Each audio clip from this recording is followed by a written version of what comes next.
Alrighty, hello. The hell? Okay, hold on.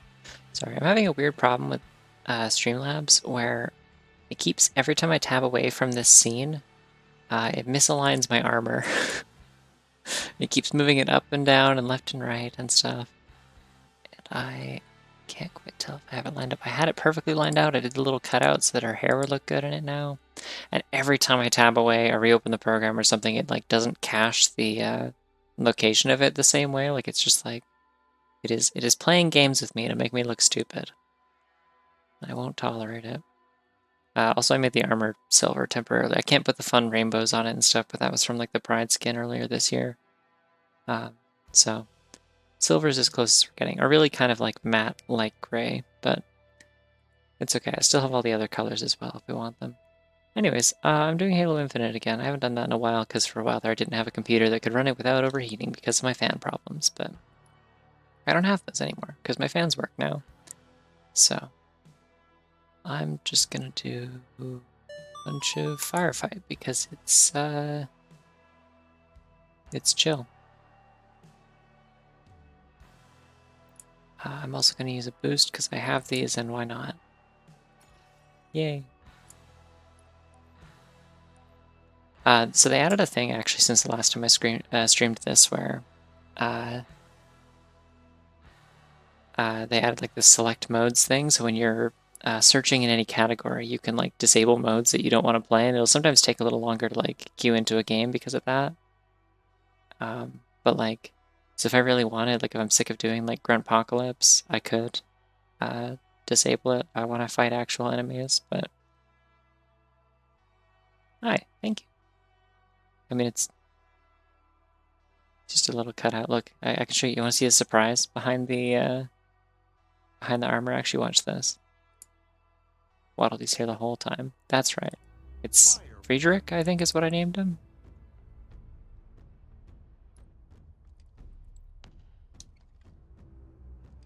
It's important that Friedrich's here, but he's safe inside the armor. He can't get hurt. Yeah. Even with any of the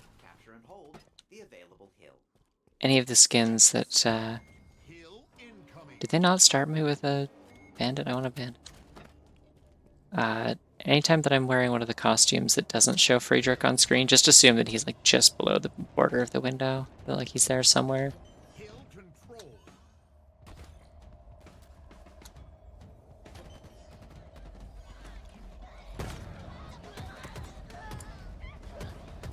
When I went and saved every single Waddle Dee in Forgotten Land and like exhausted myself doing so because it took so much longer to get a couple of them than I thought it would. Oh, my hands are not steady yet. I am a little too anxious right now.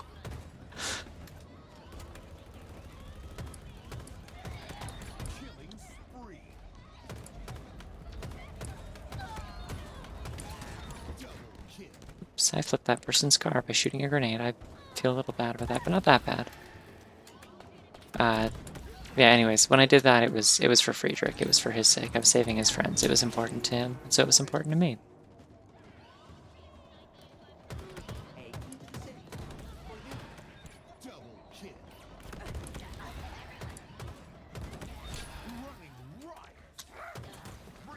Oop, those are gonna blow up. I like how you can shoot the grunts like backpacks and they'll sometimes like rocket off in different directions. You could probably be like really tricky with that and do some fun plays where you like launch them into each other, but I'm not quite that technical. I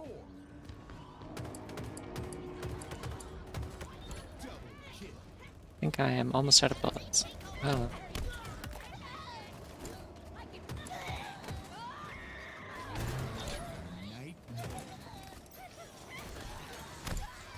I need a different gun that has actual bullets in it. There we go. So I'm assuming this is Gruntpocalypse because there are just so many grunts.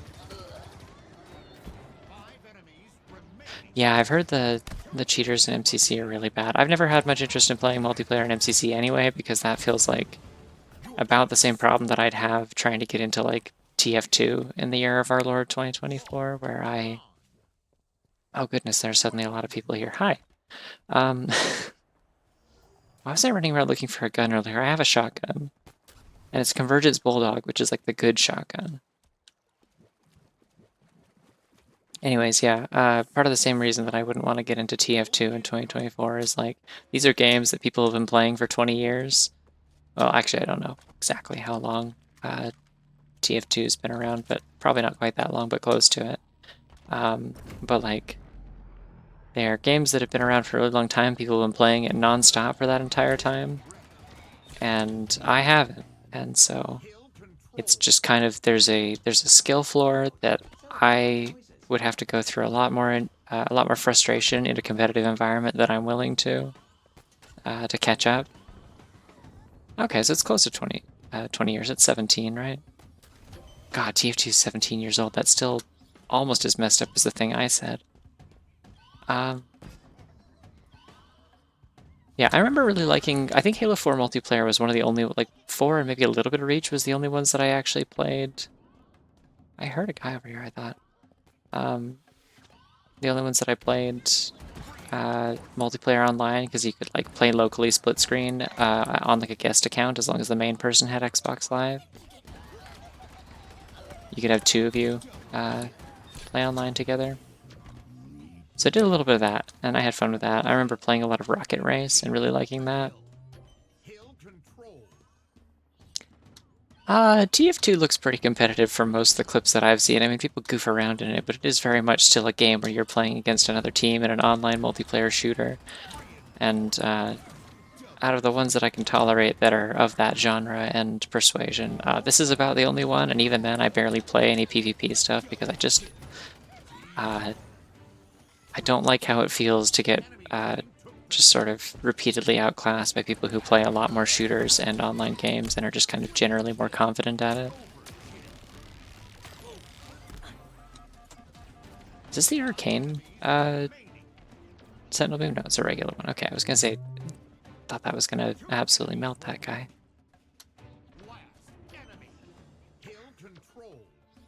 I hope that plasma cannon doesn't despawn. I want that. I just wanted to put it down for a second to punch a guy. Put it down here. There we go.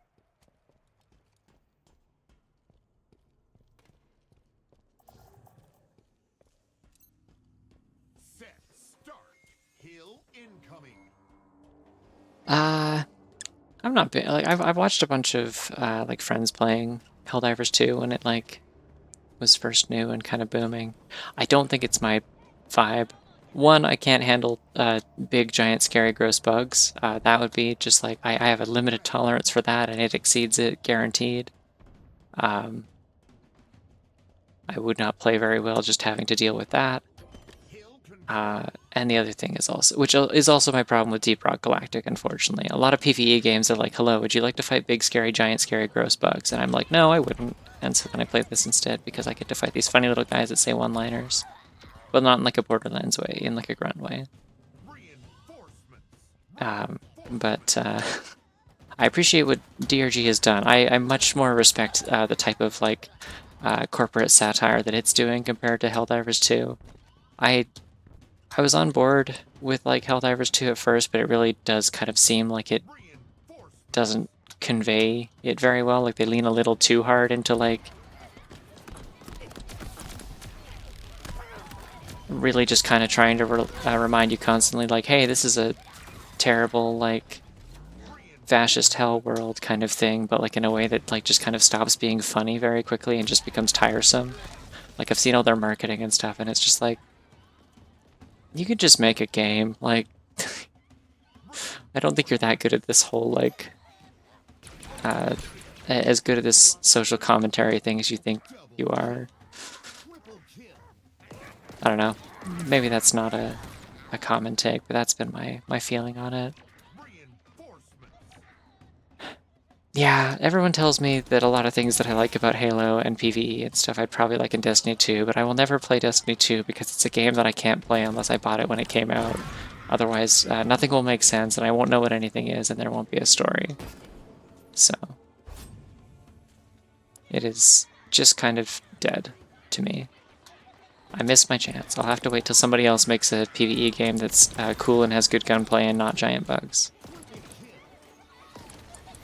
The one nice thing about Gruntpocalypse is that you are just constantly full up on plasma grenades, which is great.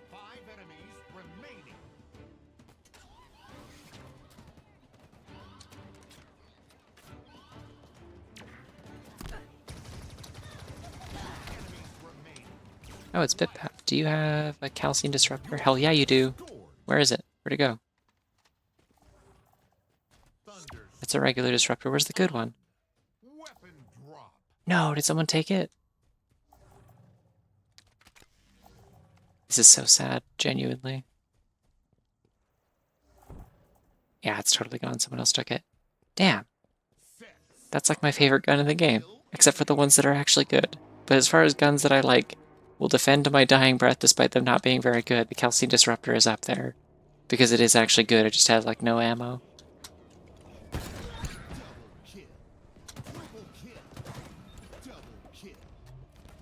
Well, it's okay. This is Gruntpocalypse. They'll spawn another, like, grunt leader at some point, and there's a basically 50%. Ooh, hey. I'll take that.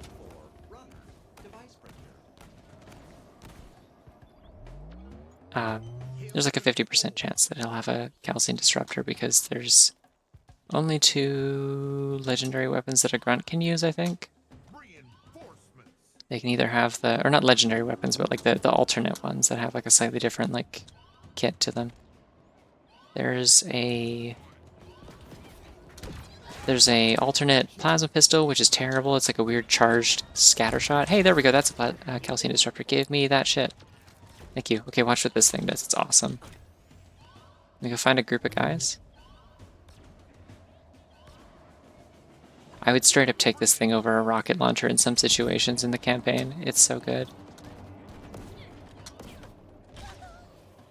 It's like a delayed response, and on regular guys, I can just hit somebody. Okay. That's so sad. Anyway, what it's supposed to do if I could actually hit anybody, there's 2 of them there. Because of the other Bitbap that died. What it's supposed to do is it's like a delayed EMP that, no, wait, I do want the shotgun. It like shockwaves a whole group of enemies and sends them flying and knocks out all their shields. Like that. So you can get a group of them, it like hits all of them and they just go launching away. It's great.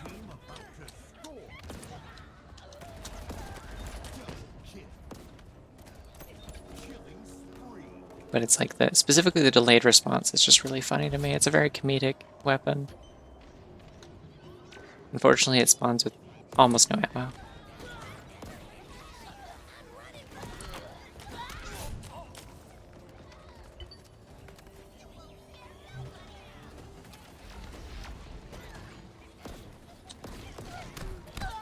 Yeah, I remember when like Destiny was first announced, like the first one, and everyone was like, "Oh dang, like Bungie isn't doing Halo anymore, and they're doing their own thing, and it's got like space wizards and stuff, but it's still got like Halo gunplay." And I'm like, "That sounds cool. I should try that at some point." But I also like didn't actually own anything that had any of those games on it at the time. Like I didn't have a PC I could game on, and I didn't have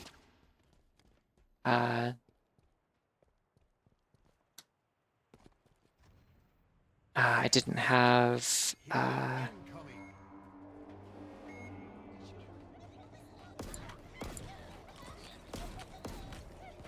these are armored grunts, so you don't get the funny like launch reaction of them because they don't die instantly from it. I think I will from this guy though. Please.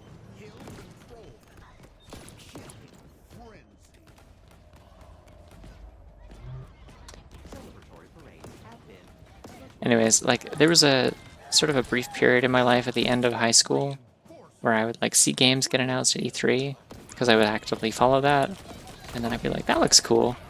Too bad it's for Xbox or PlayStation or a PC that can play good video games.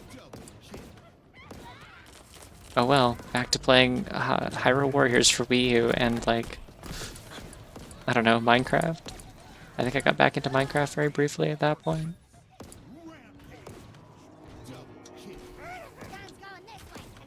Buddy, you're like a mini-boss. Why are you running at me with grenades?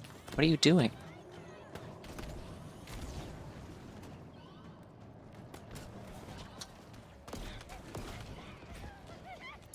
Okay. Enough with the disruptor. It's not working. If I'd gotten it in an earlier round, it would have kicked ass, but I do like that every time I punch somebody, there's a chance that I will elbow them with like my trans flag elbow pad. That's kind of fun. Or I guess it's more my bracers that have it, but it's a good skin. I wish I could replicate it on my bunny, but I would have to do like probably some like masking for that. Or just do like a custom edit of it in CSB instead of having... Ah! I think I just got exploded.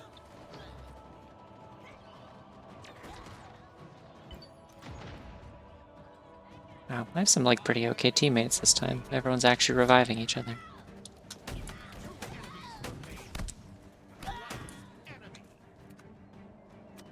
Alright, one enemy and then it's over. There you are. I win. Your team scored. Flawless victory.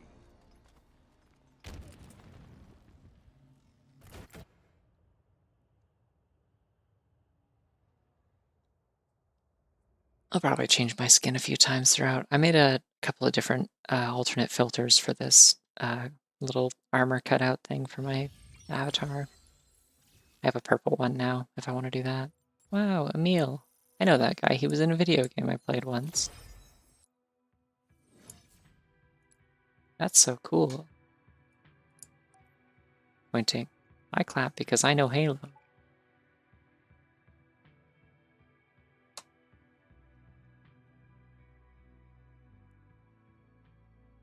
I'm very happy that I'm just kind of immune to most of, like, the marketing this game tries to do to, like, sell me on, like, cosmetics and stuff. Like, when I first got the game, I paid $10 to get the battle pass that has, like, every Reach cosmetic in it.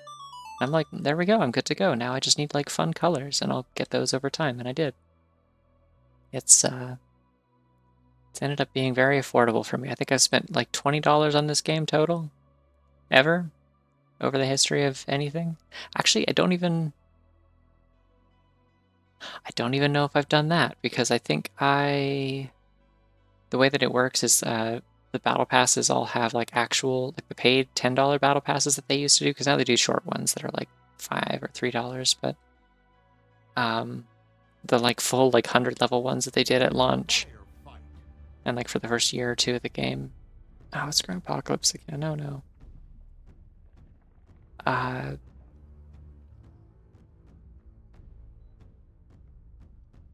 Yeah, all the like $10 battle passes that they used to do, they have like a bunch of like actual like paid currency, like 100 at a time, that are kind of baked into them. Like every like 10 levels, I think you get 100 points.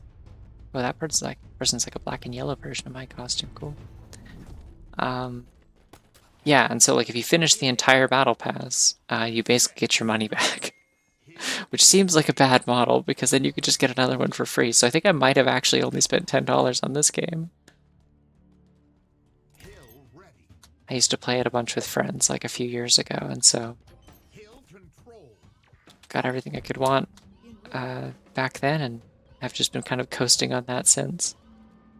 Yeah, give me this. It's a shame that picking up the Bandit Evo and not starting with it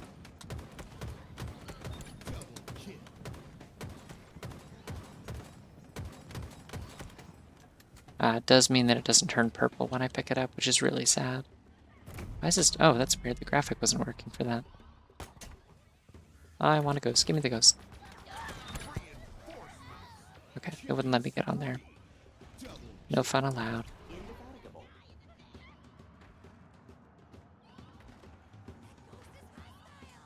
Yeah, I look at the cosmetics in this, and like there's a lot of them. Oh dear. Get out, get out, get out. No. I was trying to grapple. Oh well.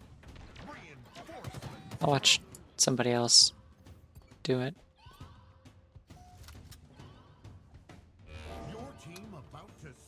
What is that?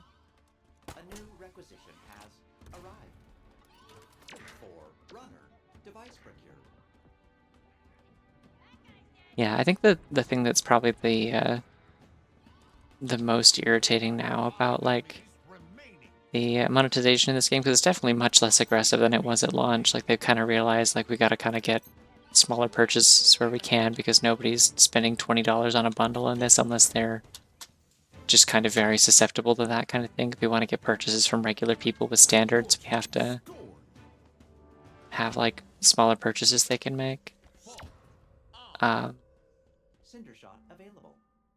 But probably the most like egregious remaining thing is just the fact that you can only buy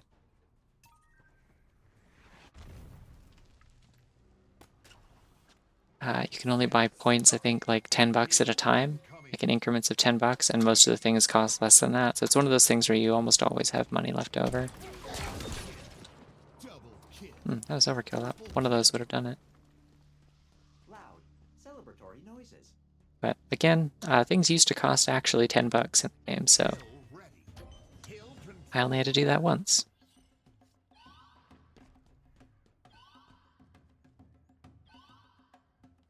Reinforcements. Ooh. Killing spree. Didn't even see that. Double kill. Triple kill. Really appreciate that they spawn you with the Reinforcements. cool shotgun Frenzy. in this mode. Grenades. Acquired.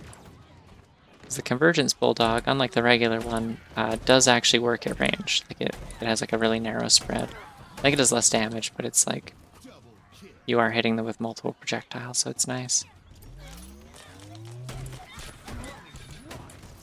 Double kill. Triple kill. Overkill. Reinforcements.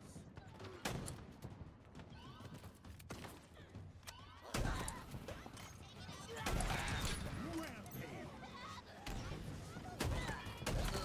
Double kill. Triple kill. Your team about to score.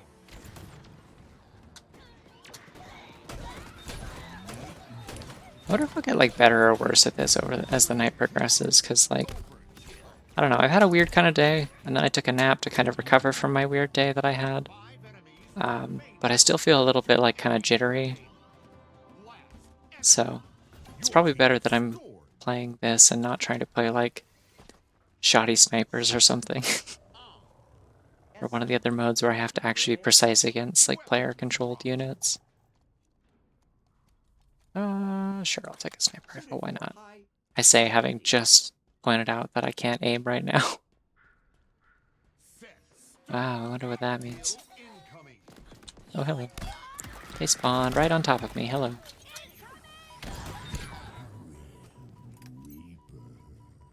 Cluster luck. Apparently they added modules to the...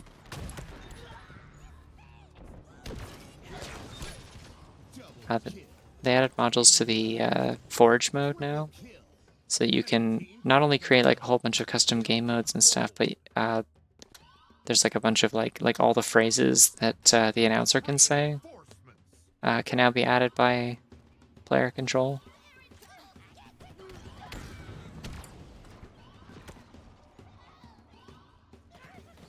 Which is fun. I wish I knew how to do any of that stuff, because at a certain point, a lot of the stuff in Forge now is like straight up like programming. Like there's like nodes and trees, and hello, why are there hunters? I thought this was Apocalypse. Oh, they're our friends. Wait, they're green. I think they do that on some of the bigger levels sometimes.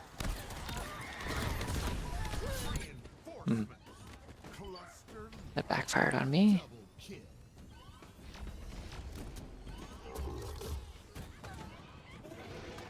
Well, I wish I hadn't wasted some of my Cinder Shot shots on the hunters that I can't hurt in hindsight, but oh well.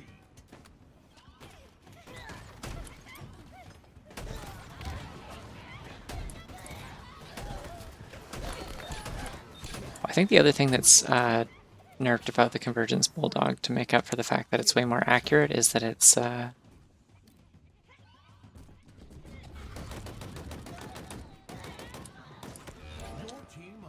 little bit slower to fire than the regular shotgun.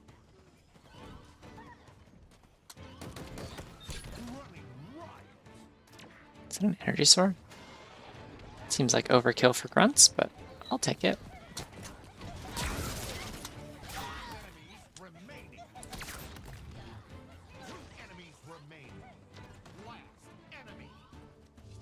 Your team scored. Thunderstorm on. Weapon. By the way, if you were here last week and you heard me say that I was going to play Ocarina of Time Randomizer this weekend, that is still the plan for tomorrow, I think. This model is I certified. wanted to stick with that for people who weren't going to show up here because they thought that I wasn't going to be around today. You know, since I said I wouldn't be. So, Power weapon available. yeah, so I'm still going to play Zelda tomorrow. And I think the plan is also to still...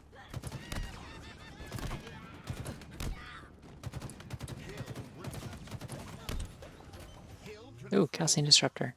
Yeah, that's probably better than an energy sword for what I'm doing right now. Reinforcements. I don't remember what I was saying.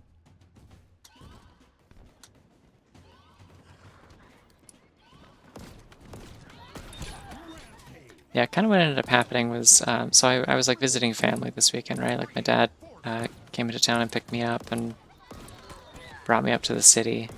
And we were supposed to do like kind of a family like picnic thing with my siblings and all their spouses and kids and whatever.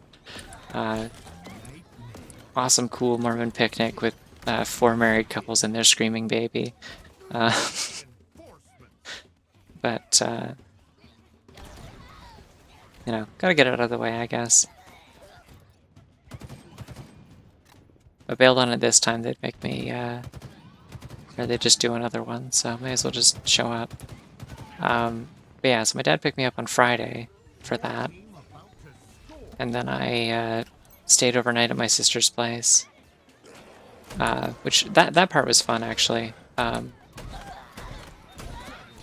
Me, her husband, and my other sister, who was like just kind of hanging out with us because she was bored and her husband was working. We all played like Mario Party and Mario Kart and stuff, and then like played some board games and stuff.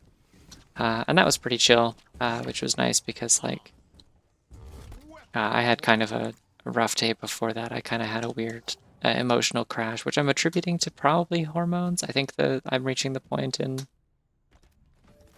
adjusting to HRT where it's giving me like mood swings for a little bit, which is unfortunate. Not super enjoying that, but so that kind of happened while we were driving up, and then we got caught in a car, like a traffic jam. Like there was a big like 4-car pileup a little further down the road from us, and so we just like got stuck on the highway, like not moving for 2 hours. And my mom like put in headphones, listened to a podcast, and my dad was just kind of sitting there waiting for traffic to move. And we just all kind of ran out of things to talk about. And then I was just stuck there, sitting there with like my thoughts, and that was just kind of miserable. So definitely appreciated the reprieve of just like kind of hanging out with my siblings and playing games and not having to worry about things too much. But it was kind of weird because like all of that build up and then the actual like family picnic lasted like, I don't know, like an hour and a half maybe. We met up at a park. My sister made a birthday cake for my mom. Oh, nice. That actually worked. I didn't think that would work. And we ate that, and then people stood around and talked, and the baby was screaming a lot. And then we were like, let's go for a walk. And then we went for a walk, and then it was like, okay, cool. Well, anyways, my brother-in-law needs to go to work now, so this is over. And then we all left, and originally part of the plan had kind of been like I brought enough clothes to potentially stay to Sunday, which is I had expected would be like what ended up happening. Like I assumed they would want me to stick around if I could. So I prepared for that, and that's why I said that I probably wouldn't be streaming tonight because I wouldn't be getting back till tomorrow.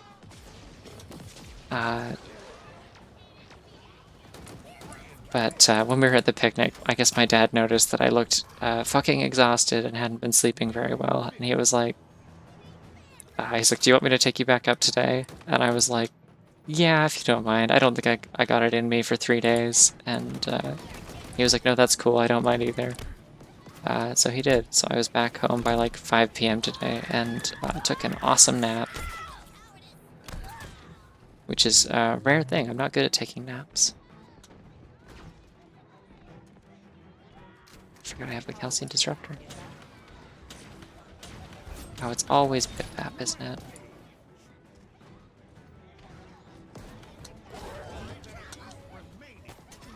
Oop, almost fell off.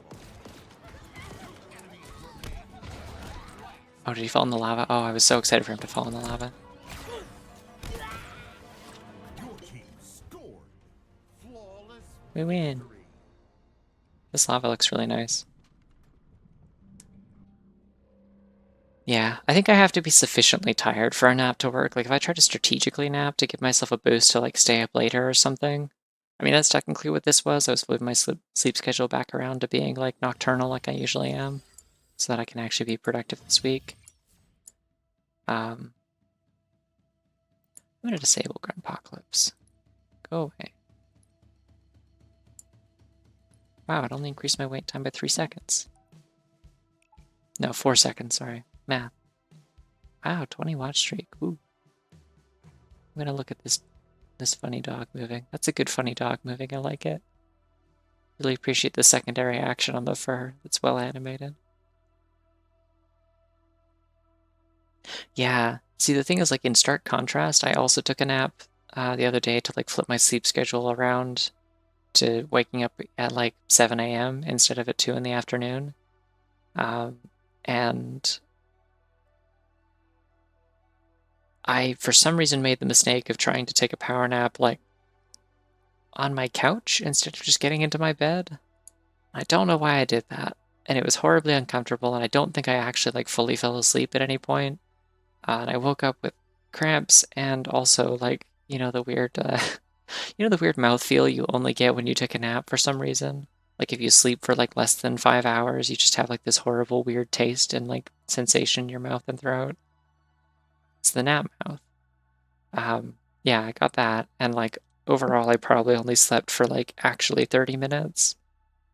But it was enough to give me the push I needed to, like, get the last bit of my work done before I had to leave the next morning, so worked out fine. But it wasn't great. So in stark contrast to this, fucking fantastic nap today. Loved that. I slept like a baby, felt rejuvenated, my mouth didn't feel weird when I woke up. I woke up naturally before my alarm went off. Oh yeah, thank you.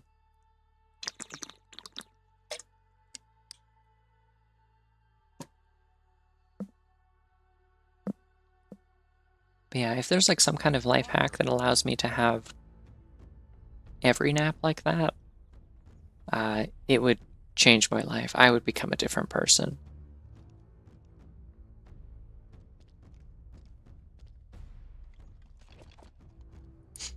If I had known it like 4 to 5 years ago, it would have changed my life so significantly that I would probably be in a different line of work. Because I might have actually still gone into animation if I could have had the power to nap during college. But, oh well. What is this? That's a regular shotgun. I don't want that. Hill ready. Hill control.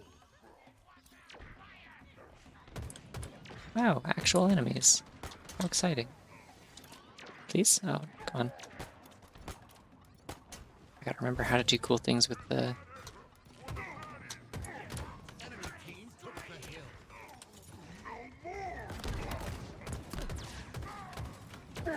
This also means I have to remember how to aim. Hill control.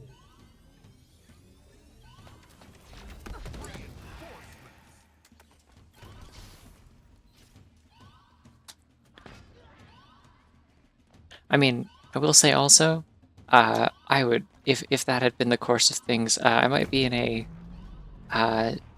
specifically like much less stable line of work, which is a wild thing to say when I'm a freelance self-employed furry artist in a world that is currently kind of actively trying to maybe ban gay people from the internet sometimes, on and off. It just kind of varies by the month. And also every platform wants to kick everyone off of their payment processors.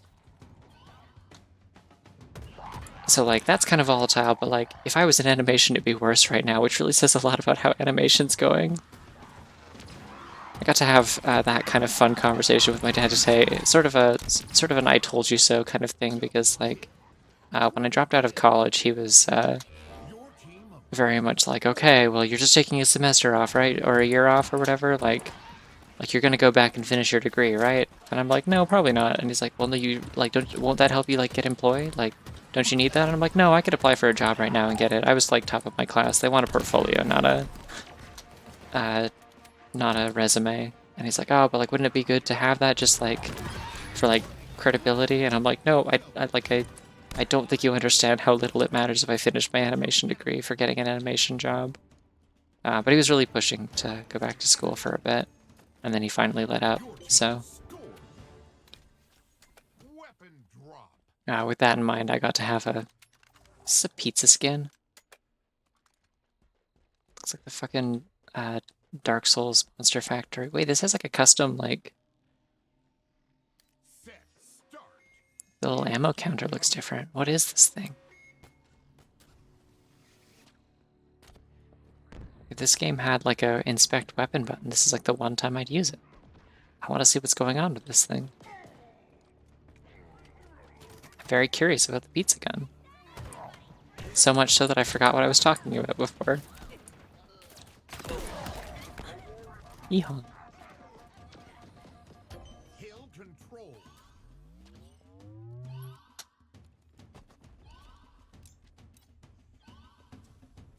Reinforcements.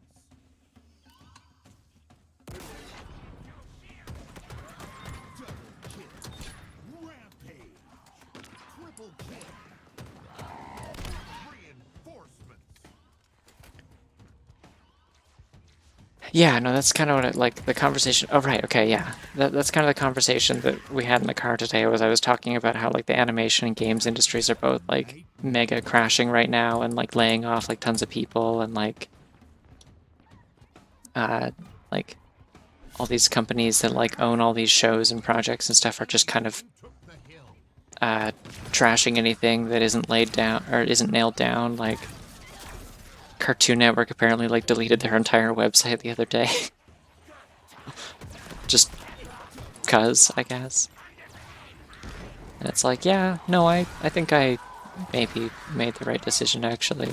I couldn't actually claim I told you so on that because there's no possible way I could have known it would have got this bad, but I would have assumed my work just wouldn't be very consistent and also like I would be kind of treated like sweatshop labor, which is also true. Like that is originally why I had dropped out and didn't bother going into the industry because I during the summer, like the first summer of COVID. So we had like we did like, you know, remote classes. Hill control. We did remote classes for like the last month and a half of the term or whatever, just to finish out the year. And half my teachers were like tech illiterate and couldn't figure out how to like answer emails or run Zoom. So it was kind of a nightmare. And I'm like, I don't think I want to pay tuition for a year of this. I think I'll wait at the very least. And then like over the course of that summer, my commission stuff started going really well, and it was like at a point where it was consistent enough that like I was like, if I, you know, turn this into an actual like regular thing that I like schedule my time properly and take seriously, like I could absolutely cover my current rent, which was cheap at the time. So that was part of the decision to do that. But it was like, you know, it looked feasible. So I'm like, I think I'll just stick with this for now maybe and not go back in the fall. And if I really need like to make more money or whatever, I can like try applying at a studio, because I had like my roommate and a few friends of mine. They applied for jobs over the summer at one of the local studios and got them, just based on the amount of experience we had out of second year animation. And so like one of them was my roommate, and like a couple other people also like would sometimes come over and do their work and stuff. And just over the course of that year, getting to see kind of secondhand how things were going for somebody who like worked in a studio that was like generally considered to be pretty lax compared to some of the more like corporate ones that do work for Disney and stuff. Oh, hell no. Those are chieftains. I just respawned. I'm not really in a great position to deal with these.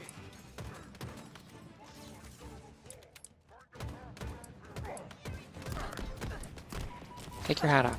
Take your hat off. Please? Please? Okay. Anyways, yeah, I got to see what that workload was like and how much not sleep they got and how much overtime they had to work and stuff like that, and like never getting actual proper weekends because things were due on Monday and stuff. And you don't really get any lenience in an animation studio typically. Like if you miss a deadline for a network or whatever to get their episodes of their show to them on time, it does like come out of. Huh, okay. I don't have a fire team. What do you mean one of the members of my fire team has? What? It's just me. I'm the only one here. That's me. What is going on? Do I need to restart the game? What's happening?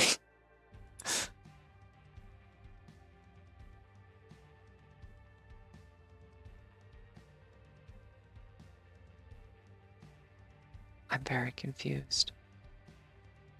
I'm gonna restart the game. This may take a minute. This game is slow as hell to restart, but we're gonna do that. Enjoy the cookie that's behind this game.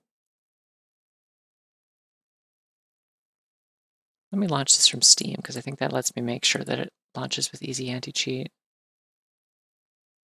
No, I don't want to fucking update Gmod. What are we doing? Stop it. Stop downloading all this shit. Steam's like, oh, you're not playing a game. It's time to immediately download everything. It's like, I'm streaming, please. Don't. Okay, well, anyways, while we're hanging out here, why is the window so small? Oh, it's because it's the initialization window. Okay.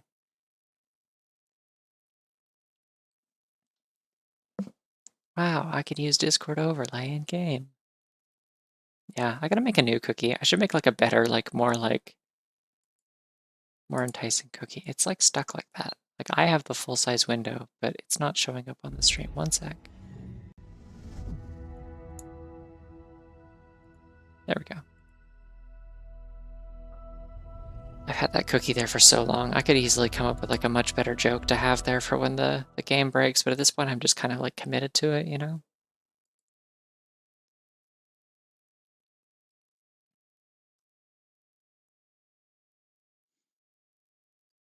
Anyways, the end of the animation story was just that I was like, you know what, actually, I'm kind of realizing that part of the reason school sucks so bad when they kept using the justification, like, we're just preparing you for the real world, we're preparing you for the industry. That what they meant by that is that the industry is also going to fuck you over, but at least you'll get paid. Which I wasn't super jazzed about. So I just continued doing furry art, and I'm still doing furry art. And my parents still don't know what I do for a living, but at least it's not animation. So they know that whatever I'm doing pays my bills, and that's enough as long as I occasionally show them a piece of art and talk about like how work has been going in the vaguest terms possible. Is my boost still active, do you think?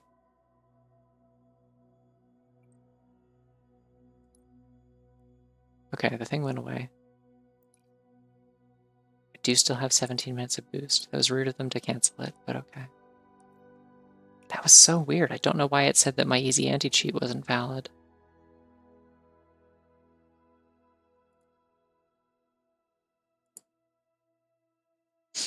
Yeah.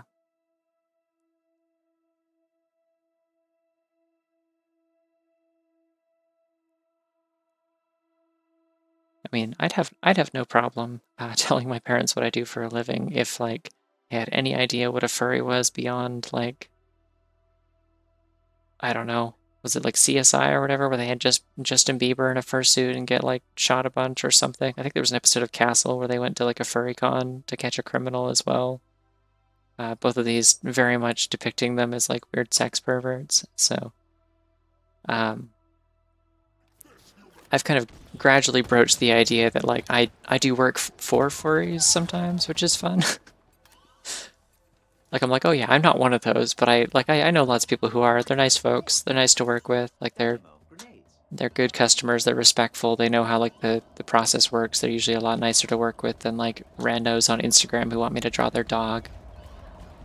When furries want me to draw their dog, they give me like a ref sheet and like also tip me. And don't like badger me for updates every 20 minutes because they thought it was like a quick on the spot thing that they would get back in an hour. They don't like say oof when they see the price, etc.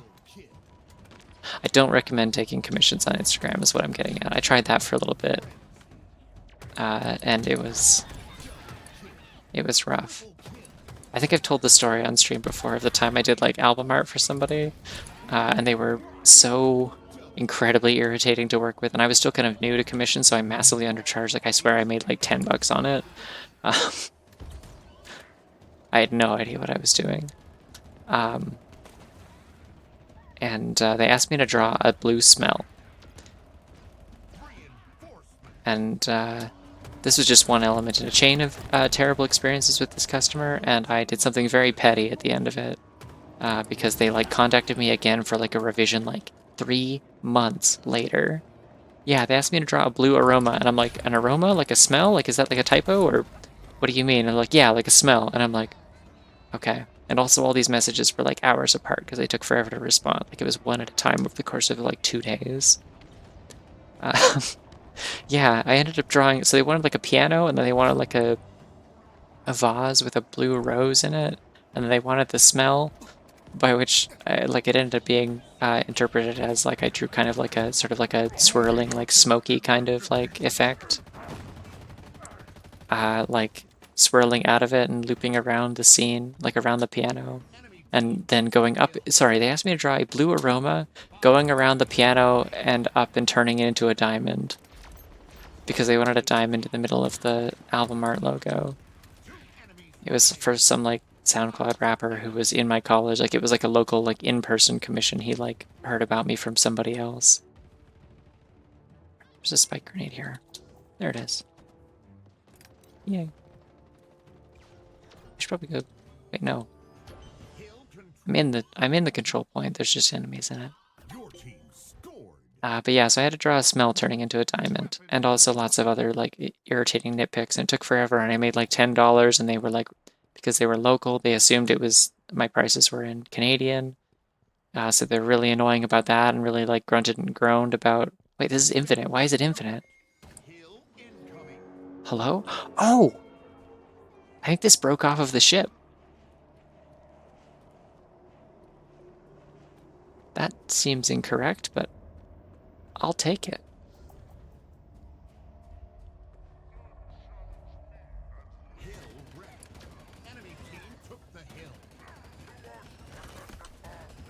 I just need to not die. Just need to not die. Oh, that's a brute. I thought that was one of my buddies. That's why he's hurting me.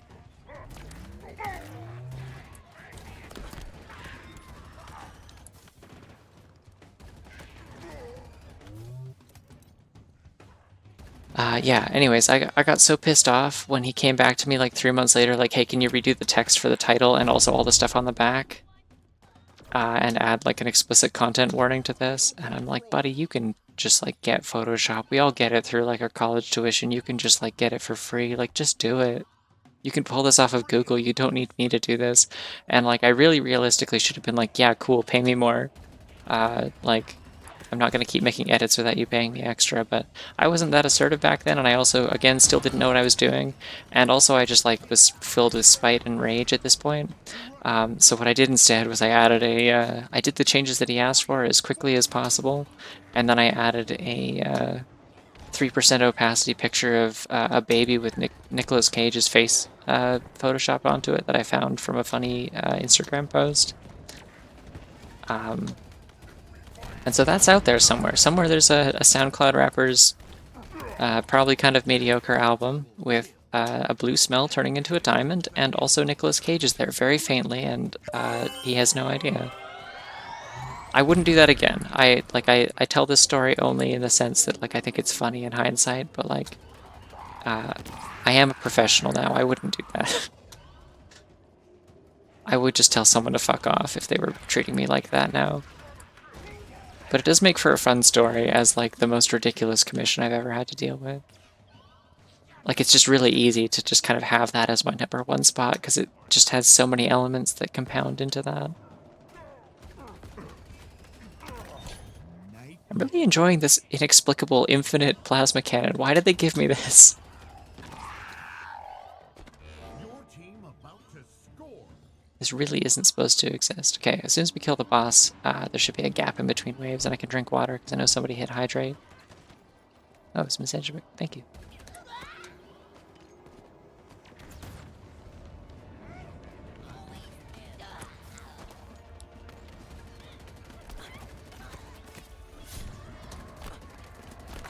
For a second, I thought it was a little bit silly to thank you for water because it is the water that's on my desk and I choose when I put it in my mouth whenever I want, and people just like remind me to do it. But then I realized, no, I can thank someone for a reminder. That's a normal thing to do.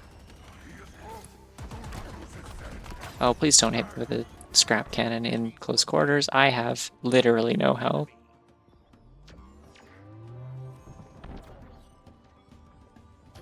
We get him?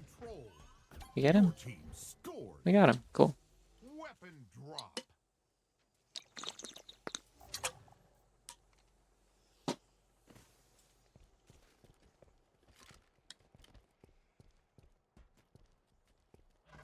My teammates are probably like, why are you hauling this plasma cannon around still? They have no idea. They don't know what I'm capable of. What I'm capable of specifically being just kind of an infinite volley of plasma shots. I think I still walk faster diagonally in this game. They carried that over from Halo 3, which is fun.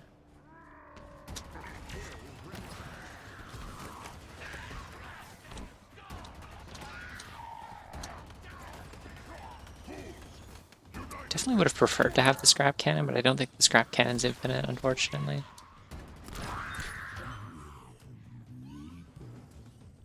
Hill control. Oh, bandana! Oh, shit, I'm gonna go get the scrap cannon if it's still there then. Reinforcements.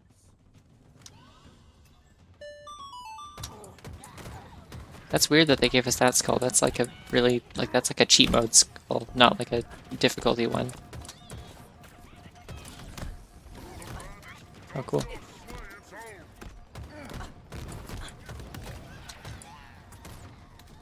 Oh, someone else got the scrap cannon. Okay. I should go back and get the plasma one then. Maybe. If it's still there, and I didn't make a terrible mistake coming over here. Oh, it's so not still here.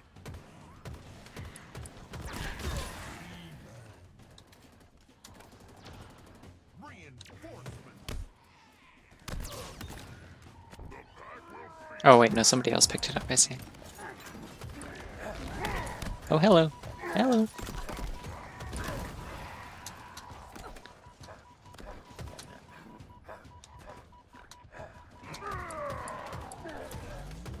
Now that you had an extremely missed opportunity to be like, oh, bandana, but it's okay. It's like Sonic the Hedgehog, you live and learn. Well, this is an infinite skewer, so that's kind of fun.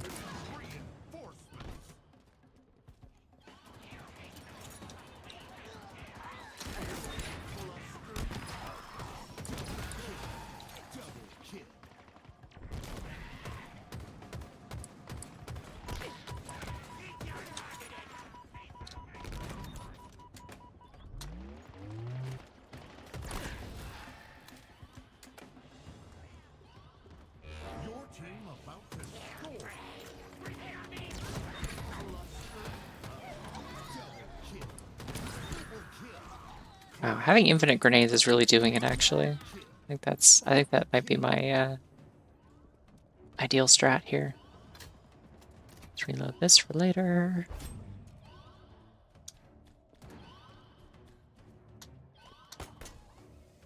Oh, you got that? Cool.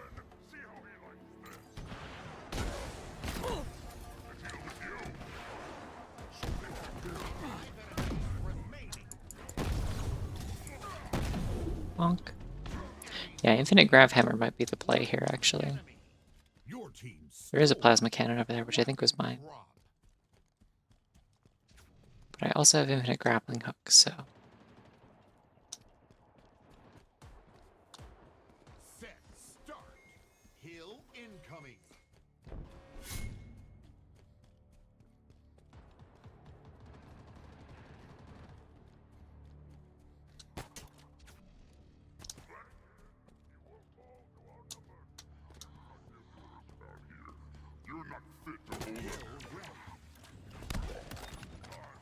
Huh.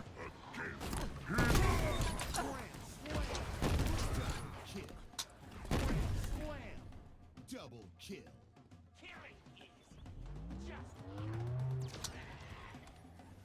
Hill control. Alright, where are they?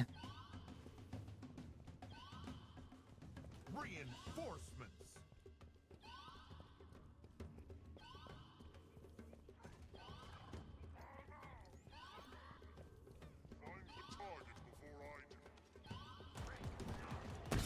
Bonk.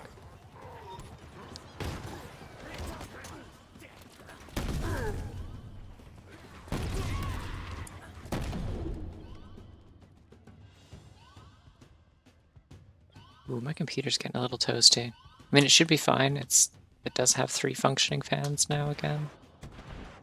But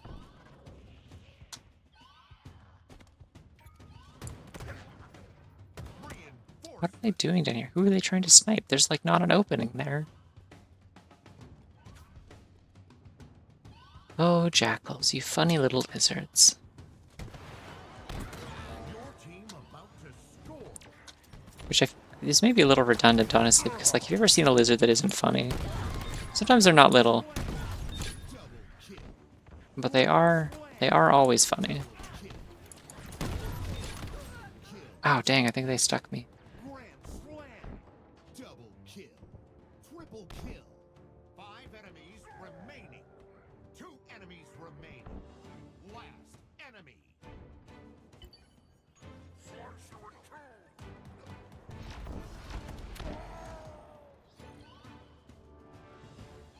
Your team scored. Weapon drop.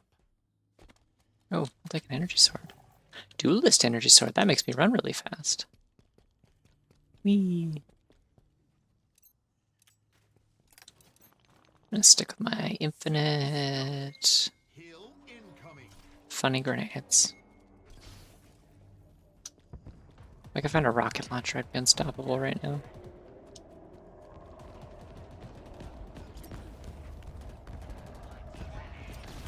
Cluster up. Double kill. Cluster Hey, cool. double kill. Killing spree. Triple kill. Sure.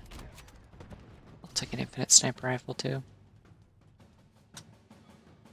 I think the grenades are really gonna just get it done for me though. I don't know where I picked up this like kind of like particular phrase that I've been saying a lot lately, but like just gets it done is the thing that I've started saying constantly about everything. Like anything that's even remotely effective or successful, it's just like, yeah, that gets it done. I don't know where I got that from.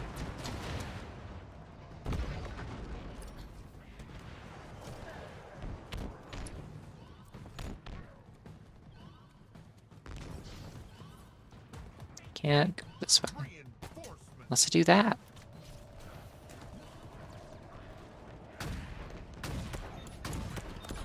Cool. I feel pretty good about landing those hits. I think they were just body shots, but still. Hello. Oh, I'm like, what is that animation? Get over here. I see. Ah, I need cover.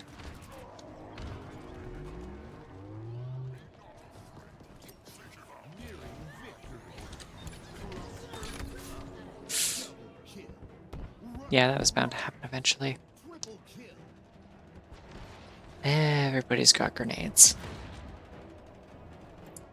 There's almost certainly nobody coming over here to... Oh, hey, no. Never mind. We got a friend. With an infinite rocket launcher. Enemy team took the hill. Probably just going to finish off the enemies instead of... Okay. I mean, again, infinite rocket launcher, like, you would be fully justified in not helping me. I wouldn't mind.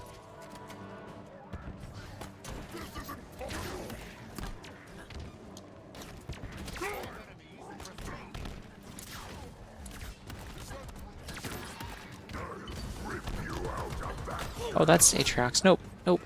That's the, like, the second last boss of the game?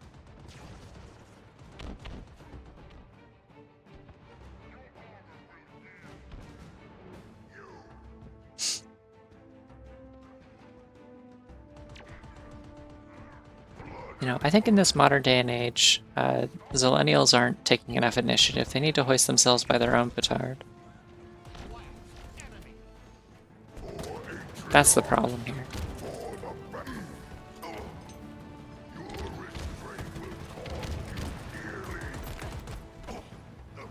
Ooh, disruptor. Yay.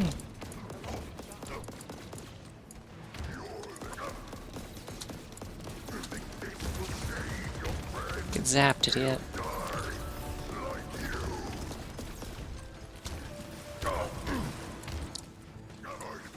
I don't know who my friend is, but I'm very sorry to hear that. Okay, the important thing is that I punched Atriox. I needed to do it once, just for fun.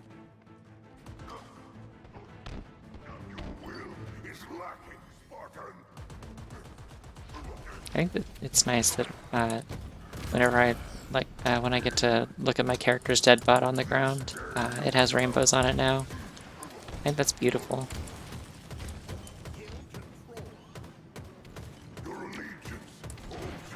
I think he's not using his shield anymore. This is second phase. Because normally this is a really bad boss fight. Oh, I can take that now. That's fine. I want a school axe. Give me a school axe. No. Someone else got it. Damn.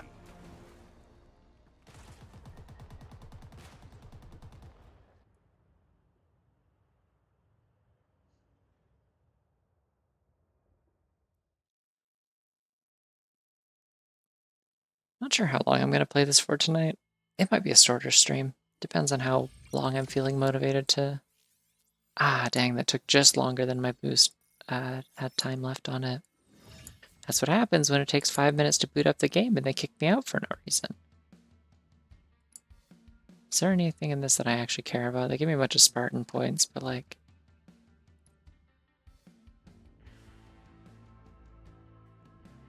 Eh.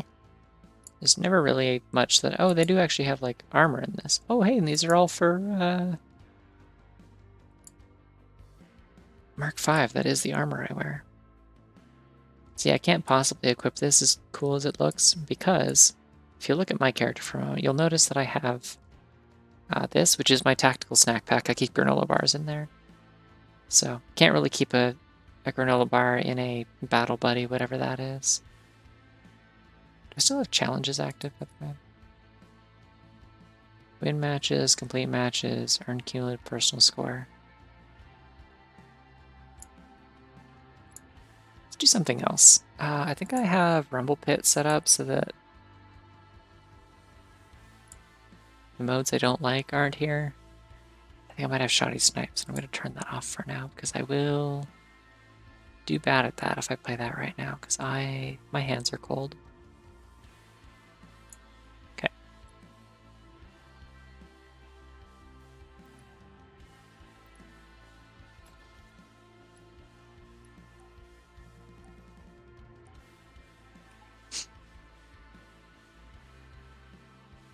Oh, actually, while this is loading, I'm going to change my outfit real quick. I'm just going to change the color. I'm not going to change anything else.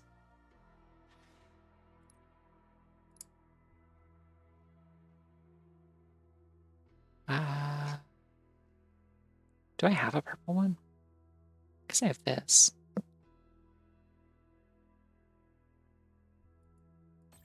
Sure, let's do that. And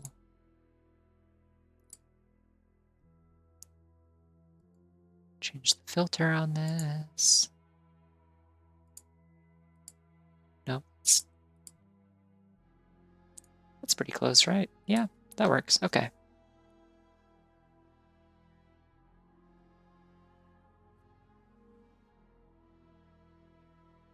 I like the orange accents on this one a lot. Makes it pop. Yeah, they have a few different purples that are just like the stock ones that you have unlocked from the start. But like, I think they added another one because there's like... Okay, no, this is the old purple, and then they added violet, which is actually probably pretty close to the one I have equipped right now, but I like the slightly... Where is the one that I have equipped? Oh, probably moves it to the start when I have it, huh? This one. Look at all these armor cores I'm not gonna wear. Wow, that one's Santa. This one's Samus, kind of. This one's kind of nice, actually. I figured out I can put my emblem on the front, and it looks kind of cool. Them making it so you can have like the helmets and shoulder pieces on any armor is such a big win, honestly. Makes any of them feel like they're actually like still your aesthetic.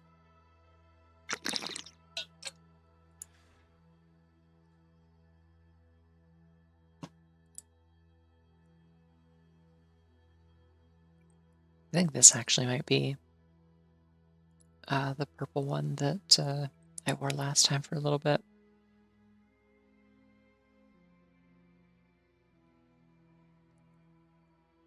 And then I immediately lost and concluded that it must be unlucky.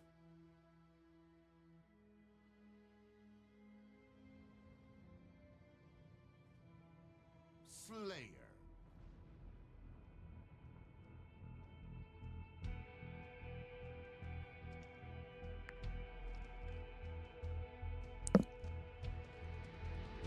Because everyone knows... Out to sea Oh, Ninja Slayer, nice.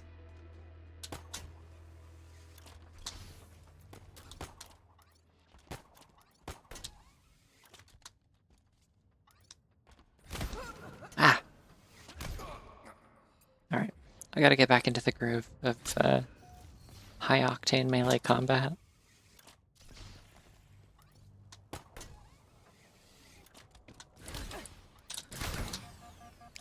Mine. Please remain quiet. Dipshit. Memorization And now I have my grappling hook back.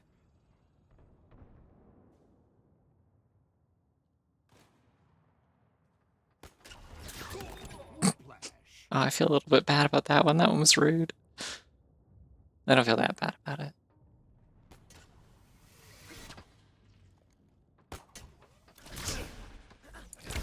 Ah, jeez. Oh! Yeehaw! I've been thinking I want to play Banjo-Tooie again. But then I remember that Humbawamba exists, and I'm like, do I want to play Banjo-Tooie on stream again?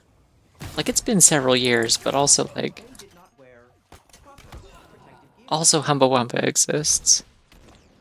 And I don't want to have to, like, awkwardly, like, scoot in and out of, like, a major game mechanic out of embarrassment for the weird racism in this game from, like, 1999. Whiplash. Ooh, that was kind of cool. They were definitely trying to ninja me. Active tempo. Inbound. Ha! Got him.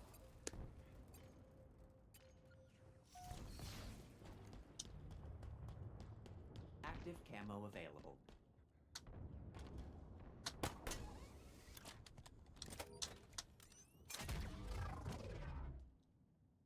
Okay, got the camo again. I don't have a grappling hook, but if I can just find somewhere where somebody's died. Good, where I can get it from here. Grapple shot acquired.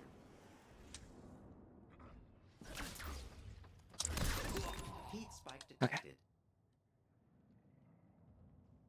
Yeah, that's rareware for you.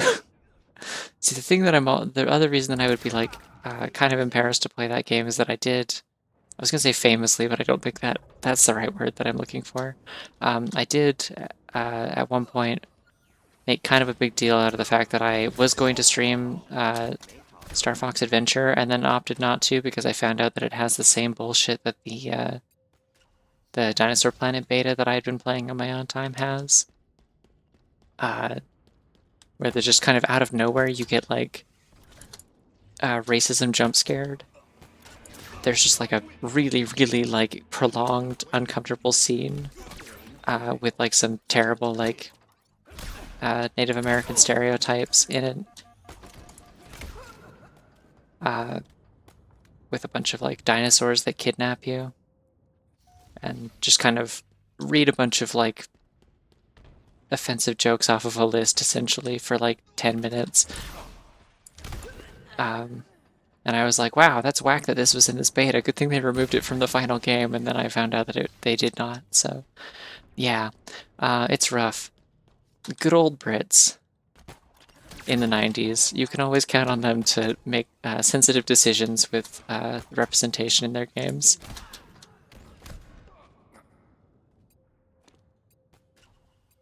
Maybe that's a generalization. I don't know. My main other perspective or experience with British humor is my granddad, who is the person that I heard most racial stereotypes from for the first time in my life. He was my introduction to most of them. Just thought it was fucking hilarious.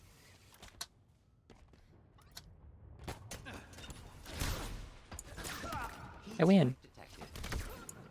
Damn, I lose. I'm in second, though. It's not a close second, but it's second.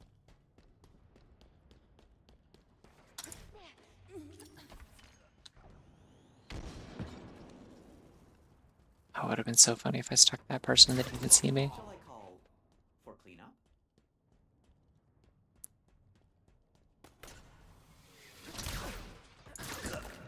I win. Vaporization complete. My lead is getting closer. Or the second is getting closer. I feel like at some point someone explained to me what Ruby did in that regard, and I blocked it from my memory because I realized that at some point that knowing things about Ruby isn't a thing that needs to take up space in my brain. Leader nearing victory.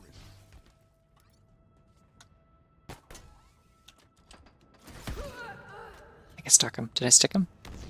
Dang, I did not. Also, hi Mochi. Yeah, most of what I know about Ruby that I didn't just like pick up secondhand from like random friends or something like that. I did learn, I think, from I want to say there was like an H-Bomber guy video about it at some point that I watched because I was just bored and watching a lot of video essays. Wow. The warrior's death.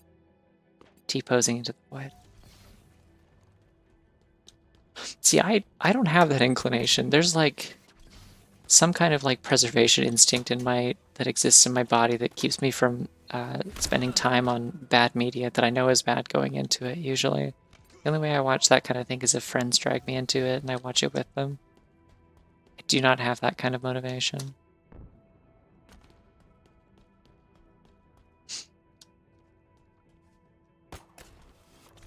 Give me that. Throw that there. Yeah. Oh my god, if I actually got somebody with that, can you imagine? I got somebody with that. Energy Sword Sunday. Hello. Also, oh my god, it is Energy Sword Sunday. It's after midnight here. Ooh. Hello. Come on. We can recover this. Hell yeah. Oh, I'm so good at Halo, but only specifically doing that. Oh yeah, the other thing I know about Ruby is that they released the initial trailer for the character fighting a bunch of wolves to, like, I don't know, I think it was like hardcore music or something, with like a cool big scythe that turns into a gun, and I was like, wow, this is badass. I bet the show that comes out of this will be cool, and then I never watched it.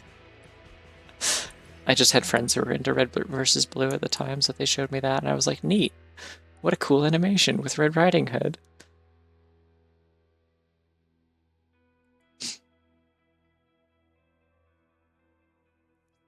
Wait, Avatar stuff like blue people, like James Cameron?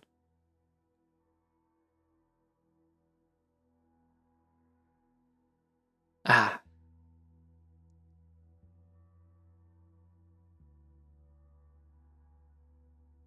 yeah. I know very little about that, I would say, generally.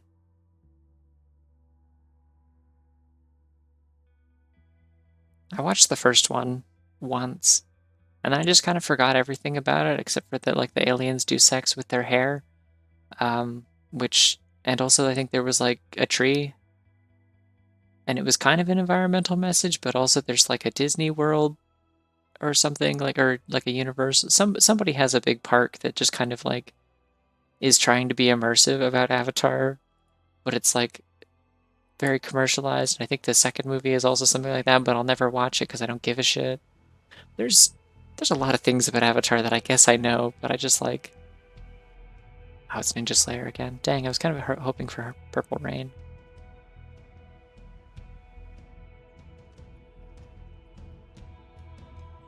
Yeah. I feel like you have to, if you want to make an environmental Then contact message in a movie in like, Shall we ooh, call that was not what I was trying to do, but I'll take the drive-by, that was cool. Oh, this person's playing on controller, I saw them tiptoeing.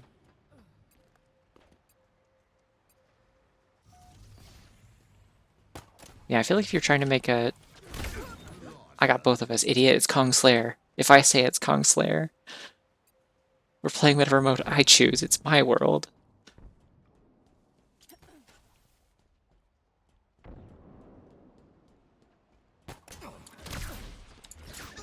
heat spike detected? Double kill. In my world, we live and die by the sword.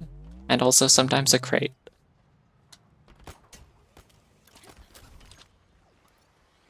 They didn't even see me. Ah, they saw me a little bit. Yeah, you'll bounce off if you both clash swords at the same time.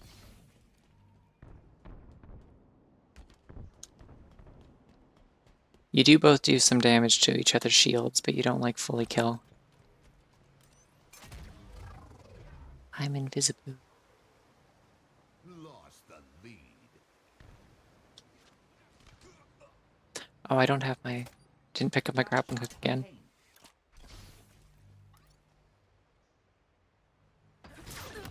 Vaporization. Ew. Oh no, that person was gay.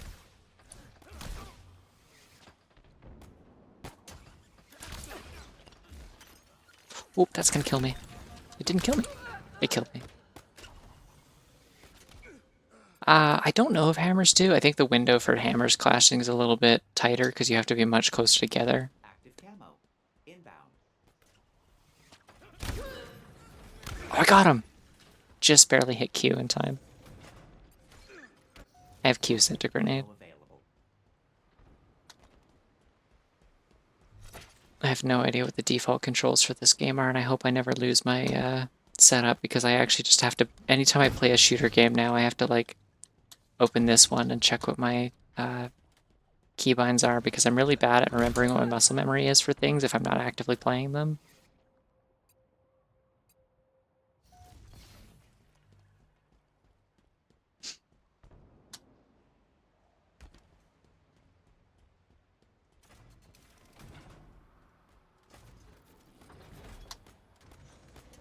Wait, Call of Duty with blue aliens, isn't that this? Isn't that what I'm playing?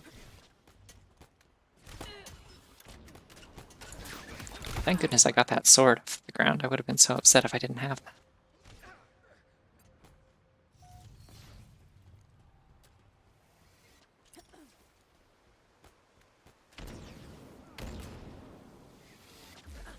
that.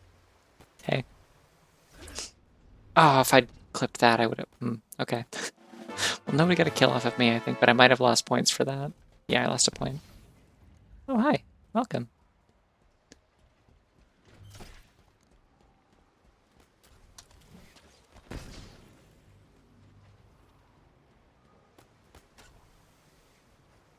Are we still talking about the Avatar game? Is that what's going on right now? Not look I feel a directly. little bit bad. They just kind of walked into that.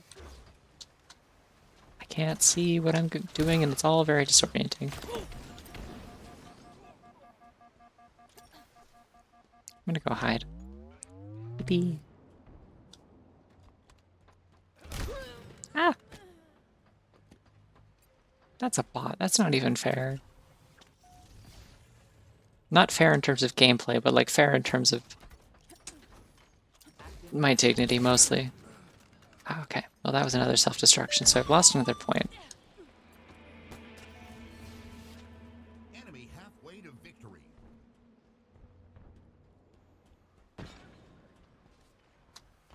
Yeah.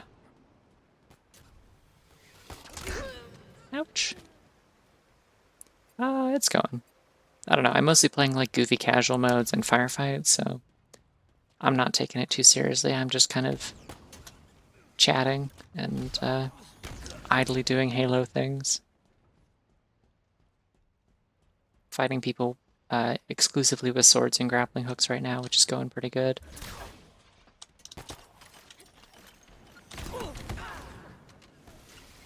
Well, we got each other, so that's really all we have in this world. You have to remember, sometimes all we got is each other. Specifically with grenades is how we got each other. Remaining.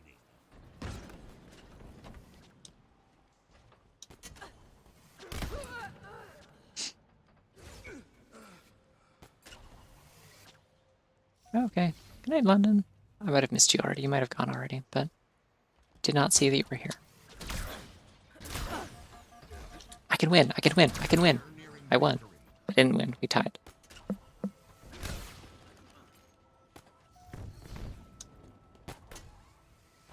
keep trying to grab things, but my hands are a little too shaky tonight, so I keep grappling the wall instead. Hey, I'm gonna win this trade, just so you know. Okay. Complete. They know. They understand now. The game's been made clear to them. They have a lot to think about as they plummet into the abyss. Active camo available. Yay, yippee. Oh, oh my god, that actually stopped my momentum. That felt so good. I don't even care if I win now. That felt awesome. Good night, Mrs. Edgewick.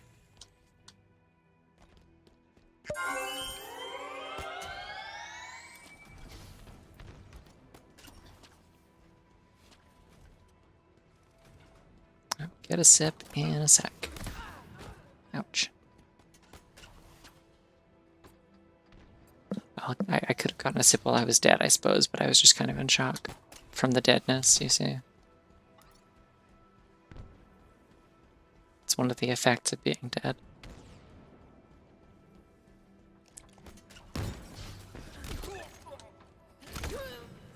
Oh, I stuck him. Nice.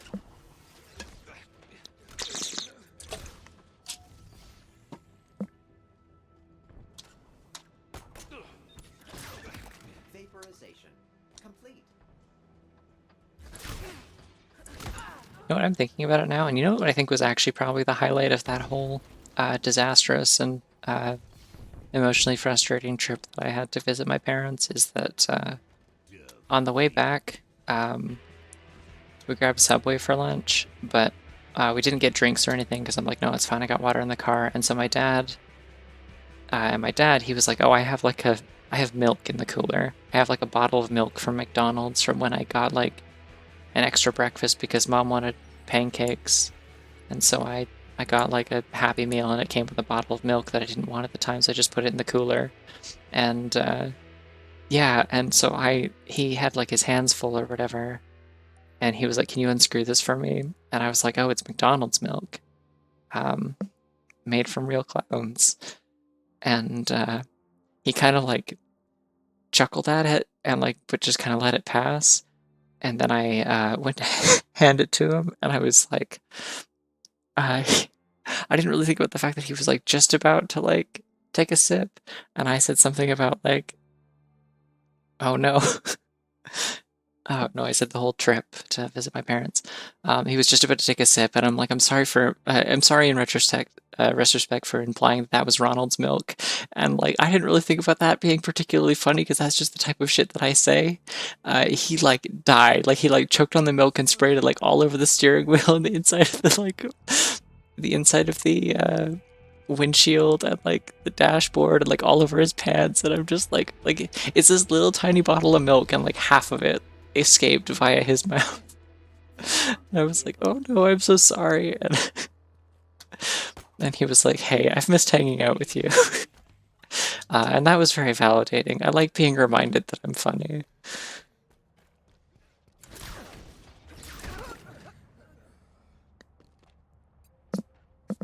Because it's different in real life.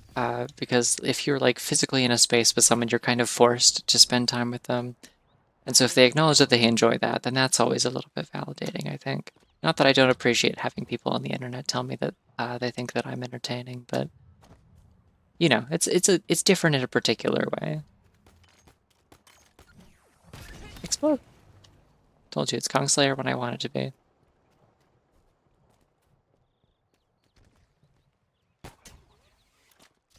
Yeah. Actually, related to that, related to the comment about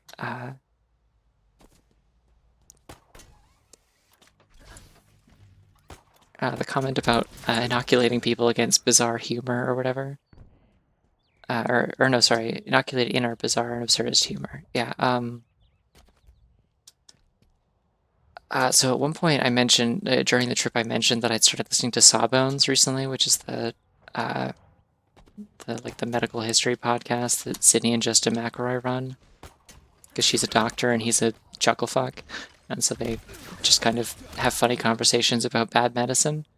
I didn't think I would enjoy it. I don't like the theme song, so I usually skip that, but like the rest of the podcast is pretty good. I like their dynamic. It's like sometimes heterosexual people are funny. Sometimes it is funny to see married couples talk about things. But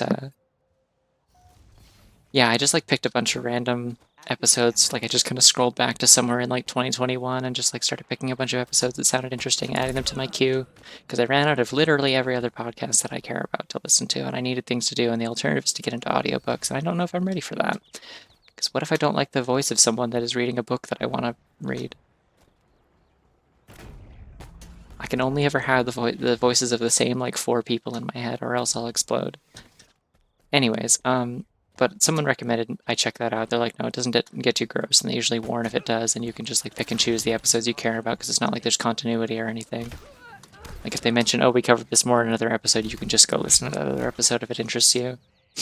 But anyway, so I mentioned that I've been listening to that, and that it was kind of interesting, and I learned a bunch of stuff about like extremely random medical topics and stuff. Like I learned a bunch of stuff about like Vicks VapoRub.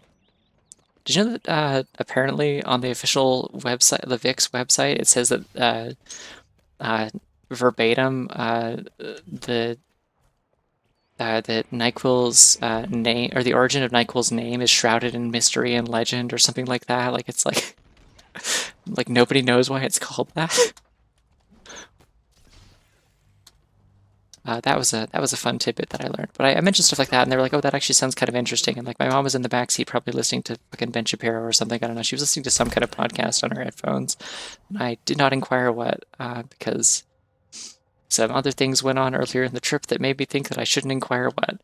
Anyways, but my dad was like, you know, if we run out of things to talk about, I'd be interested in listening to some of that. If you want to like pick an episode or something, like we could play that in the car. That'd be fun, because, you know, we were in a traffic jam for like 2 hours on top of the 2-hour drive, so we were driving quite a bit over the last couple days. And kind of ran out of things to say. Oh yeah, no, my mom is kind of, unfortunately, in the weird rabbit hole of Daily Wire talking heads, and I don't know how to get her out of that. My siblings don't know how to get out of that. And I found out during this trip that my dad also doesn't know how to get her out of that, and is kind of concerned about it, because like I don't know how to talk to her about these things. Like I don't know enough about these topics, so she gets really angry about them, and I'm just like, okay, cool. Sorry you feel that way, dear. And I'm like, oh damn, okay, well, this is a problem we probably need to intervene in then, because apparently everyone in this family, despite most of them being like more conservative and Mormon, everyone has a problem with this and is worried about it. But yeah, because I mentioned something earlier in the trip, like in the length of the trip where it was just me and my dad, because he was picking me up from my place and bringing me up to the city, and we stopped by his place all along the way to pick up my mom and the dogs. Hey, I'm doing okay at this, despite not really paying attention. But yeah, at one point we were talking about the Olympics because he'd been following those, and I mentioned something about it. I'm like, hey, it's kind of fucked up that they like that Russia's still banned for all their war crimes, but like Israel isn't, despite being like actively declared a like genocidal apartheid settler state and illegal to exist by the ICJ like a week before the Olympics started. Uh, and he was like, yeah, don't talk to your mom about that though, by the way. Don't bring that stuff up with her. She gets really nasty about it. And I'm like, oh, okay. So other people are acknowledging this too then, huh? It's not just me? Okay, cool. Awesome. So, more evidence that I should come out to my dad and maybe let him help me break the news to my mom whenever that happens. But that's, again, separate conversation. I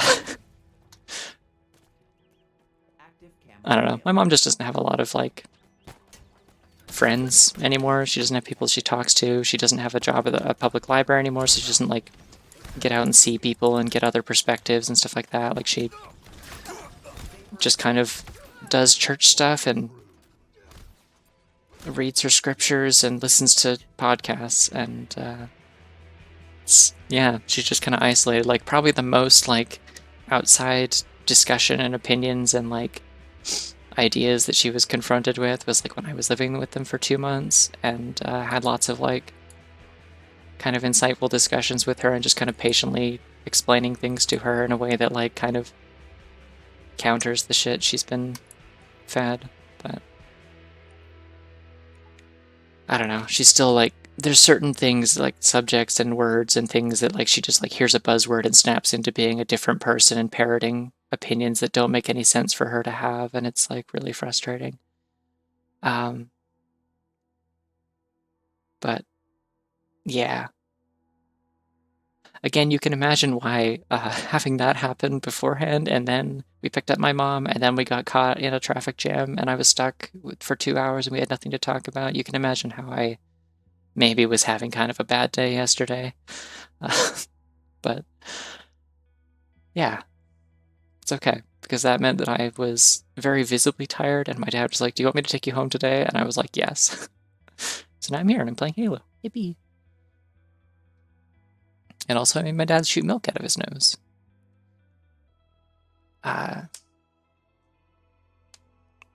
don't remember why I brought this up, though. Oh, yeah, no, so, right, okay, so she was, like, listening to something or sleeping in the back seat, and, actually,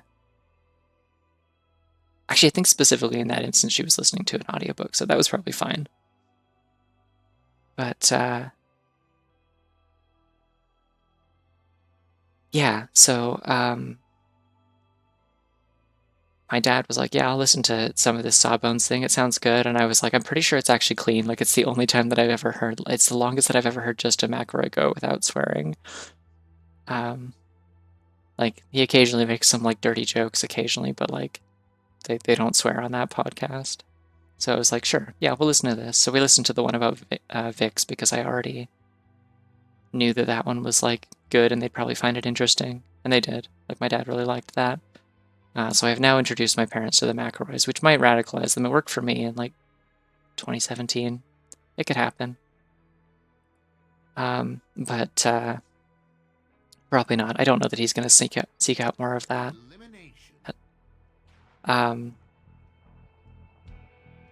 why did I bring? There was a reason I brought this up. Oh yeah, no. So at some point I dropped the devastating truth, which is the reason that I always win against Jackbox against my parents, and they generally find me funny, is that I've been listening to McElroy podcast for 5 years, and I just kind of picked up a particular kind of absurdist humor that just obliterates my family members. So, say what you will about the McElroys, they, Shoot something.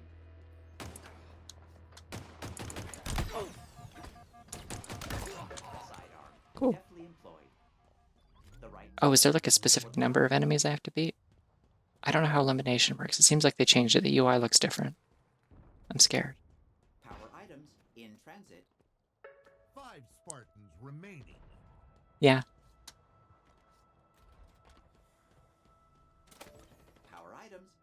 arrived. 4 Spartans remaining.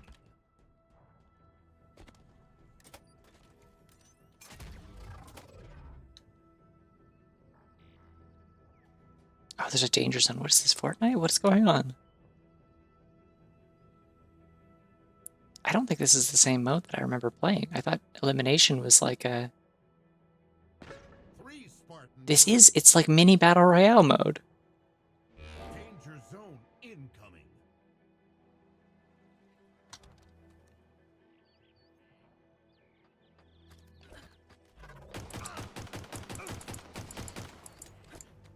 What do you mean you have an energy sword? Where did you get that? It's not Counter-Strike, because Counter-Strike is Tactical Slayer, where you just headshot people and they die instantly, and it isn't fun, and everyone has their headphones cranked up so they can hear footsteps. No, elimination is Fortnite, unfortunately. But like round-based, because they don't want to have a giant match with a billion players. Round 2. Yeah, well, there's a few modes like that in this. Infection is kind of like that, I think. Oh, it would be really funny to have a repulsor. Let's do that. And a crate. I love crates. It's Kong Slayer, bitch. It's always Kong Slayer. Power items. Kong Slayer never ends until I say it does. 4 Got him. Spartans remaining. Please put your power items.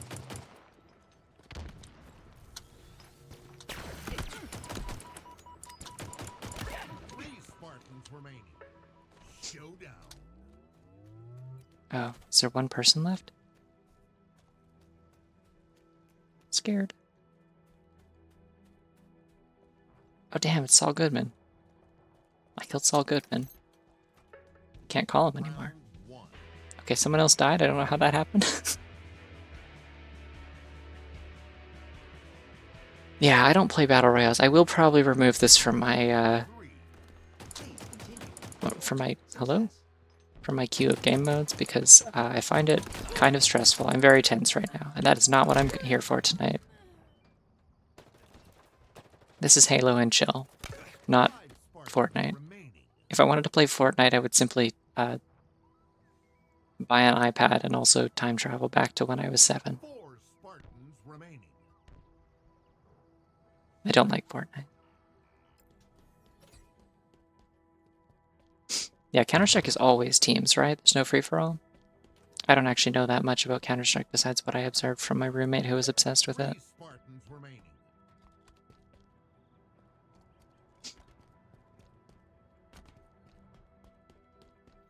Oh yeah, this also is a gun game. What are you doing? Showdown. Okay, well this person's got a sniper rifle, so... Danger zone incoming. Oh, hold on, this person's got a crate coming in with a steel chair.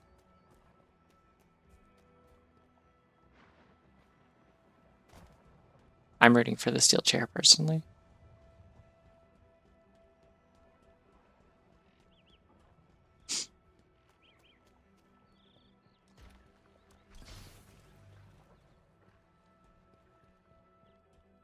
Drop the steel chair, so disappointing. What is happening? Oh, okay. Lost. Yeah, I think there was a different version of elimination before. Round 4. Oh no, maybe I'm thinking of attrition, is what it's called. Where you, you play with a team and you don't have automatic respawns, but,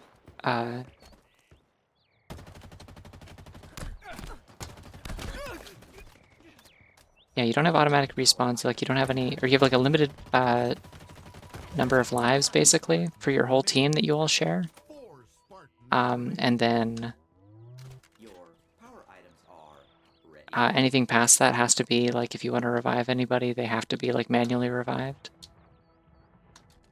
So you kind of want to wear out the enemy's lives before all yours are gone.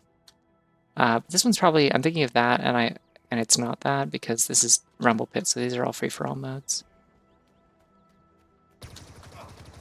3 Cool. Spartans remaining.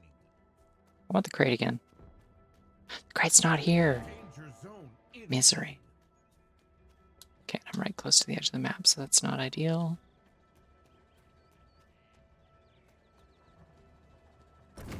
Me.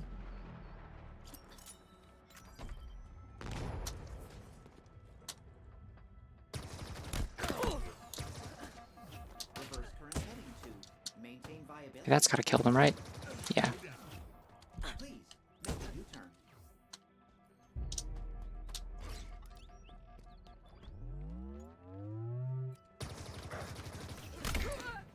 Oh, really thought I could pull that out by punching.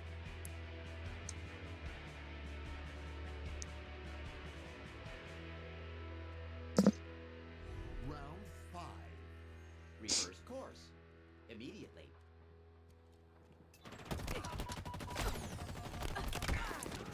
I died to a bot. That's so sad. I believe Gun Game was a Counter-Strike original, yeah. They have a name for it in this, and I forget what. It's like...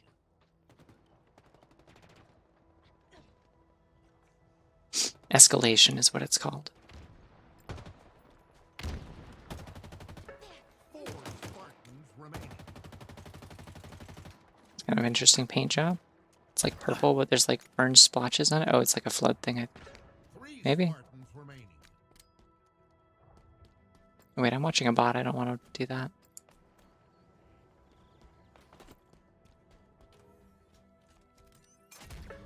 Ooh. Showdown. Active camo and sniper. Interesting. This is also, I think, a controller player. What are you doing? Okay.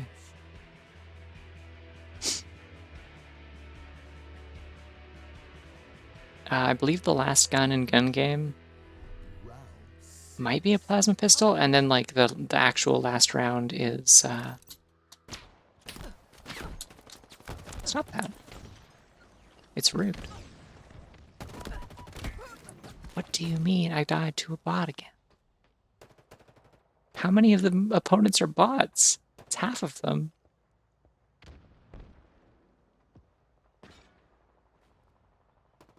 Yeah, no, I think you start with like 5 Spartans remaining. energy swords, maybe, or no? I think you start with like rocket launchers. And it goes all the way up to like you have like a plasma pistol and a regular pistol, I think, or a plasma pistol and disruptor. And then the final round, you just have a skull in your hand that you have to hit people with 3 to get your final Spartans kill.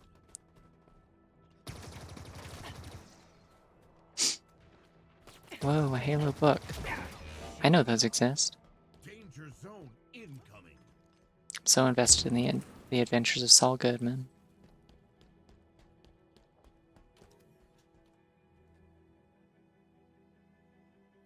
You're gonna put your active camo in? You picked it up. Okay.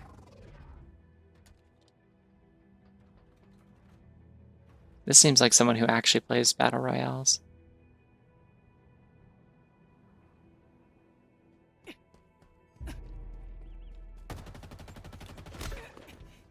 Rip. Round lost. How many rounds is this? I would like to stop. When do I get to stop? Round 7. 5 rounds to win, no time limit. God, okay.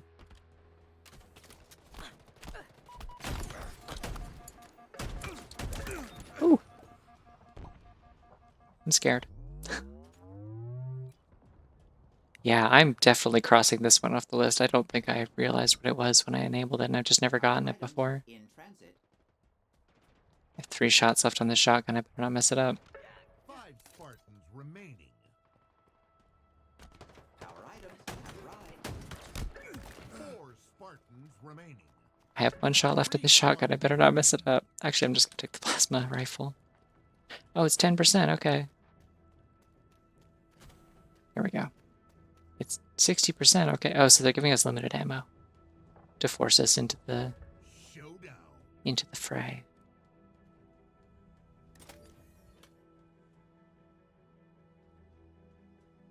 Danger zone incoming.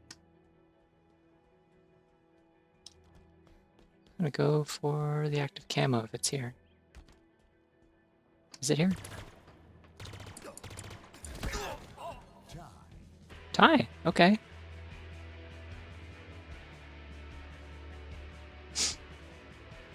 It goes by points in that case, like the number of kills. Another round. Oh my god. Hazardous. Path ahead.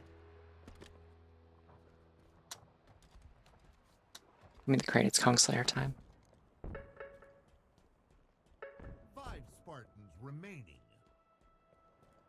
Good. The bots are killing each other. Power items order confirmed. Yeah, I know everyone here is just like, ow. It's like Evangelion or something. Your power items. But yeah, I know everyone watching is just really fiending for more pretend Fortnite content.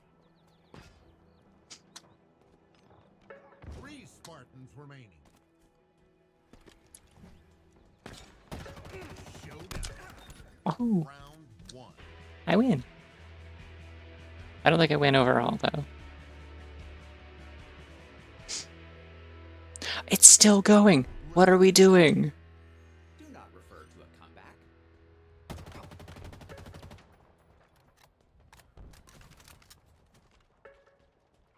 5 Spartans remaining.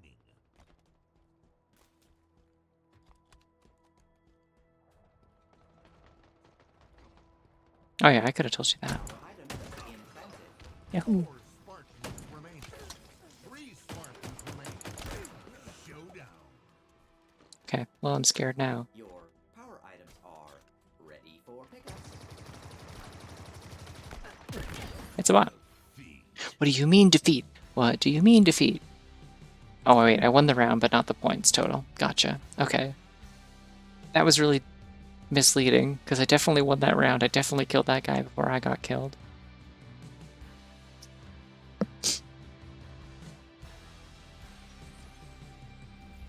Alright, well, I'm going to remove that from the queue of modes that I'm willing to play.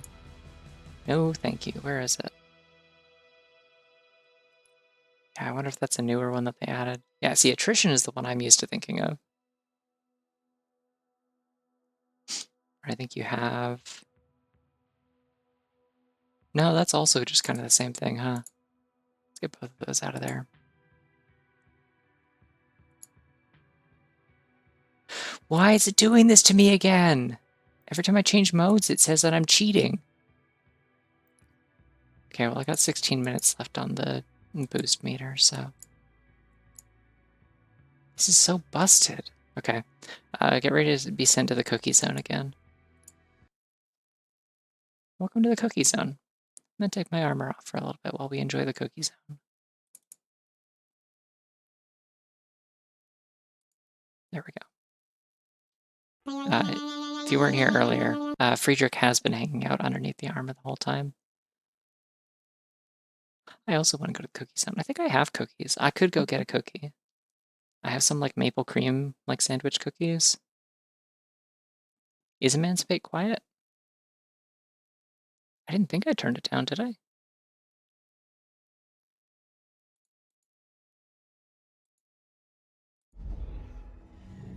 Get ready for the really long loading. I might have turned some of the stuff down. I didn't think so, though. Unless something's different with my audio in general. Is like the game audible? I know I like have it running a little bit quiet so that it's not like blasting. Yeah, okay. I just kind of relied on, yeah, I think I set it up last time to be fine. It's mostly just because the explosions get loud, but also I think I had it tuned higher for ODST and it was fine, so I could probably turn it up a little bit if I wanted. It's just hard to talk over. Wish they'd let me change my settings while it's loading. That'd be efficient. This is so bizarre. I don't know why this glitch is happening. I'm curious if... I might have specifically turned Emancipate down at some point is the thing. You will survive. It's okay. I believe in you. Be strong. Okay, let's just... Yeah, like that.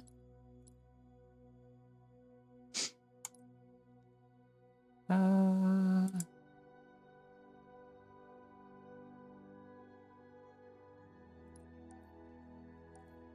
we gotta get our Rumble Pit in now, because later in the night it's impossible to queue into any of these.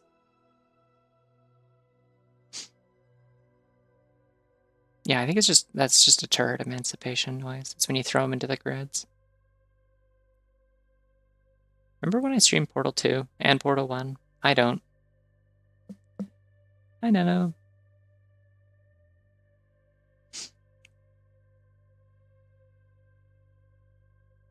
Hey, great news, by the way. No, I don't know if you saw the queue. I am starting your commission in like 2 days, like on Monday. I think that's the plan. So, soon there will be another creature to look forward to.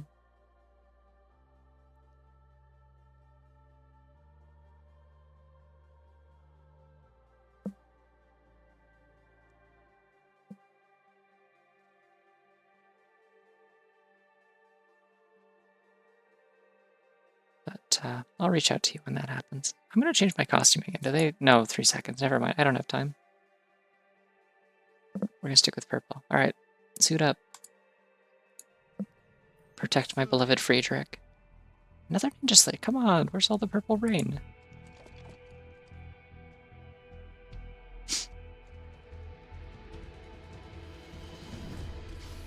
Yeah, Dark Souls text that just says Friedrich protected. Hello. Victory. Shall I call for cleanup? Woohoo.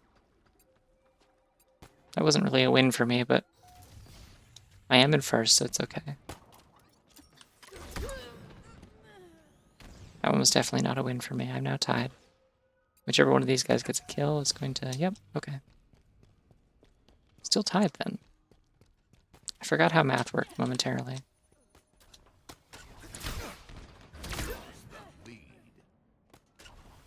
I think I'm still in the lead, actually. I think you'll find that it does still say first next to my name for now.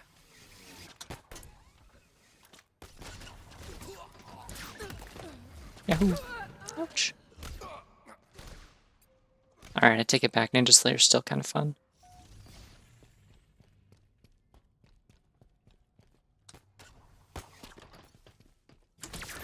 Cut down and away. Ah, got both of us. Dang. Still in the lead, though.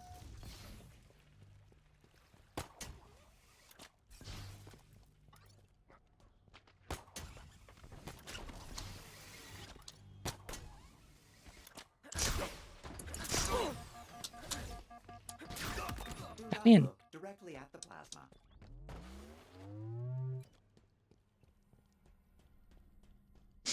It's true. It's Energy Sword Sunday. If I don't have fun with an Energy Sword, they'll kick me out of Halo.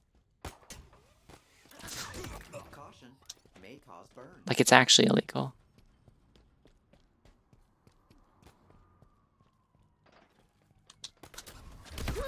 Ouch.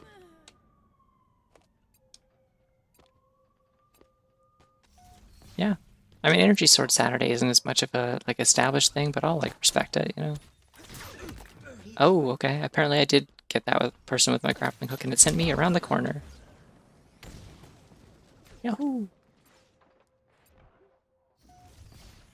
The important thing about the casual, like, goof-ass Rumble Pit modes in this, is that they're very bunny core. Lots of yahoos, yippies, whoopies, woohoos, etc.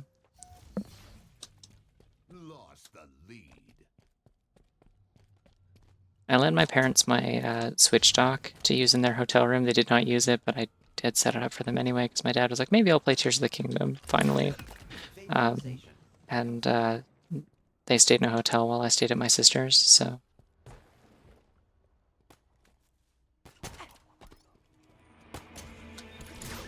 Woohoo! Anyway, and even if they didn't use it, I hope they enjoyed looking at my many incredible bunny stickers that I have on it.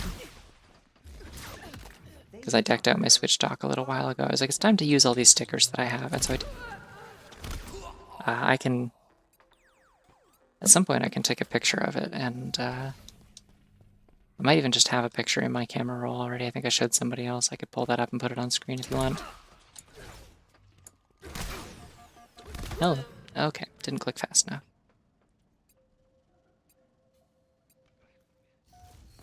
Oh, blind spot would be funny. I just put it like a PNG of another bunny there. It's the reflection of the inside of my helmet. But like with fucked up FOV that doesn't make any sense. No, I'm in third. What happened? I'm tied for third. That's even worse. Yeah, I mean, prey creatures have a blind spot in the middle because they can see all around them from the sides. So they can see approaching threats and also people coming at them with treats and react accordingly.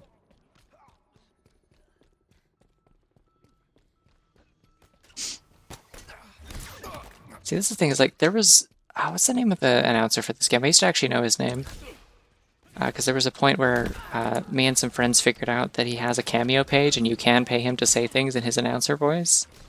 As long as it's nothing like dirty, like he won't like swear or say anything hateful or anything like that. But you can get him to say like funny stuff in the Halo announcer voice and just use them as like audio clips or get it for somebody's birthday or something. You know, normal, typical Cameo stuff. Ouch, I think we all just died there.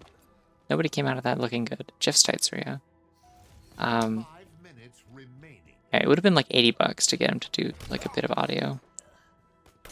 And there was talk for a little bit of like, hey, we should compile a list of funny things that he could say that we could turn into like sound alerts.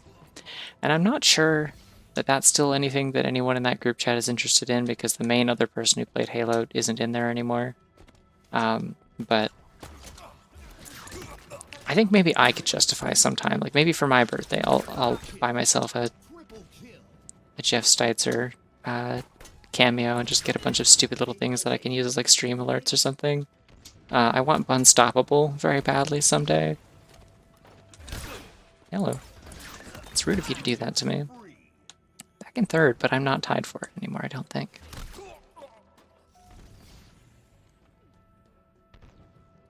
Oh, Team Gaer's good.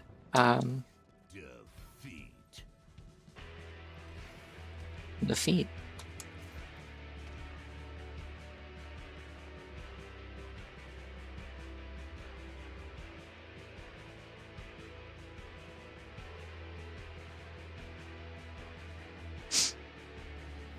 But yeah, Snoop Booped would also be good.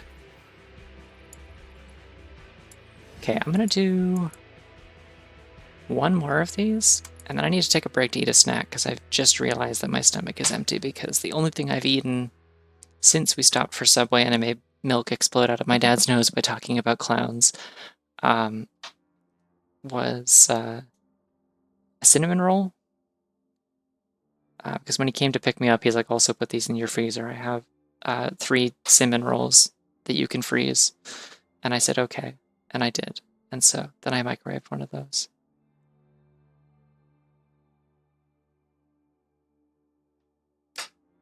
Wait, go back and clip what?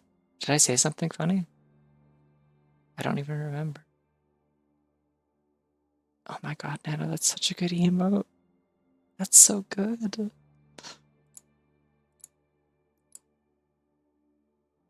Oh, the nose milk explosion story.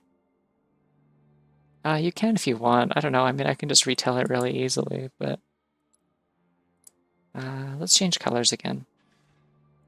So when I come back from the break, I'll have a fresh outlook on life, you know?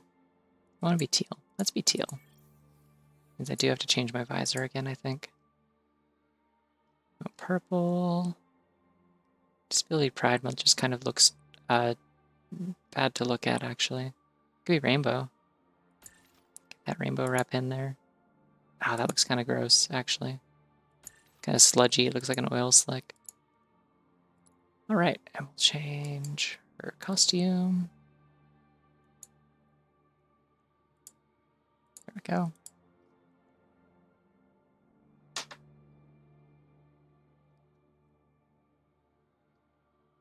Wow, it's Master Chief. But he's gay. Slayer.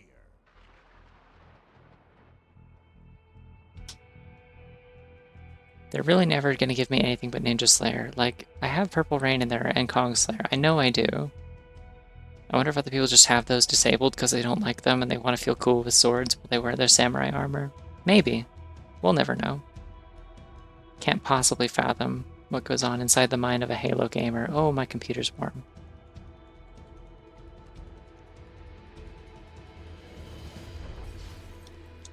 Out to seize the enemy.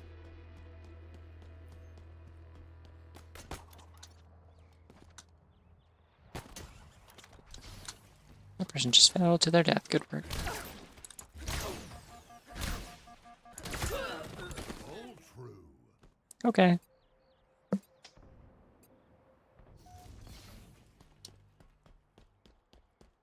But yeah, after this round, I think my boost should be up as well. So I'm going to take that as my sign to go take a break and grab a snack. I'll probably go back to doing firefight for a little bit, maybe. That's mine. Damn, I was totally gonna bean those guys.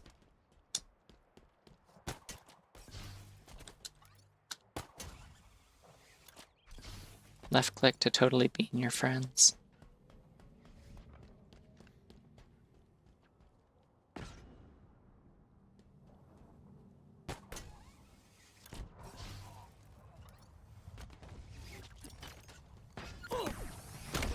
Oh my god, if that got somebody, it would have been amazing, but I'm pretty sure I exploded myself instead. Yeah, I usually try to avoid expressing if that's what I'm going to do. You'll never know.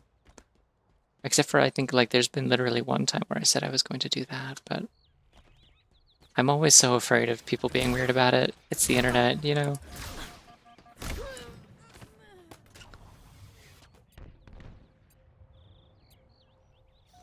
I don't need to explain my bodily functions to strangers. It's not important to me, and it shouldn't be important to them. There. I should get points for killing the chair, I think. Active camo available. Yeah, I know you're invisible. Okay. They should let me, like, tag people. Like, they should let me, like, just be like, hey everyone, this guy's eating chips. Hey everyone. It makes a noise, like I can still tag people, but it doesn't actually put a tag on them. That's really funny.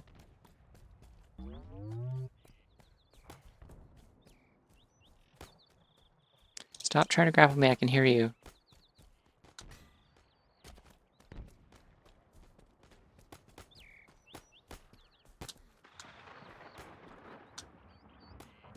Something glitched? What am I hearing? Or is it just like a thing that's happening where I'm hearing like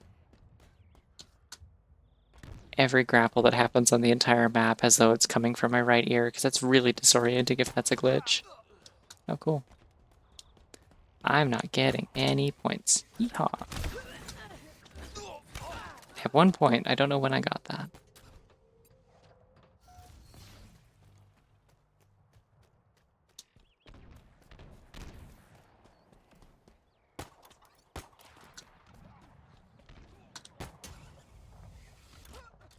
I don't know why I jumped at this guy's eating chips. I just thought that would be funny for some reason.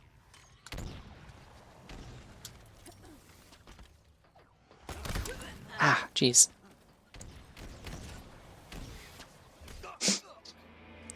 Like something about specifically the person crouching in the corner with active camo just made me think this guy's eating chips. Hey, everybody. I wish I was eating chips. But the chips that I have are... Actually, I bought a giant thing of Sun Chips at Costco. So I do actually have good chips that I'm excited to eat. But unfortunately, I need to finish the open half bag of dill pickle chips that I bought a while ago that I regret. They're like weirdly like overly vinegary. And I burned my tongue with them when I ate too many of them at one point. And so now I'm like very hesitant to have more because I associate them with a memory of pain. A very recent memory from like last week. Yeah, give me that. It's Kong Slayer, baby. Kobe. No, I thought I might get somebody with that. It would have been cool.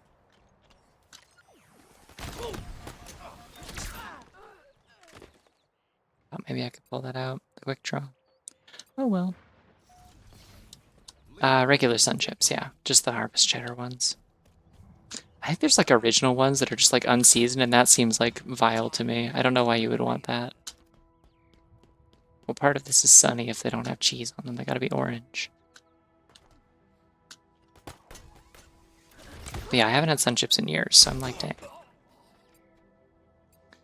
I went to my sister's. She had this giant Costco bag of sun chips, and I'm like, what do you mean they sell giant bags of sun chips at Costco? Like, I can never justify buying sun chips because they're like way overpriced.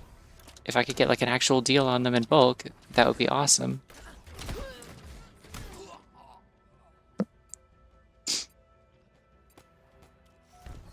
So I did.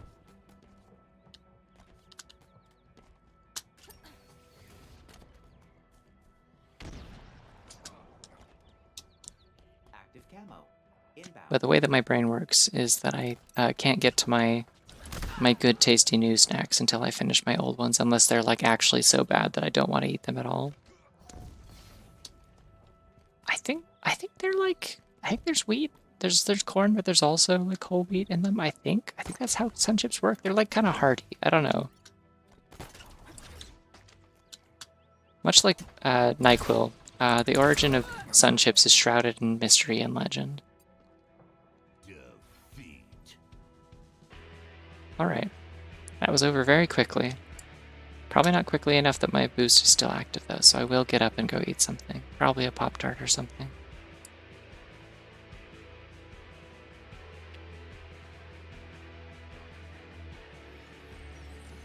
Yeah, okay, boost is over.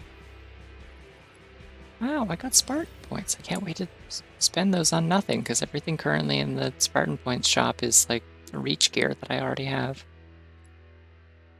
Okay, I'll be back. Hopefully the game doesn't call me a weird cheater when I come back, because that would be sad. I'll drink some water and then I'll go.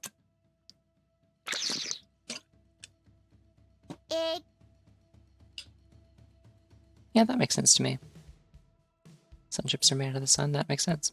Alright, I'll be back in like 5 to 10 minutes. See you shortly.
Hello, I'm back. What's up, Halo Fortnite gamers? I'm just kidding, I'm not playing Halo Fortnite ever again. Let's get our armor back on. What do I put in ramen? I don't eat ramen. I haven't had ramen since I was in like elementary school. I'm not a big noodler, unfortunately.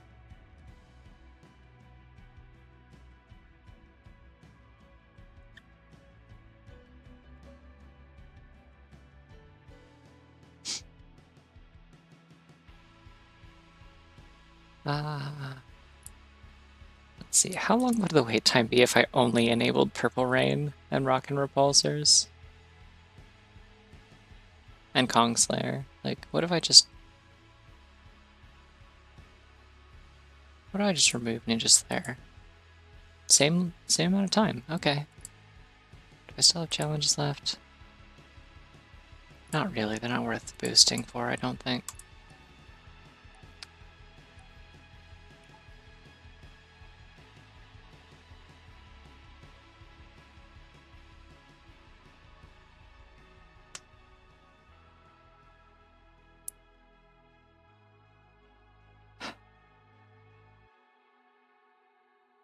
It's a little bit cold in my apartment tonight. You think that the amount of heat being pumped out of my computer case to keep my CPU cool, because it is apparently doing that, despite the fact that there's a lot of warmth above my case and like fans are roaring.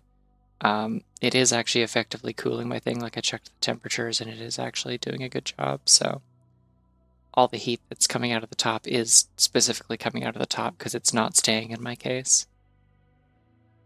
But yeah, you think that would have like warmed up my little desk area more, but I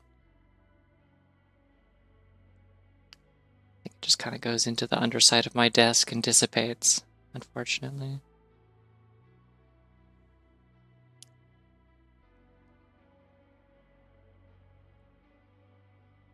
But I got blankets, and I got a blanket, and I got I'm still wearing the residual remnants of my boy moding attire from this weekend. So I've got a plaid button up that I was wearing over my over a t-shirt and shorts.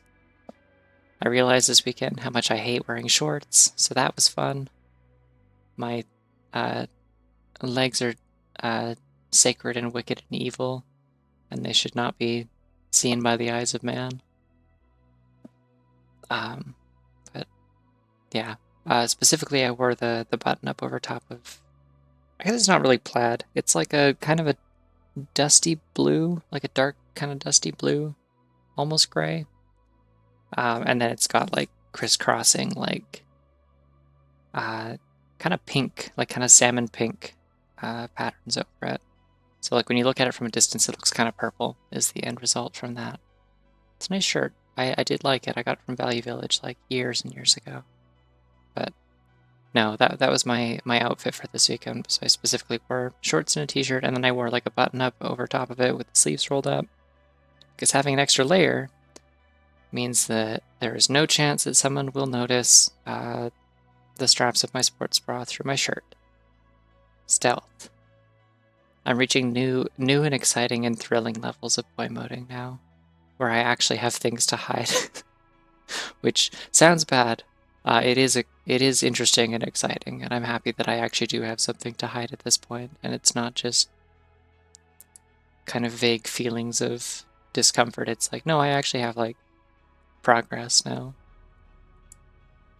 Fucking repulsors, let's go. This is a fun map for it too. This is the one where like the middle of the area just has like a passive like active camo field. And there's like little sneaky hidey tunnels around the corners. Yeah. See, that's the problem is like even if I don't end up with like a lot of like chest growth from HRT, like, hey, I got him. Pause for meows. That person could be cool. I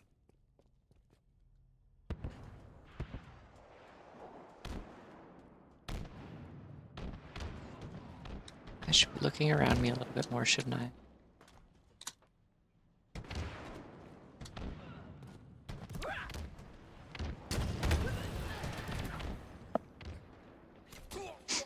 Anyways, yeah, even if I don't get like a ton of growth from HRT, like I don't know, we'll see how it goes. But like the tricky thing is that even a little bit of something sticking out is going to become like pretty noticeable pretty soon because I'm like just kind of skinny.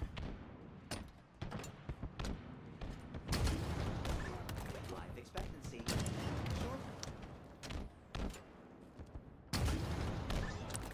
I don't think anyone's going to believe that I've just been working out and have jacked up pecs, so I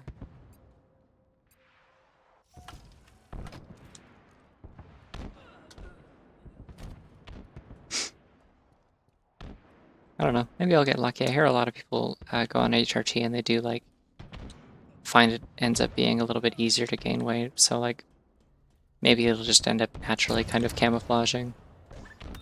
That person was AFK, but you do what you gotta do to survive in this cruel, cruel world. Ooh, there they go.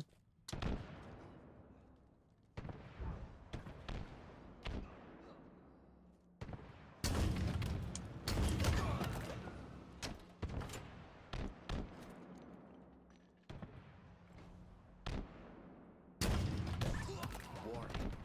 Bullets. Yoo-hoo.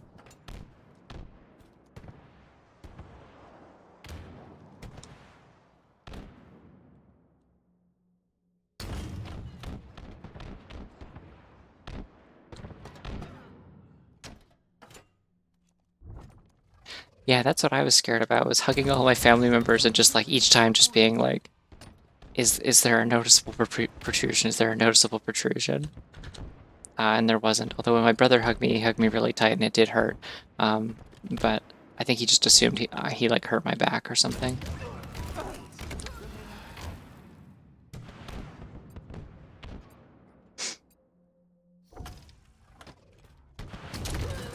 I don't know. I'm still only 2 months in. There's really not a lot of anything happening yet.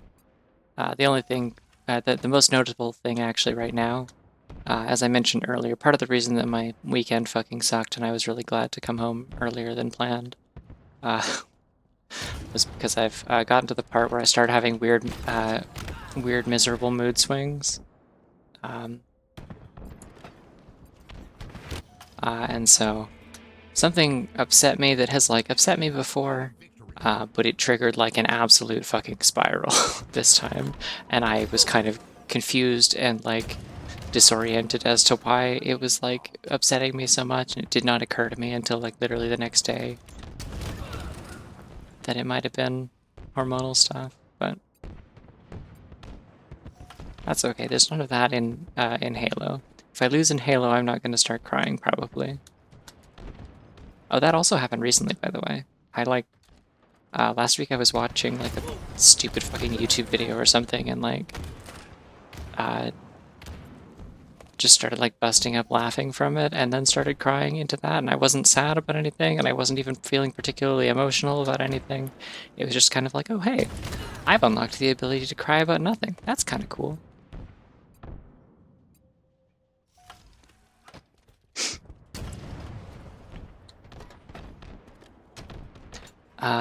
Meg, one thing I will mention, because I know you and I like had like a conversation about some of the like varying effects of HRT on different people, and I think you mentioned that you hadn't really gotten a lot of the emotional stuff.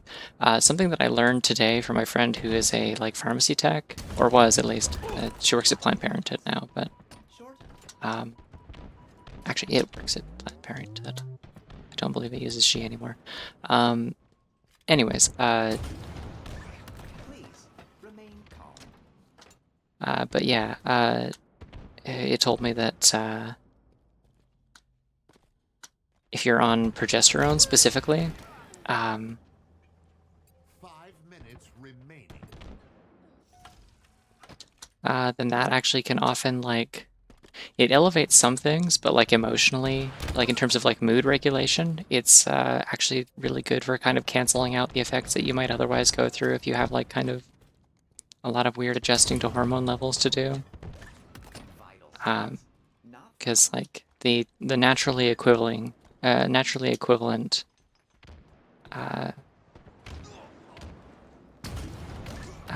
like or the natural equivalent to progesterone that is like naturally produced by cis women is, that was unnecessary, but it was funny. It like one of the things that it does is that it does like it's something about like it like spikes during like ovulation or something like that, and it like evens out the other hormones being produced.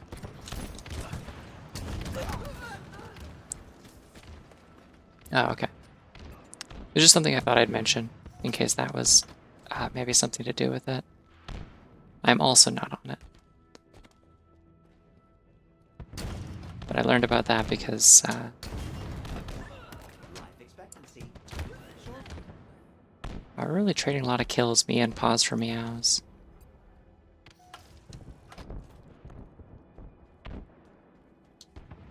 Funny paw camaraderie. Ouch. I don't like this person and their weird flood skin. Or their name.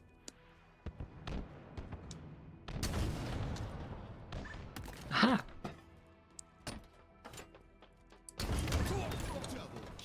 Oopsie. Gotta look where you go. Hey, I should do the repulsor part of Rock and Repulsor sometime. Could be funny. Oh, it didn't work. That's so sad. It's tricky. Yeah, no, I've heard some stuff like that happening as well. Like, I can't think of any specific examples, but it probably also happened to me in some cases. Like, I don't know. Some of this stuff is just kind of influenced by like, you know, your stress and mental state and feelings about things and stuff. Like, your body is just kind of a machine that responds to external input.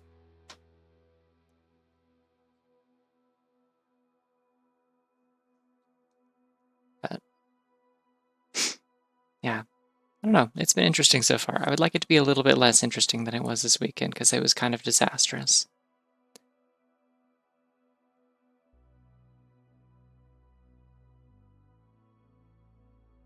Uh,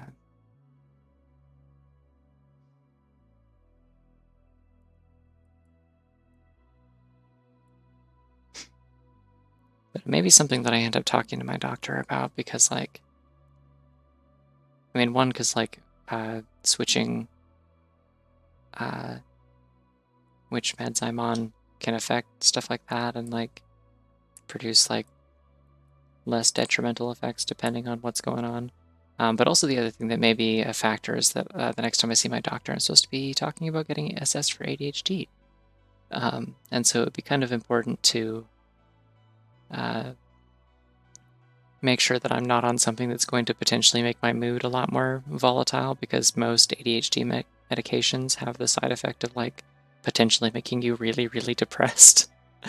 And my mental health is pretty good so far currently, like better than it has been in ages. I've been doing pretty all right.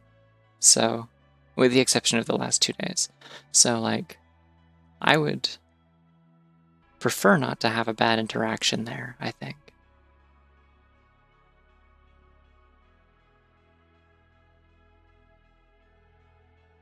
Yeah, like, I don't know.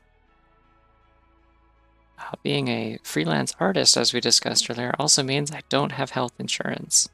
I mean, I live in Canada, so some stuff is covered, but I don't have private health insurance, and I don't have stuff that covers, like, medication and dental and optical and stuff. So I may have to take that into account of, like, how badly do I need ADHD medication? Can I continue coping the way I have for 27 years? Maybe. But it'll just depend. Because that is the tricky thing, is most people I know who are on ADHD meds do have like some kind of job that provides some kind of basic health insurance, and most of those are good enough to cover ADHD meds down to the point where they cost like $15 for a couple months or something like that. I have no idea how much a bottle of Spyro is. I am not on it. I'm on Ciproterone. which I think they don't give in the US, I think, maybe. But it's like pretty common in Canada, and it's also apparently common in Australia.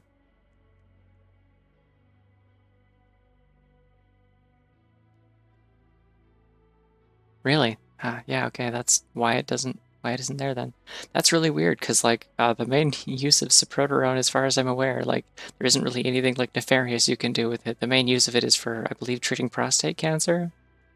Because it is just a very, very strong anti-androgen, and so it just like absolutely fucking nukes your T levels, which is good for reducing like inflammation and swelling and stuff in prostate cancer patients. Gong Slayer, yes, good, excellent, wonderful, beautiful, and a good level for it too. Yeah, but also like lots of things too. The thing that's weird about it being like just fully illegal at all times always is that one, like it's not like anyone's going to like misuse it. Like they're going to be prescribed it because it's important for what they have and what they need by a doctor who will inform them of the risks, like they did for me. The other thing that's silly about that is that in particular for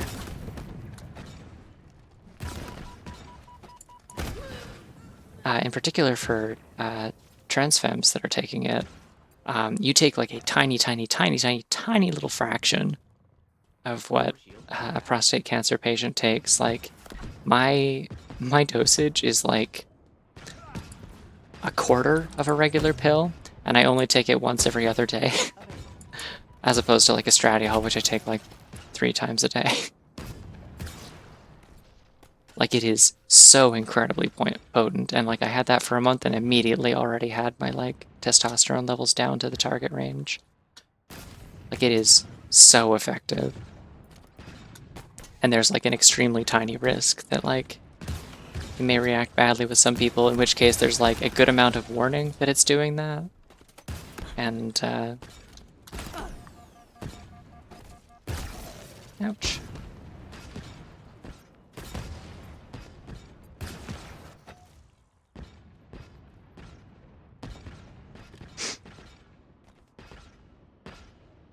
Yeah, I think I take, yeah, 50 megs a day is crazy. That's the thing, is like I talk to people from like other countries sometimes, and they're like, my doctor gave me like this much, and I'm like, that's like 8 times as much as I take. What's wrong with your doctor? I have a friend from Australia who was talking about how they used to be on it, and they had to like, they literally had to switch endocrinologists because like they were prescribing so much Cipro, and it was like actively fucking them up, making their like mental health like really unstable and making their whole body feel weird. And I'm like, yeah, I mean that would do it. When it's medication that was developed for cancer patients to deal with that, and you're just like, haha, I want to have less testosterone. Got him. Dang. Yeah, I think I take like 12.5 megs every other day, because it's a 50 meg pill that is cut into quarters, and I take it every other day.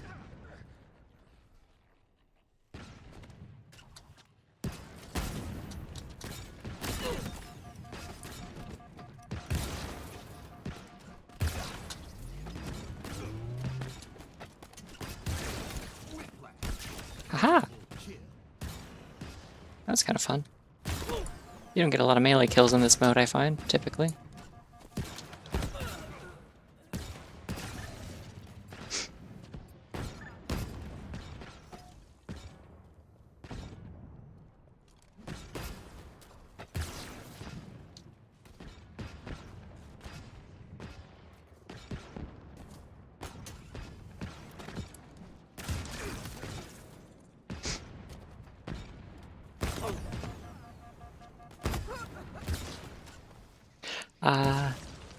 I do have access to blood testing. I usually like have to do a blood test before I go in for any of my doctor's appointments. Like they just have labs that you can just like every time I have a doctor's appointment, my at the end of it, my doc just like prints off a form for just like book an appointment at any of the testing labs that are around the city and get this done.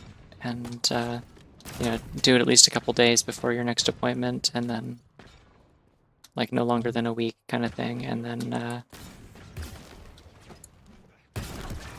there we go. I'm so good at Kong, but not as good as Mars Weena 93, I guess.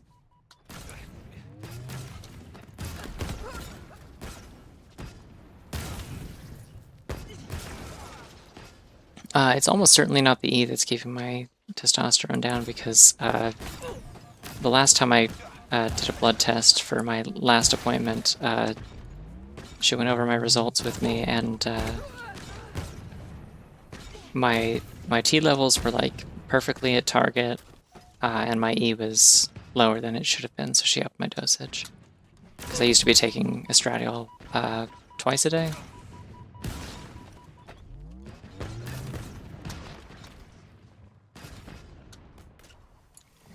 Don't you love the soundscape of Kong Slayer? I know I do. I used to play this all the time. Like when I'd play it in calls with friends, I usually had the game music completely muted, and I would play this with like a SoundCloud playlist or something. So I'd have like boppy, like chiptune and stuff going. Or like, there was another point in my life when I played this with my Slappers Only playlist, which is a bunch of like, it's mostly Eurobeat. It's like Eurobeat remixes of anime openings and stuff. I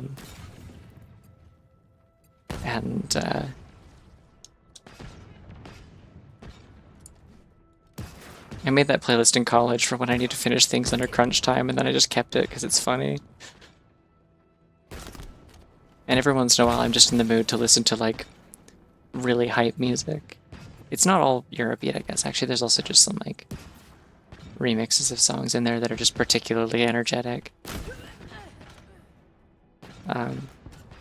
Yeah, there's a brief period where I tried to play this with that kind of music, and it made me actively really stressed out because it would like just like multiply the effect of any game in this that like got my heart rate up. But every once in a while I would do something cool, and then I would clip it, and the audio in the background would still be like it was way lower than the game audio, because I had to be able to hear the game. But you just very faintly hear, like as I'm like doing some sort of clip where I like whip over somebody's head and hit them with a skewer, like at point blank or something like that, and there's like a Eurobeat remix of A Cruel Angel's Thesis playing in the background. It's like, yeah, alright, that's pretty good. Ooh, direct hit.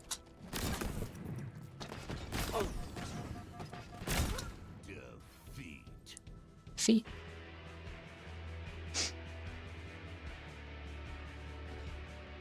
I don't listen to that music all the time, again, for the reasons I just specified, but it's there, and I still add things to it. Sorry, I have like a vocal curse every time that I hear Jeff Steitzer say defeat in this game. I always say the feet. This is a very old habit. I've had this for like 2 years. Yeah, exactly. But only for Jeff Steitzer saying defeat.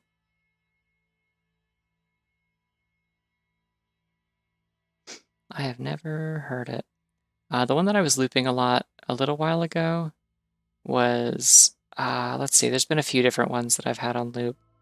I had a little while there where I was bouncing back and forth. I would just keep clicking back and forward in my Firefox window to go between the two videos, and it was the 30th anniversary arrangement of Endless Possibilities from the Sonic concert, and His World Zebrahead version. And that was a phase that I was in, I guess, for a little while. There's also a period of time where I was looping over and over again Too Real, which is like one of the two like original Miku songs by Danny Baranowski for the Miku DLC for Crypt of the Necrodancer. That song is so good. If you haven't listened to that, go listen to Too Real from Crypt of the Necrodancer. It's just like the perfect blend of like weird kind of like ethereal Miku vibes, and like Danny Baranowski's just like bump and dance tracks for that game. I should stream Crypt of the Necrodancer sometime. The problem is that I'm like, it's really hard to play while I'm streaming. Yeah, it's so cool that they let Danny Baranowski compose an entire Zelda game soundtrack. I did stream Cadence of Hyrule once as well. Or I think I actually only streamed that. I don't think I streamed regular Necrodancer. I find Cadence of Hyrule is a lot easier. Like it's just the progression's a lot faster because you're meant to actually get through like a longer form game playthrough.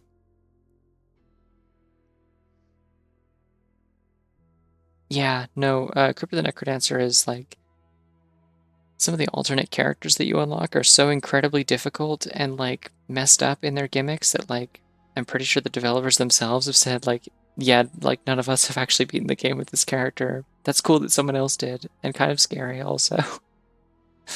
But you have to do a full playthrough with all of them. Jeez, yeah, no, I beat Crypt of the Necrodancer with Cadence, and then I beat it with her mom, I think, like whoever the character is that has the loot. And I think I might have beaten it with the DLC character who has like the cool like electric sword. So that was pretty cool. It took me a long time. I got really good at it at one point. I was playing it on Switch, and honestly, I think it's easiest to play it on Switch because like it's got the separate buttons on the Joy-Con. Like trying to play it on anything else is so hard. If I ever streamed that, I think I'd have to figure out a way to connect my Joy-Cons by Bluetooth.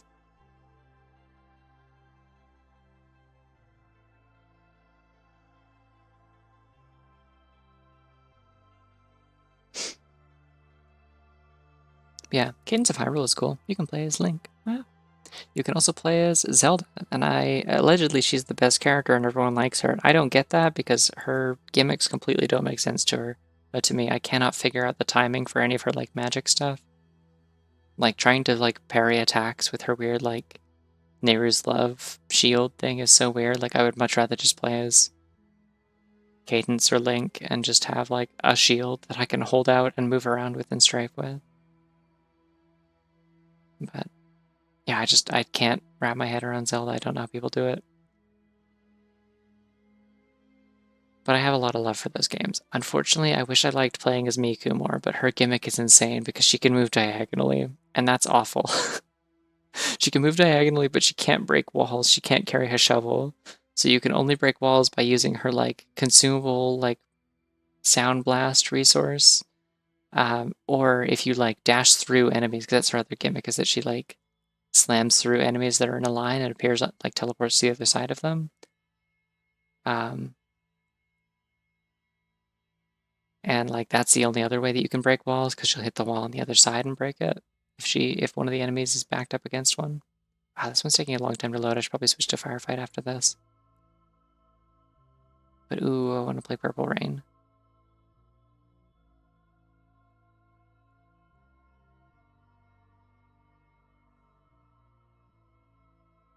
What? That she has really good costumes for every armor type?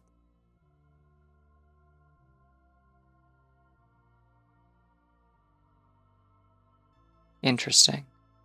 I mean, aren't those the same thing? Also, wait, I thought she just has hearts. I didn't think she had like special HP. Did they edit it later to have that?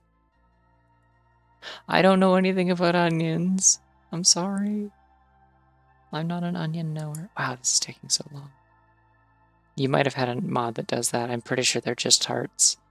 So that's the mod author's fault. Sorry.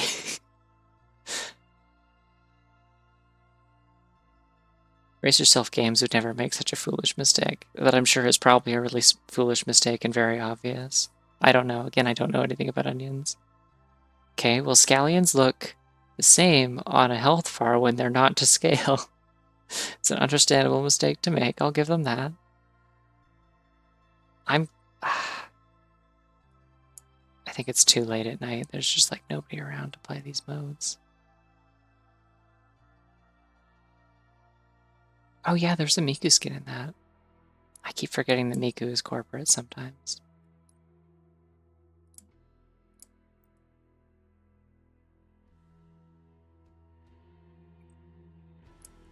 Okay, I'm gonna turn Ninja Slayer back up. I'm not gonna do this right now. I'm going to go back. We're gonna do firefight. Yo!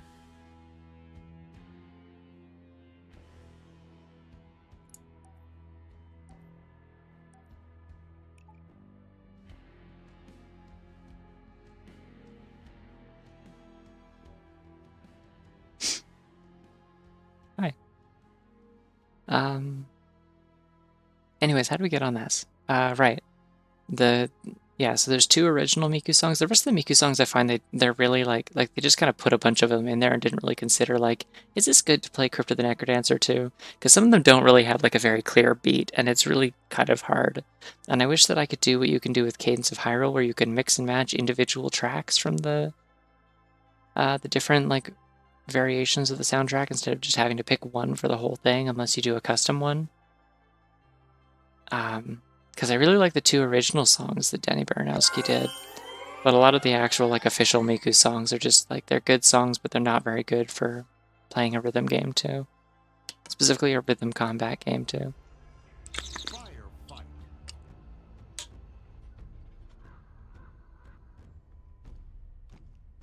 Yeah, like some of them are really fast, some of them like are kind of irregular. Like there's one that like occasionally skips a beat, I think, and you have to stop. I have no idea. I didn't get very far before I switched the soundtrack back to normal. Capture and hold the available kill. Oh, nobody wanted the heat wave. I see how it is. I'll take it. Kill incoming. I can kill so many grunts.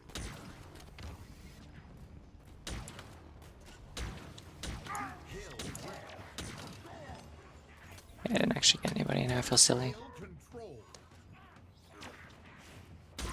It's okay, I'm allowed to feel silly. We stay silly.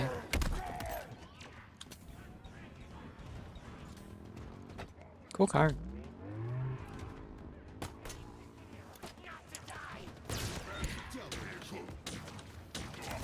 Killing spree. Indefatigable. Reinforcements.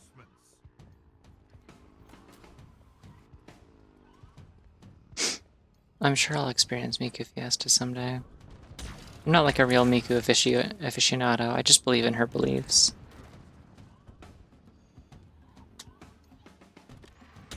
I had a post I was going to make at one point, and I just opted not to for some reason, which was a very similar thing, but it was just...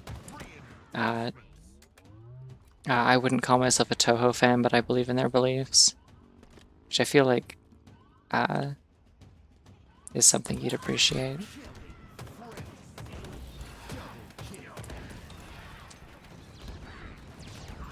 Yeah, the enemies can capture the hill. You only earn points on it when you keep enemies off of it. Like if there's enemies in it, then it's contested. So you were trying to build up the little meter there on the left at the bottom. And the round does not end until you clear it. So I have lost before, although it's much more common that you, if it's bad, if things are bad enough that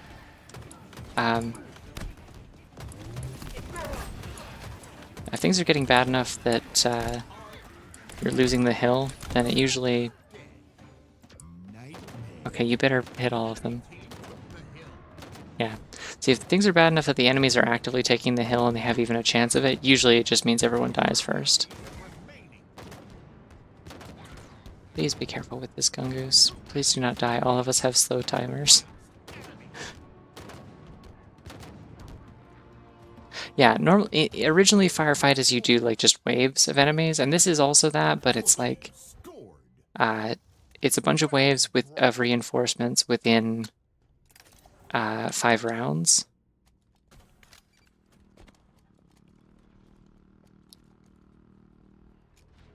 Wee. Set start. Kill incoming.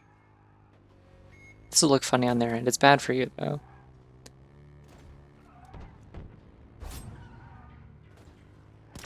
This person's playing on controller.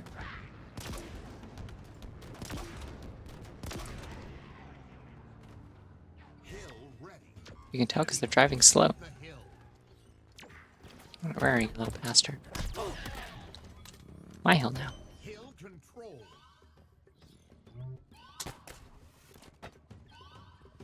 It's always Kong Slayer. Reinforcements. They can't stop me from Konging. Yahoo! Killing spree. I thought he was closer.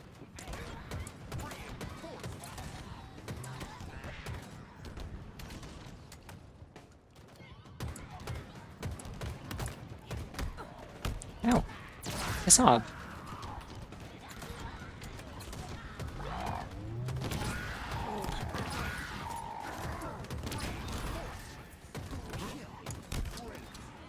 Nice. Turned that into a back punch.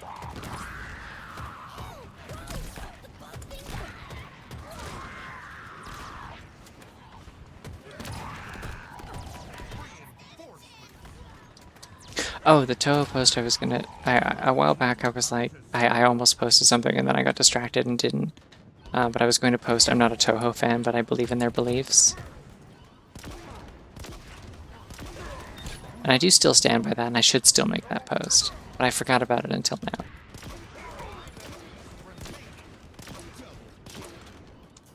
It's not Memory Issues Monday, but we're getting there. Last enemy. Your team scored. I don't know. I like the music. Weapon drop. I like the funny lesbian witches. I like cool bullet patterns that I can't possibly dodge. Set start. Hill incoming. Specifically, I appreciate the commitment that it takes to know the deep lore of a franchise and all the character names and stuff, while also knowing you will never play this game because it's hard. Because from what I understand, that's a significant portion of the Toho fan base. Apparently they buffed this gun a bunch, so I'm going to actually try and use it. They tried to make it so that the regular fire is a little bit better instead of it only being useful when you charge it. Reinforcements. My understanding is that the Toho fandom is a lot like the Earthbound fandom. Like a whole lot of like there's not a lot of distinction made between like the people who like actually have played every game and are wizards at bullet hells, and the people who are like Earthbound fan excited to play the game for the first time.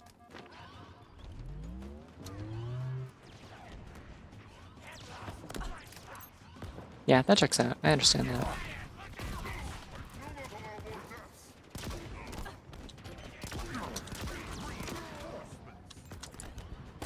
Oh no, I'm out of ammo. Increasing. I still got guns though.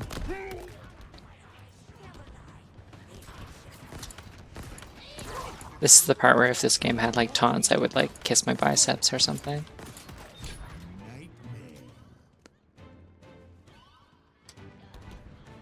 Characters from Toho are basically civic deities at this point. I like that. I'm gonna tell my parents I'm becoming religious again, but not in the way that they're hoping.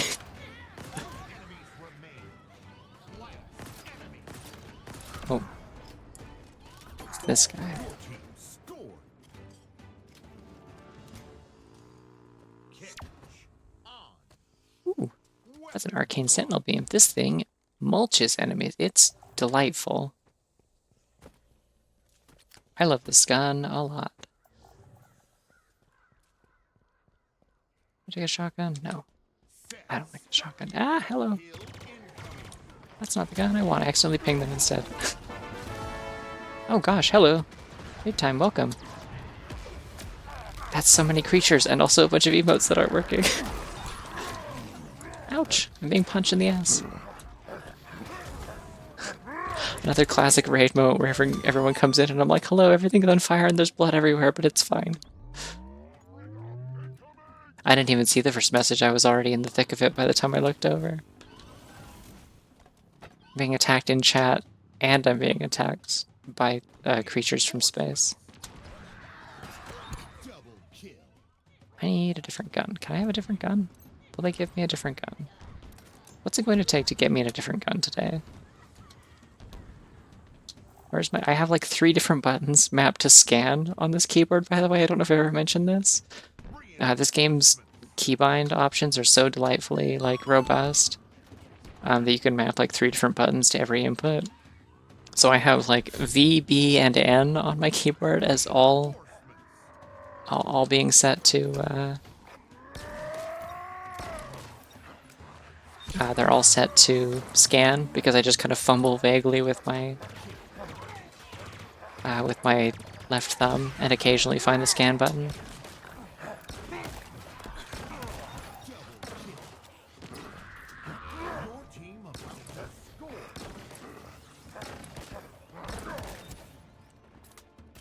Goodness, I don't like the shock rifle very much.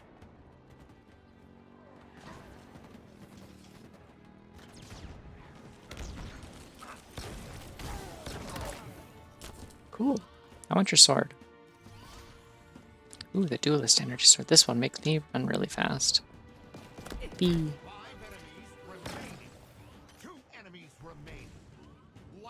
Yeah, I'm gonna take the disruptor over that.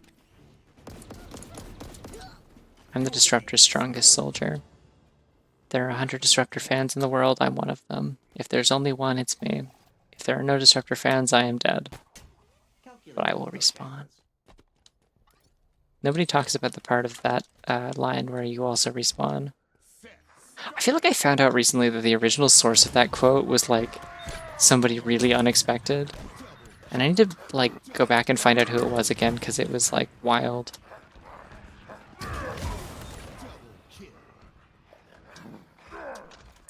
Hey, stop that. Hello.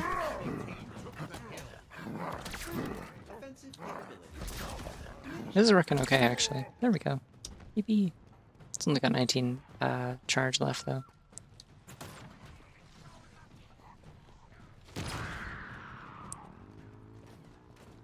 Oh yeah, wait, I wasn't even reading. I missed the comment about mashing. You're right. It makes sense. The more stressed I am about video game, the more I do just become... there's like a GIF that one of my friends made at one point that's like...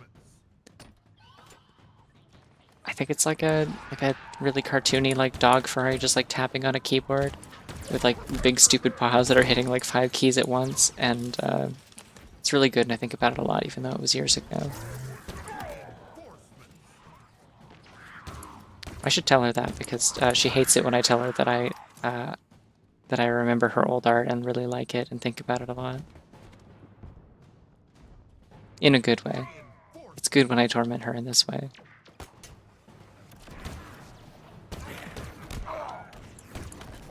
It's important for me to let my friends know that them being good at art and me liking it is not a sudden and random change.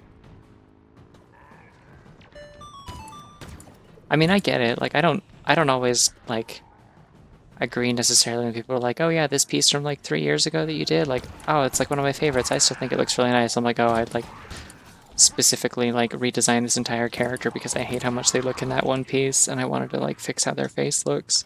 And they're like, "Oh, well, I like both of them," and I'm like, "Oh, okay, well, fair enough. I'm not gonna sit here and argue with you. I'll take a compliment." But it's only fair that I get to inflict this on other people. That's a bomb.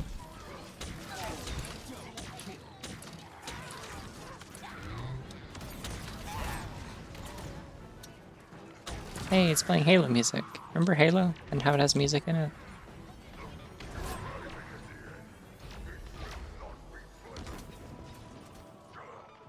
I like some of my old art. There's like some shit that, oh, that's Escharum? Atriox? Not Atriox. I said Atriox earlier and I was incorrect. He's not in this game.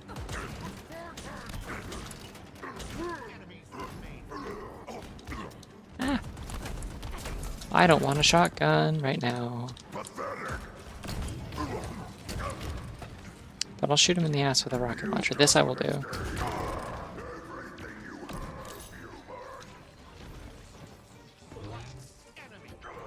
And we're just kind of slapping him around the map, huh?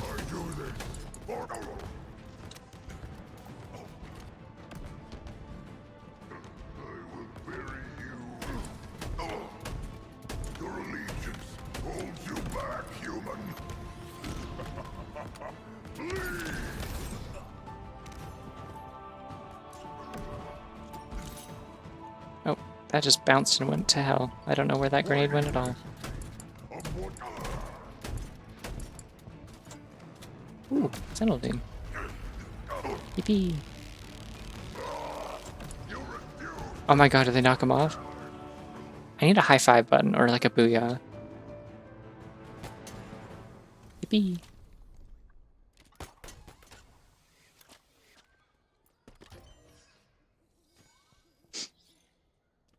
Your team scored victory. But yeah, I don't know. There's like some art that I did from like when I was in like college that I was still like, damn, this is really good. Like I really popped off. But the thing about like having old art that you think looks good, even though you know you've improved a lot, is that it's more like at the time you didn't have like the skill to recognize what would look good and what wouldn't, and so you can sometimes kind of fluke into it and then you're like, damn, how did I pull this off and why can't I replicate it? And in the future you can be like, wow, most of this art isn't very good, and this one here I managed to accidentally stumble into like doing this thing right and this thing right and this thing right, which is why like I think it's really important to keep your old art, because like otherwise how are you supposed to know that you've like learned things that you didn't know before if you can't compare to your old stuff? Like it's genuinely so important for like kind of recognizing personal growth, I think. I'm gonna change my color if they'll let me. It'll be red.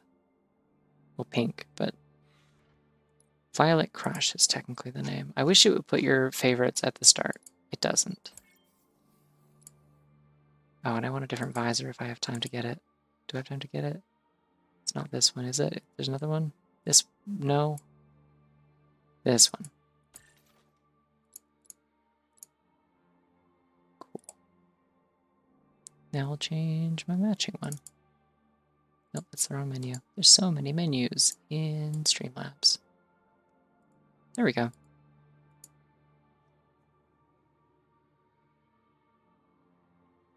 Like there's some stuff that I'm like, it's like still relatively recent and I'm like not that proud of it. And there's other stuff that I'm like, damn, I can't believe that was 3 years ago. It looks as good as like stuff I did yesterday.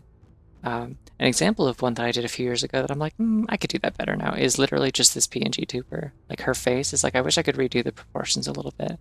But I have so many different costumes that are built off of using this one as a base that I'm not about to start changing her face proportions and have to edit all of that shit. So I just occasionally make different ones if I want to like something to look particularly different in a certain way. Hill incoming.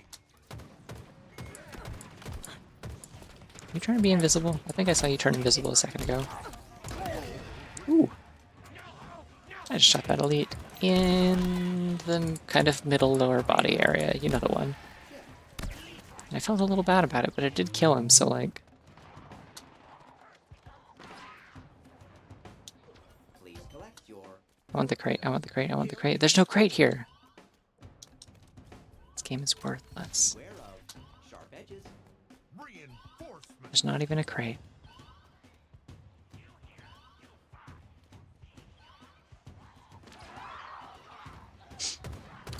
Thank you. Yeah, the mouthworms are... I think the mouthworms look nice.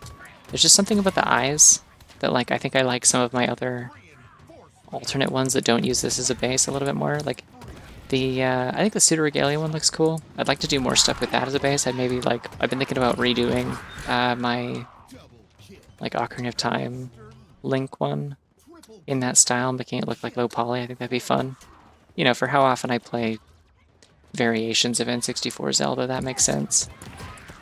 I think it'd be a worthwhile use of my effort. Unlike the Paper Mario ones where I made a separate costume that I had to almost completely redraw for every chapter of that video game.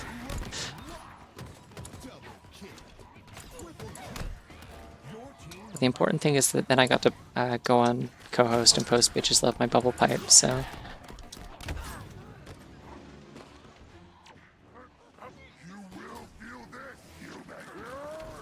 Oh, I have, like, really good ideas for the Twilight Princess costume when I get around to playing that. You have no idea.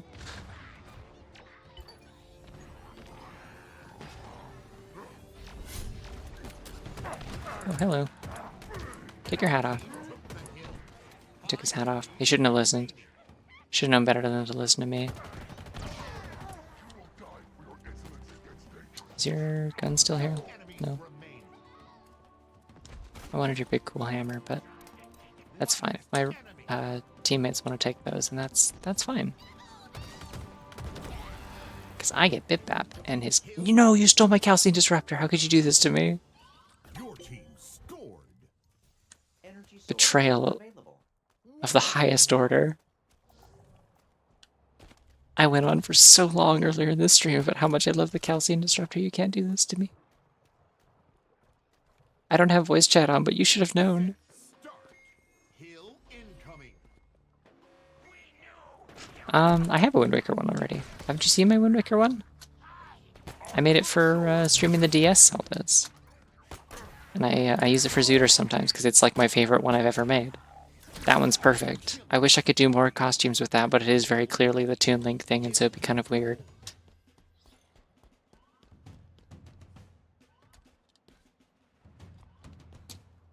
I also just, I don't know that I want to play Wind Waker again too soon, unless I like, I don't know, play it on emulator with mods or something. I know people have done some cool mods where you can play as like Linkhole or Imp Midna or something, and that'd be neat. I'd like that.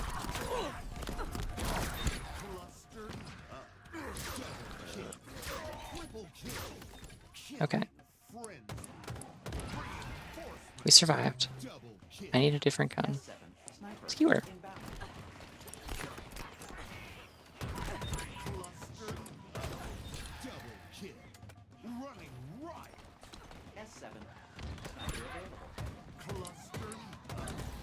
Oh, Jeff Steitzer loves to say cluster lock today.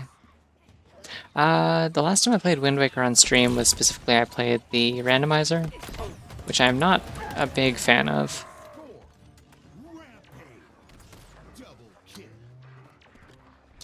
Like, I think it's one of the definitely weaker Zelda randomizers. It's a game that doesn't work as well format-wise for randomization. Because despite its big, cool, open ocean world, it is kind of linear in terms of what you can actually do, and at the same time, all the side stuff is just like so...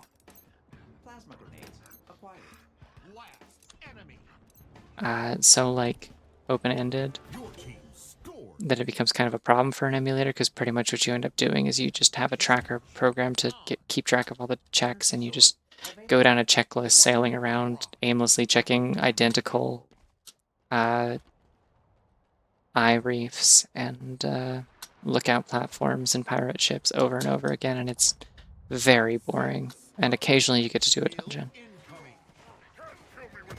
Like, it is not a game that is... Oh my god, I just stuck my teammate. It's not a game that's really built around, like, having a kind of even balance for how much each item unlocks. Like, it is just kind of... You get the hookshot and it unlocks everything, yeah.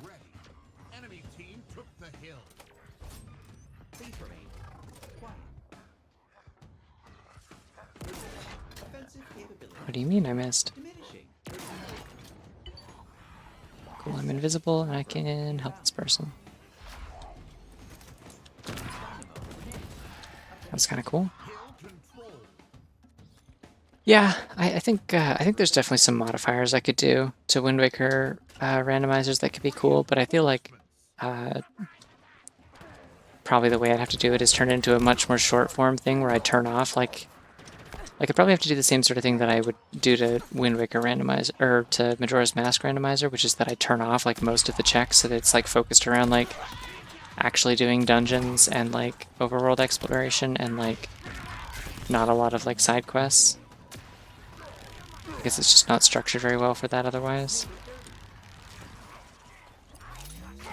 Oh, there's so many jackals. Oh, there's so many jackals and I melted all of them. Yum, yum, yum. I don't have a weapon that actually shoots anything. Yeah. Speaking of Zooter, I will be doing that tomorrow. That's still on the docket. That's why I did this tonight, because I figured, oh, you know, if people were here last week and they heard me say, I'm not streaming Saturday, but I'll be doing Zooter on Sunday, then they might have just kind of not bothered to check in tonight. So I'm not going to do Zooter until tomorrow, like I promised. Woo! That works.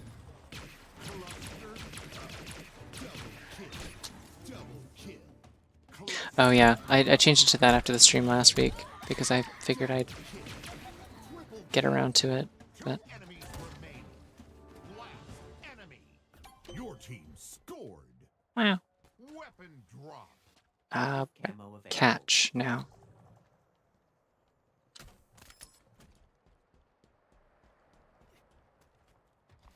I really do appreciate that the plasma pistol is like a legitimate viable weapon in this game. Like, it's still weak as hell, but it's like, S7 sniper inbound. I think they're gonna spawn right on top of me, aren't they?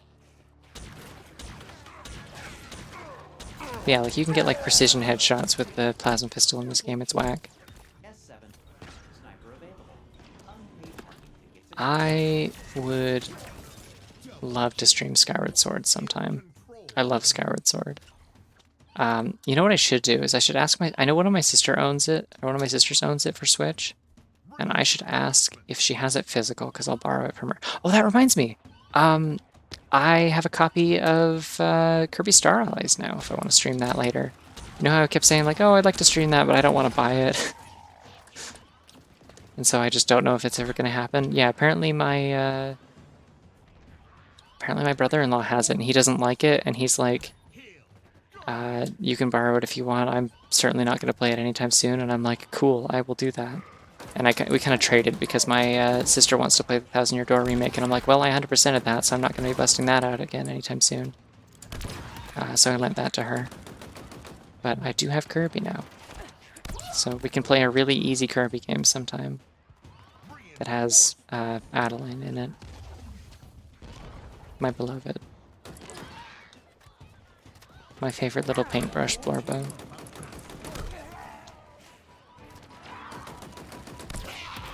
You want to know another example of like pretty dang old art, like probably from like 2019, that I did that I'm still proud of?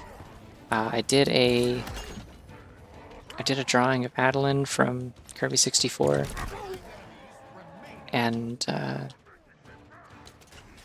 think I did it to like I just did it for fun, and then I like turned it into like a sticker design because I used to have a Redbubble that I sold a bunch of stickers on, and actually I think I'd rather have plasma because it's full. No, it's not. I thought I had a full one. Salmon on. Weapon drop. Oh, that might have been famine that made it so that it has less once I dropped it. Set start. Hill incoming. The Spartan human. Watch out! Watch out! Watch out! Take no more!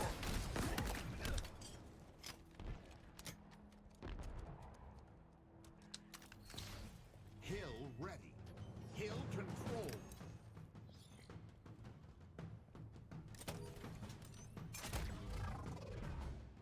But yeah, I did a drawing of that like years ago, and it turned out really nice, and I still really like that piece. And I think a friend of mine has no, it's one of my family members that has that sticker on like their water bottle or something, and so I get to see it occasionally. I'm like, dang, that's still some nice art actually. Good job, me in 2019 or whatever.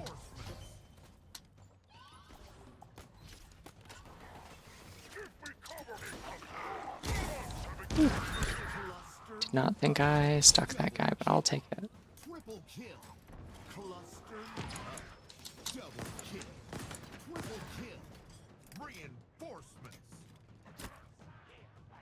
It was just Adeline with like her paintbrush and stuff.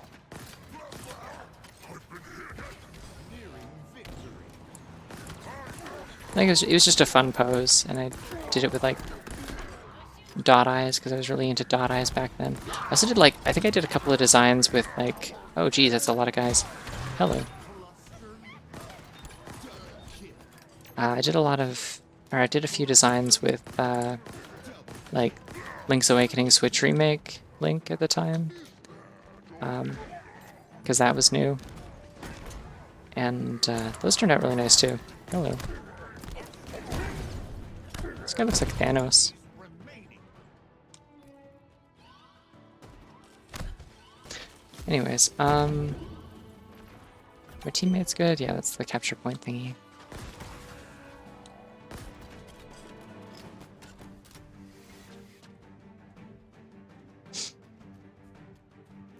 Yeah, I might have... I don't know if it was on my Tumblr, actually. Last enemy. Your team scored. I've, like, reposted some of the art from that era. Like, I also... I mean, it's not as old, but I reposted the art that I did for, like, a Super Mario World ROM hack collab project thing. It's a promo art for that. Which is kind of funny, because posting that actually worked out really well for me, because a bunch of people that I used to know from before, I, like, nuked all my old accounts and just kind of only had the ones that were, like, post-transition. So there were no longer any social media accounts that my family members were following. Like, there were a few people who reconnected with me that way because they saw the art on Tumblr when I reposted it. So let's see if I can find the Adeline art. I think it's in Dropbox.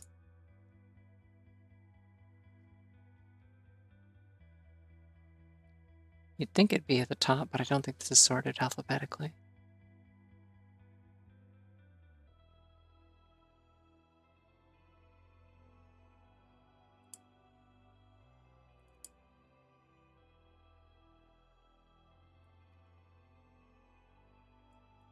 I found it, but I can't find the stickers. Where do I keep those?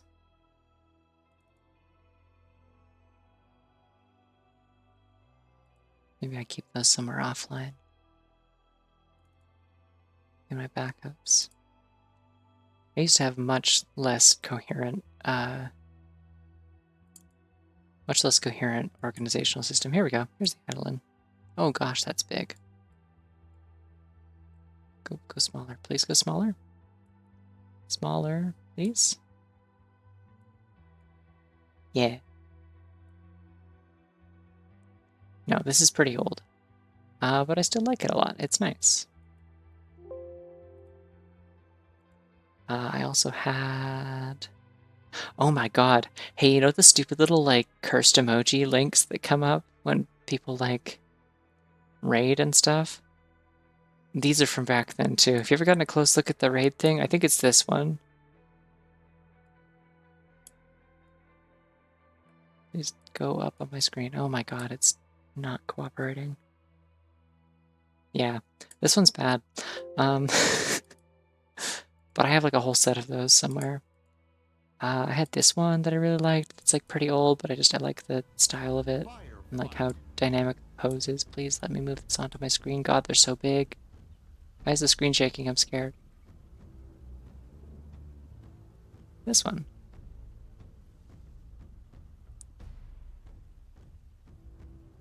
I think this is Link Between Worlds. He's got the bracelet.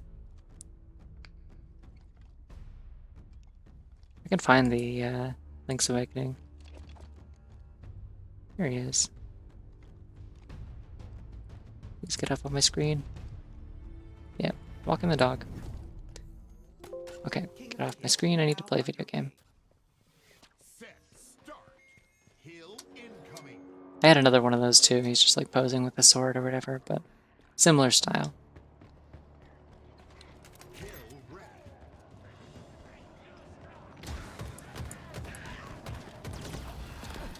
Hill control.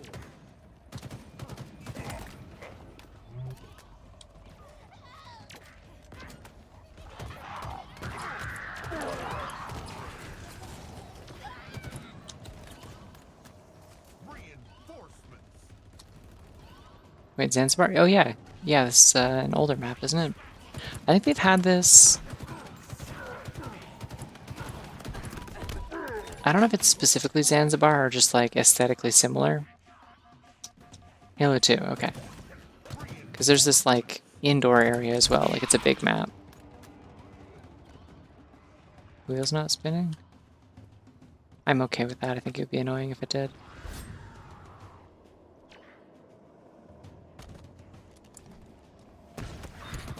Sorry.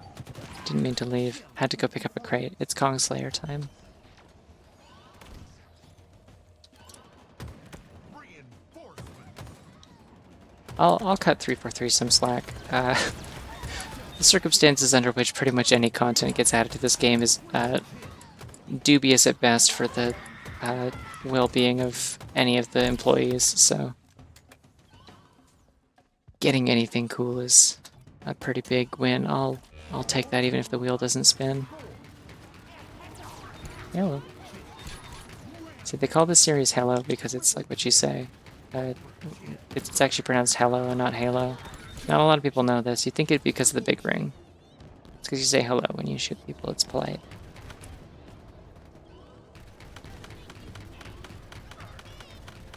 Oh my god, bit that. My friend bit that. Are they all just T-posing in there?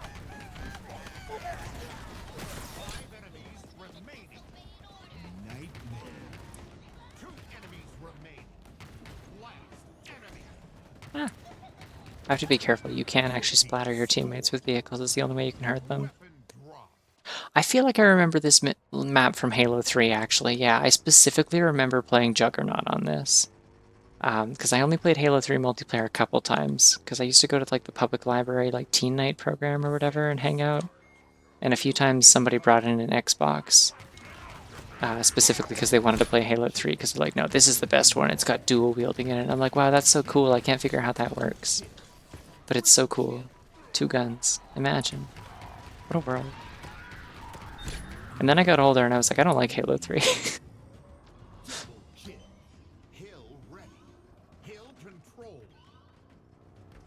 I like Halo 2 better, because you can have more 2 guns in your hand.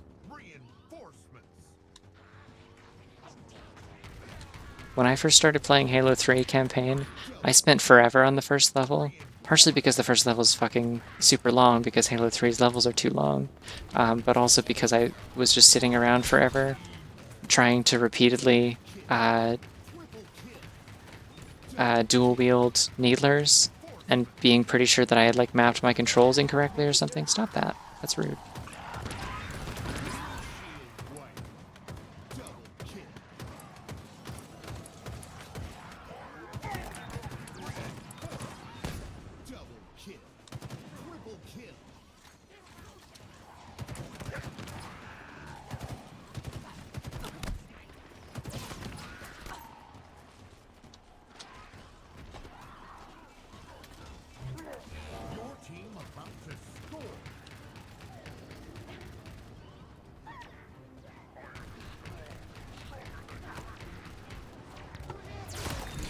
Oops.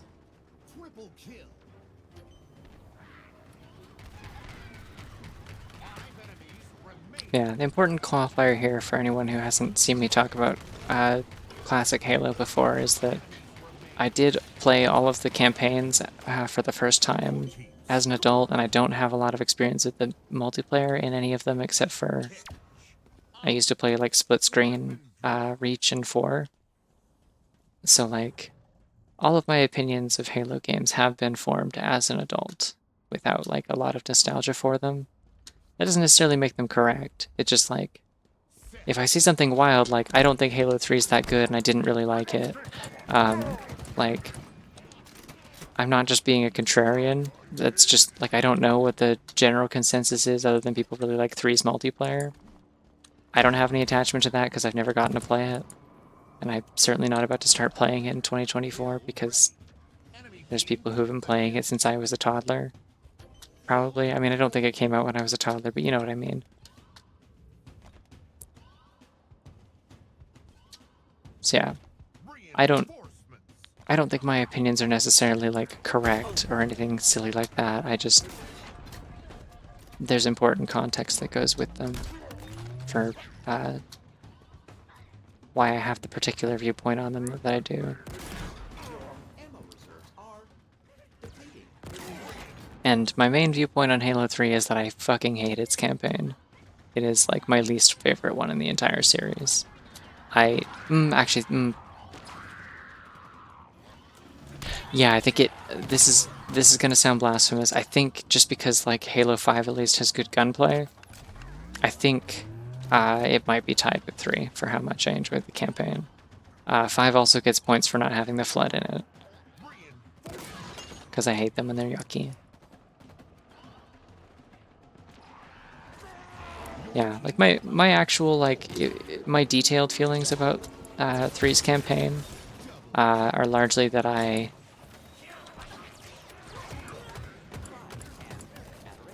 feel like its story kind of meanders and like takes too long to do everything, and like is just kind of like padded to all hell because they kind of were like, well, we set up a sequel at the end of Halo 2.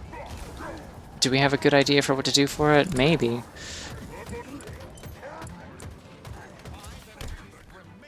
And it just doesn't really stick the landing. And also they killed Sergeant Johnson for no good reason. Absolutely no justifiable. Like it is not an earned, like, yeah, this is a noble sacrifice. He just kind of gets killed for shock value. Like, oh no, this beloved character who's been in the whole series, we're just gonna kill him to like make this game feel like it has some kind of emotional core. And it's like, piss off. That was so unnecessary. Like, what does he even die for? To like hand you a Spartan laser so you can shoot the stupid Your team like scored. monitor? Like, you could have just handed me the Spartan laser so I could shoot the monitor. Like, there was no reason to be dead for that.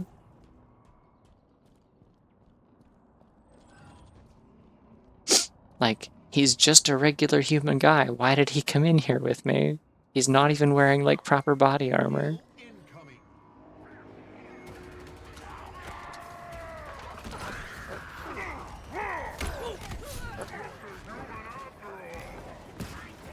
Like, in stark contrast to Halo 2, which is like super interesting, at least in story-wise, even if I don't like the gameplay that much either, because it's still, you're just fighting the Flood for the entire game.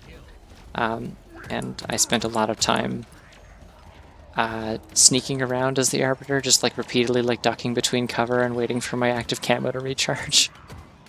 So I didn't have to fight rooms full of enemies because I realized like I'm not getting anything from fighting them. It's not like they drop weapons because they're all just like Flood infection forms and stuff. So I'm just like, no, I'll just leave. Reinforcements. It's cool. But like the story at least was interesting. I liked how they handled like the conflict between like the elites and the rest of the Covenant kind of like splitting up and the brutes taking over and stuff. It's an interesting like sort of like political framing for like essentially a zombie apocalypse.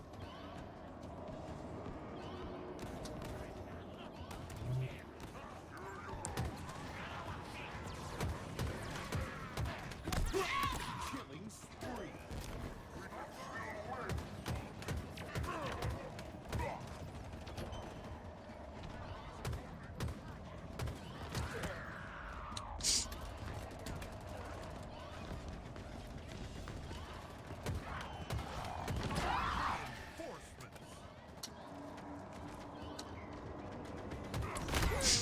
Ow! B-Rad rules is not true. It's not true that that's the case. Your team about to score. B-Rad sucks. Hit me with a car. It wasn't cool that that happened. It didn't rule.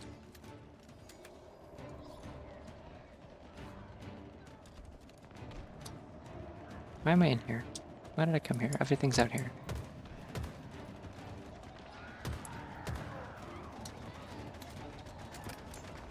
I'd like a bigger gun, please. Remaining. Kill.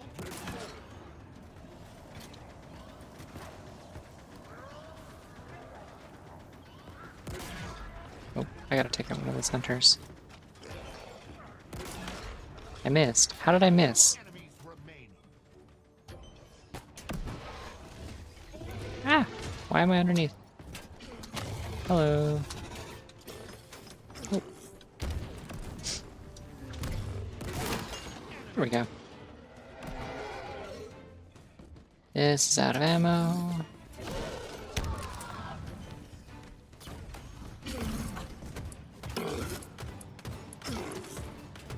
Something that nobody tells you about hunters is you can shoot them in the armpit, and that works too.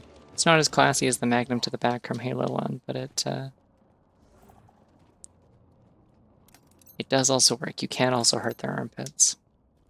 Remember this. Pro tips from me, the gamer. Set. Start. Hill incoming. I don't mind Halo Infinite. I think the campaign could have been better. I had like fun with it, but now they added Firefight to multiplayer, and I'm like, never mind. This is all I wanted out of this campaign anyway. I don't really enjoy traversing a big open world and finding camps full of enemies to fight for no reason over and over again.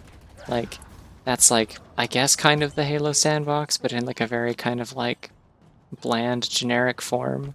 So like, compared to that, it's like, oh yeah, no, I do actually just want a wave-based shooter with this game's gunplay.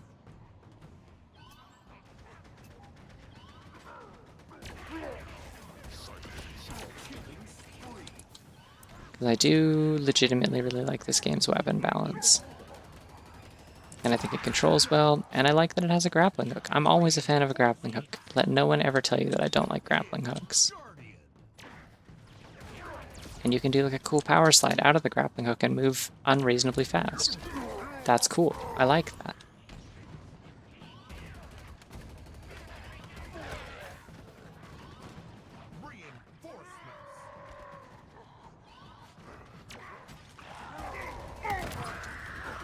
One of the things that's really cool about the firefight in this, though, is because the campaign had like bosses and mini bosses and stuff. They can have like wave bosses in the firefight of this one, which I like a lot.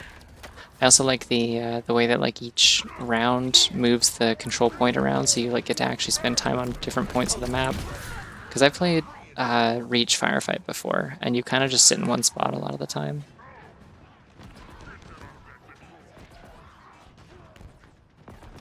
Yeah, there's a harder version. They have. I'm playing on normal. There is heroic and legendary firefights, but I don't think I've ever won on a heroic firefight. It's hard to get a good team together for that when you're just playing with randoms. It'd be fun to play with friends, maybe.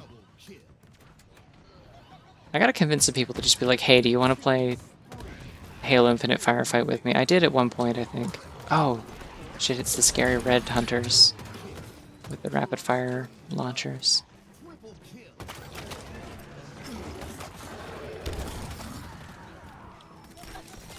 You should. Oh, because they're a hunter mini boss.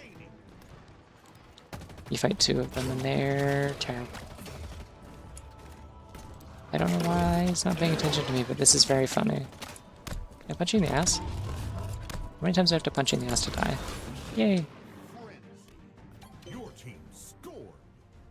Yeah, like it's a free Halo video game with firefight in it. Like, I feel like reasonably I should probably be able to get people together to play like without too much difficulty. I would just have to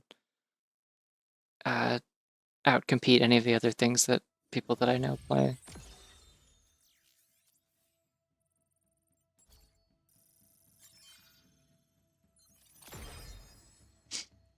Infinite's multiplayer is free. Yeah. The campaign costs as much as like a video game, I think. Maybe a little less, maybe like $50. But I'm gonna try heroic because you mentioned that. Let's see how heroic works. I will do Gruntpocalypse for heroic.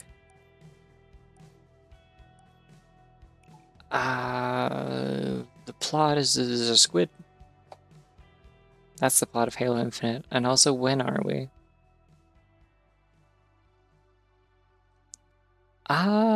No. Explicitly, this one ends on a cliffhanger that they are almost certainly not going to follow up on. When are we? True. I'm trying to think what actually happens in the plot. There's like a third guy. There's like a regular human guy who's very scared, and Master Chief gets to be his best friend. The best parts of the plot are like Master Chief and like not exclamation point Cortana bonding and him working through his shit, which is fun and generally pretty well written, except for if you've played Halo 5, in which case suddenly it's not. It's just like blatant historical revisionism where she's like, no, it's not your fault. You can't keep beating yourself up for these things. All those people didn't die just because you fucked up. And he's like, maybe you're right. And then I go and play Halo 5 afterwards, and it's like, oh shit, all those people died because he fucked up. And it was completely preventable and entirely his fault. Oops. I don't know. I did enjoy having a storyline where uh, someone asks Master Chief, "Are you okay?" and he says, "I don't think so." Like it's there's some good emotional writing in between having an incoherent plot that doesn't matter and a bunch of enemies that are kind of boring. I mean, they're like fun to fight, but they're kind of boring, like thematically. I'm just gonna drop me into this one. Oh, it's Fiesta. Why did the grenade that I threw look like it was a lemon just now? Did anyone else see that? That it looked like a lemon? It was yellow, it looked like a lemon. Are there lemons in this? Is there a random chance when you play Fiesta that there's a lemon?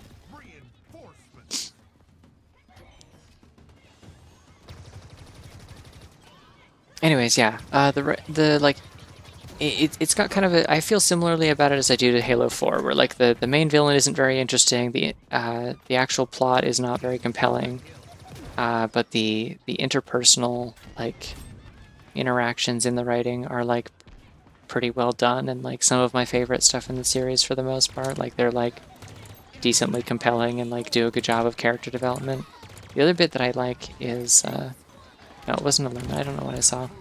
Um, the other one that I liked was the pilot, like the random human guy that just kind of gets stranded on the ring with you. Um, just because it's like, I think it's fun having a character who like matters and has a name and stuff, but he's like, man, I don't want to be here, and like you can't just keep like throwing caution to the wind and like almost getting yourself killed because like I'm just a regular guy, and uh, like if you die, like I am never getting off this ring, kind of thing. Like I need you to like think about like more than just your like cool like macho bravado like charging into danger stuff. Like there's other people counting on you. There's not a lot of like hope left. Like if you just fuck up and throw caution to the wind, like a lot more people are gonna get hurt, which is like also a pretty good beat, I think, for Master Chief, like confronting his two issues, which is being emotionally opaque and just kind of being an action hero jackass who just like says a one-liner and jumps off a building, kind of thing. Like I think that's fun. I enjoyed the campaign enough that I played it like 2 or 3 times. I still don't think it's like that great, but I liked it. Also, hi. I don't know if I said hi before. I'm saying hi now. The grunt's name is Bip-Bap. Yeah, it's one of the mini bosses. The campaign has this like mechanic where as you like open up more Ubisoft towers, by which I mean like forward operating bases. They're just like UNSC like camps with like scanners and stuff around the ring. It like fills out your map and shows like nearby points of interest. And one of the things that it brings up is calcine disruptor. Let's go. This isn't actually going to help me very much, I don't think. Probably should have kept my precision weapon. Semi-precision weapon. The commando. One thing you gotta know if you play the Halo Infinite campaign. The commando rifle's a precision weapon. Don't let anyone tell you that it doesn't. You just gotta tap fire it and it will get headshots. Because the bandit, which is the cool DMR that they added specifically for firefight. Well, I mean, they added it a little before that, but you always spawn with it in firefight. Was not in the base game at launch. It was one that they added later because they realized this game desperately needs a DMR.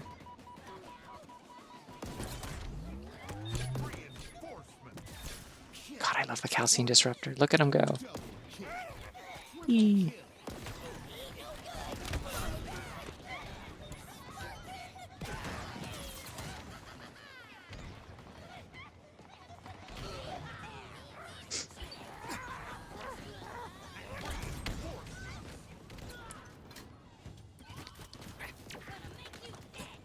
But yeah, no, so there's a bunch of, as you progress through the game, the like forward operating bases will detect the locations of nearby high value targets, basically, which are just like higher ranking banished like officers and stuff. And basically what that ends up meaning is that they're like special enemy units with overshields, and they have a unique weapon. A bunch of which show up in multiplayer now. They didn't used to. So they're like ones with like different like gimmick variations on the regular ones. Like the Calcine Disruptor, which you get from a high-level grunt named Bip-Bap. And kind of the joke with the two grunt HVTs is that they are...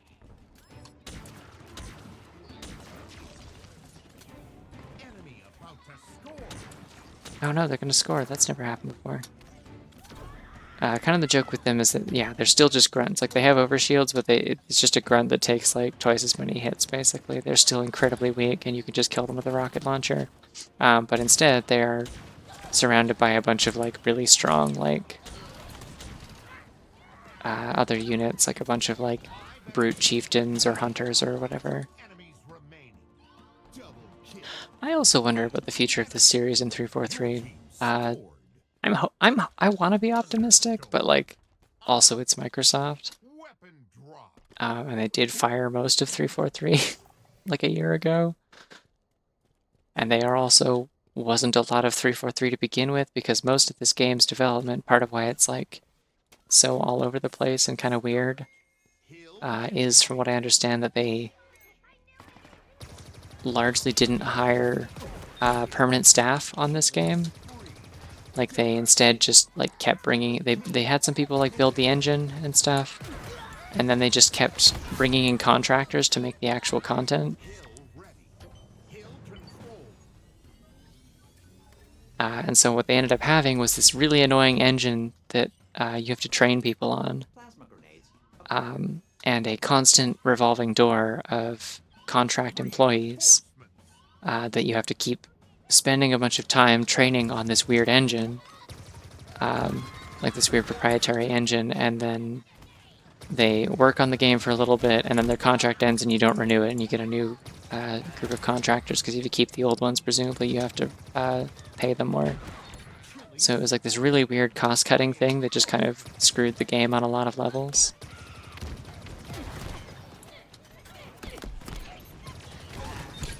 Nice.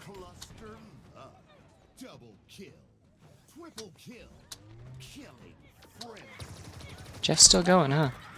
Still listing off the kill things that I did. Hey, there's Bip-Bap again. What's up, Bip-Bap? I'm just gonna punch you a lot. Is that okay? You cool with that? Cool. Now I have your Calcine Disruptor. Well, that's the thing, is the word on the street is that they are scrapping this engine instead of... Because originally what they were going to do is use it as kind of a content delivery engine. Like, they were just going to have multiple campaigns, because, like, they released the multiplayer first to give more time for the campaign. So the multiplayer is free to play with, like, microtransactions and customization shops and shit. It was... And, like, battle passes, although they are, like, probably the most reasonable battle passes I've ever seen, because, like, there isn't really FOMO on them. They don't expire. You can, like, go back to them whenever. Now they do, like, these little, like, freebie, like, short ones where they're free to progress through them when they first come out, and then if you, like, want the stuff in them later, you can pay, like, a couple bucks to, like, reactivate it and just have it available for progression permanently. I've spent very little money on this game, but I do appreciate that, like, for the most part, other than, like, just having really stupid cosmetic stuff that I don't care about, it's, like, generally not very predatory in its monetization scheme.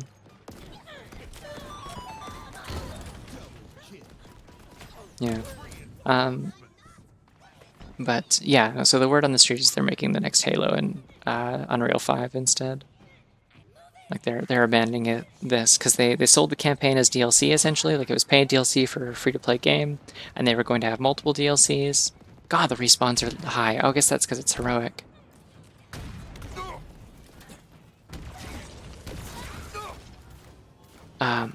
But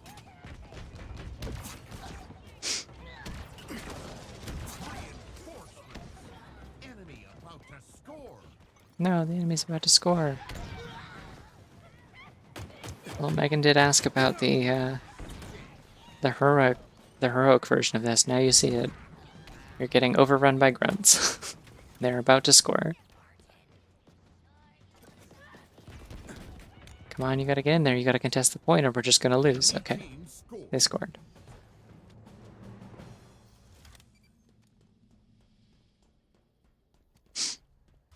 Victory. Wait, we won? Oh, okay, it does actually go to a time limit then. Or no, it goes to 5 rounds, I see. And it's best of 5. Yeah, no, I was saying earlier, the only thing I ever spent money on in this game, I'm pretty sure, is I spent $10 when I first got it to get the Heroes of Reach Battle Pass, because I looked at all the other ones that were available at the time, because I was a little bit late to it. And I'm like, I don't think I care about any of the rewards that are on any of these other ones. I just want Reach cosmetics, and this one has them. So I just paid $10 for that. I did the whole battle pass. It gradually gives you like premium currency back as you complete it, and so I got my $10 back, and I got another battle pass with it. And I think I ended up doing like 3 of them, one of which I haven't finished yet because I keep doing the little short ones they offer. But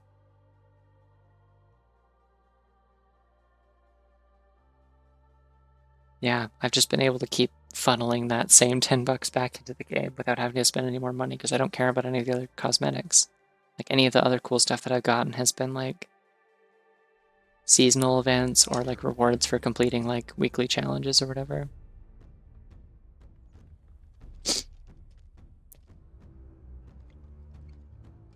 Ooh, another Pilot Crush enjoyer.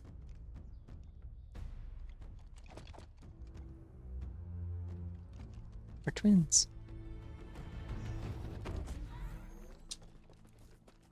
Locate the hill. Become its administrator. Anyways, yeah. So, Hill incoming. from what I've heard, they scrapped their plans to just keep doing more like campaign expansions for this game. And, oh, that's a thruster. Gross. I don't want that. Oh, I see. Right. Okay. In normal mode, they give everyone infinite,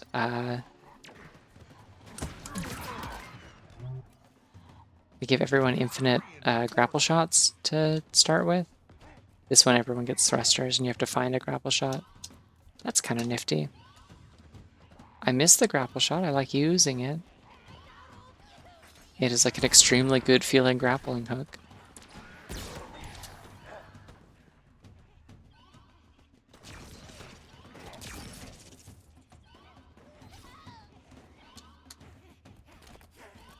Oh, hello. Killing spree. Reinforcements.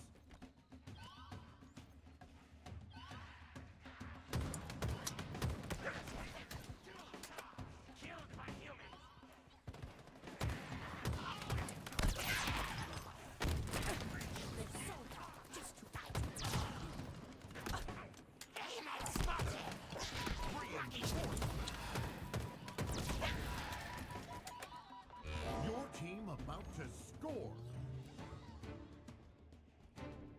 Yep. Ooh, there we go. There's the grapple shot I love.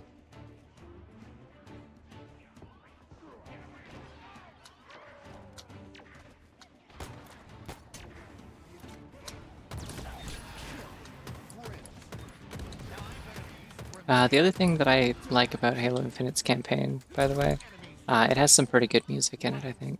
Most of that doesn't come up in Firefight, but it does have some pretty good music. There's a song that plays on one of like the next to last levels. It's the one where you're like storming the keep in a tank. And it like starts playing this music midway through and it absolutely kicks ass. It's so good. And they've also got like, just for when you're like roaming the overworld and stuff, they've got some variations of like classic Halo themes, which is fun because that means that I get to enjoy versions of the songs that, as far as I'm aware, Marty O'Donnell probably doesn't get paid for. So that's neat. It's kind of like that, yeah. I mean, maybe not. I don't know how strongly you feel about Breaking Benjamin. Maybe it's not at all.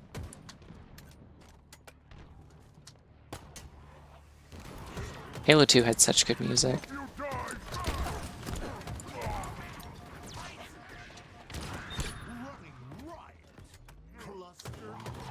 Halo 3 had some nice music that I liked, but Halo's music, or Halo 2's music really is just like, it has an energy to it that I really enjoy.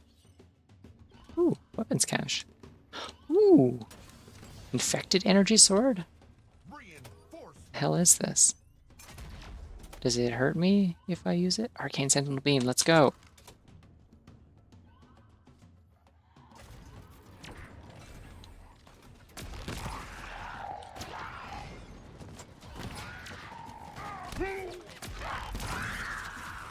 This thing kills enemies so fast, it's ridiculous. Watch this, see this? Let me find a brute. There you are, or an elite, that'll work. I'm out of energy already, never mind. So I'm a little lasted.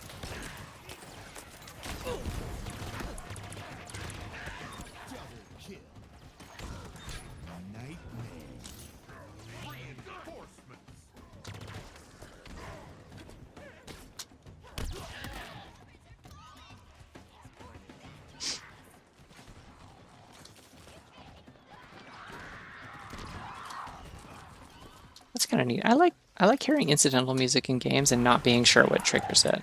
I think that's kind of fun. It makes it feel kind of alive in a way that's like very specific. Like it's neat when you can be like, oh, this is the theme for doing a cool thing. But it's even cooler, I think, when it's like, this is a theme for doing something cool. I'm doing multiple cool things. It's hard to say which one is triggering this music or if it's just like a cool coincidence, but I'm having a good time regardless. And that's ideal, I think. Where's the reinforcements?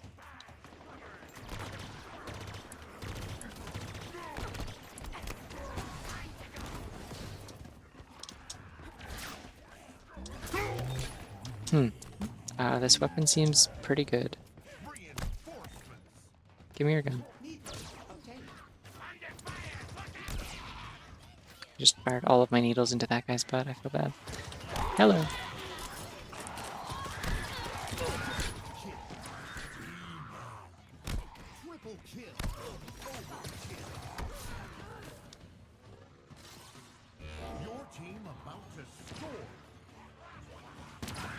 I'm trying to think what like a really good example of like dynamic music in a game is that I'm particularly fond of.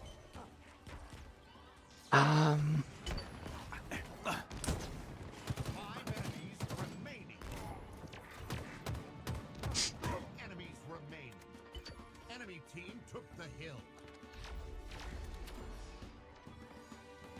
Hill control. Last enemy. Your team scored. Weapon drop.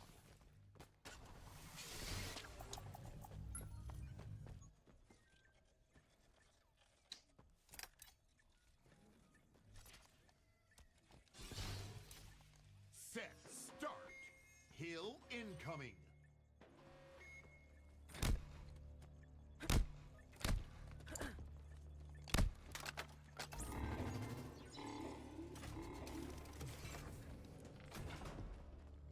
That was cool. That was a neat little moment. Life is beautiful. Yay, yippee. Sure, I'll take this big stupid weapon. Why not? I don't want that stupid weapon.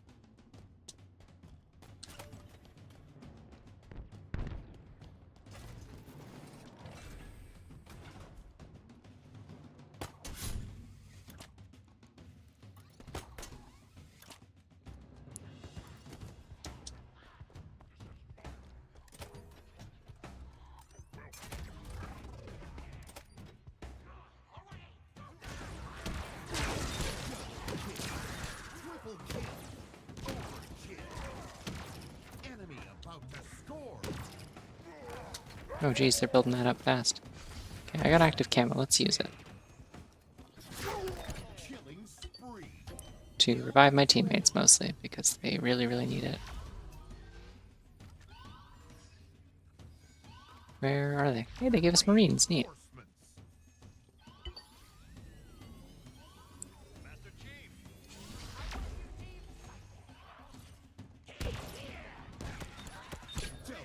Ooh, I got a lot of them. Gotta love the backdraft, Cinder Shot. Why did they say Master Chief with a takedown? He's not here. He's not in this game. Have been scheduled. Running riot.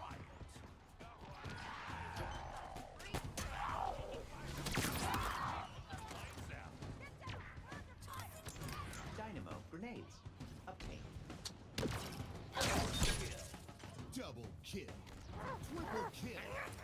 Rampage. I didn't want to throw that grenade, but... Oh, hello. Funny lizard, notably significantly less funny up close.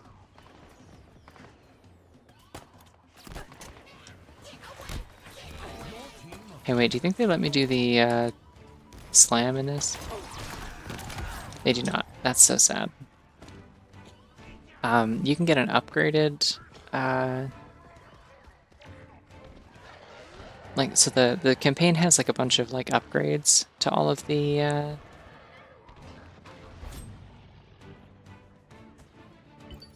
equipment items in it. No. Get healed. Okay, good. Cool. If you revive somebody, you get overshields if you complete it. You both get overshields actually, so it becomes really worth it. Score. Area secure for the moment. Drop. Copy that. Sure.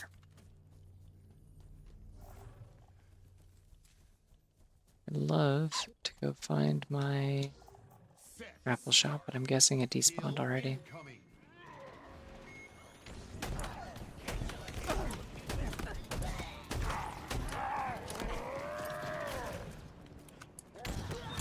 Oh, hey, I got him.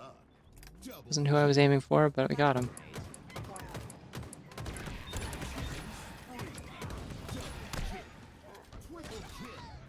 We managed to deny the enemy any points so far, so that's good. No, you won't. It's rude to say that. You shouldn't say that to people.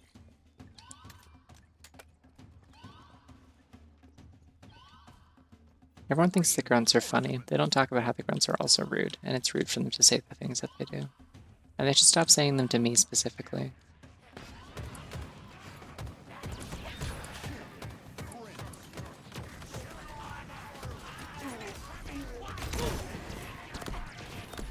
Oh, okay. I'm getting sniped from over there. I need to stay back.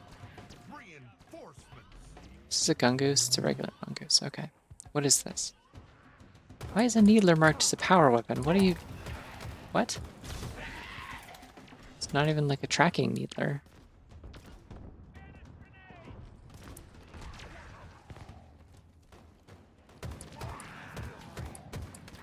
Reinforcements. Ammunition. Running riot. How we doing? Not gonna lie. Loud. Celebratory noises. Alright, give me your gun. Where is it? Spike revolver. Prepared.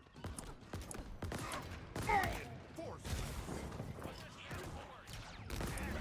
Your team about to score. I've never been able to tell if they kept the gimmick from older Halos where like the brute weapons with like blades on them and stuff do more melee damage. Like your melee damage is affected by the weapon you're hitting them with, so like hitting them with like smooth round Covenant weapons does less. Some of the games do it and some of them don't, I think. But this one has like knives on it. It feels like it should do more. I think I read in the patch notes that it does. Multiple employees. Rejoice. Your team scored. Weapon drop. Like I think this is one of the games that does do it. I think they might have gotten rid of it for a little while though.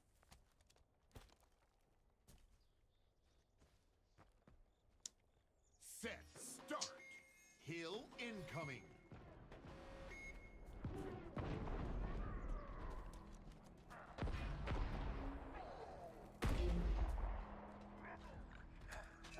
Oh, are they dropping in their little capsules now? That's cute. Hill ready. Enemy team took the hill.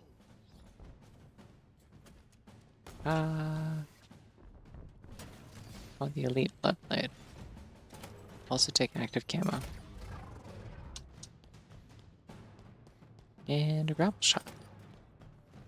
Because active camo and a grapple shot and a blood blade is going to get some things done, I think.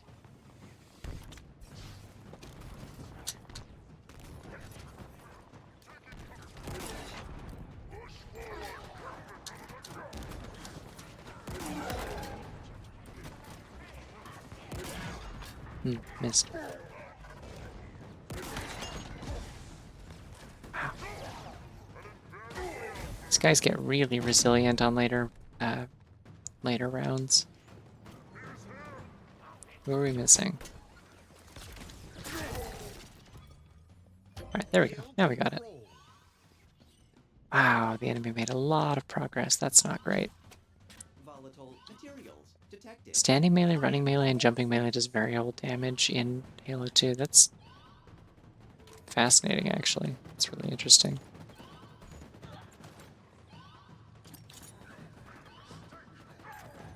Oh, that was actually pretty close. Who threw that at me? Don't do that.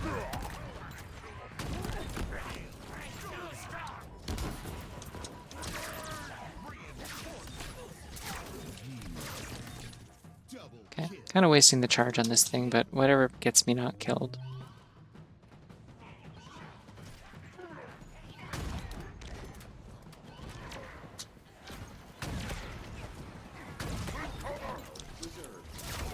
Oh. Reinforcements.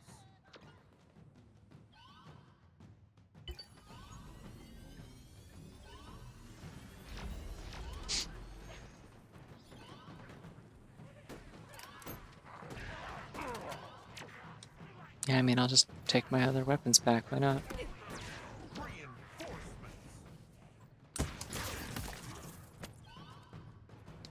Would like my grapple shot, but I don't know where it went.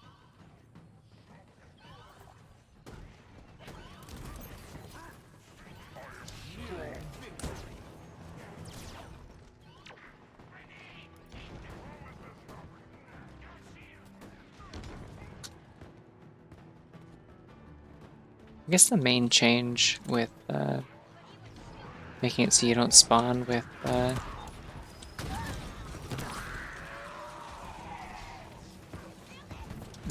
grapple shot in. Oh no, all my weapons are out of ammo. Sure, why not? Plasma pistol, let's do it.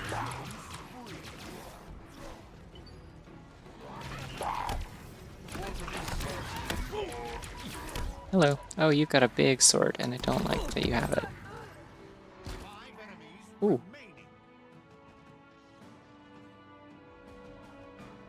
Enemy team took the hill.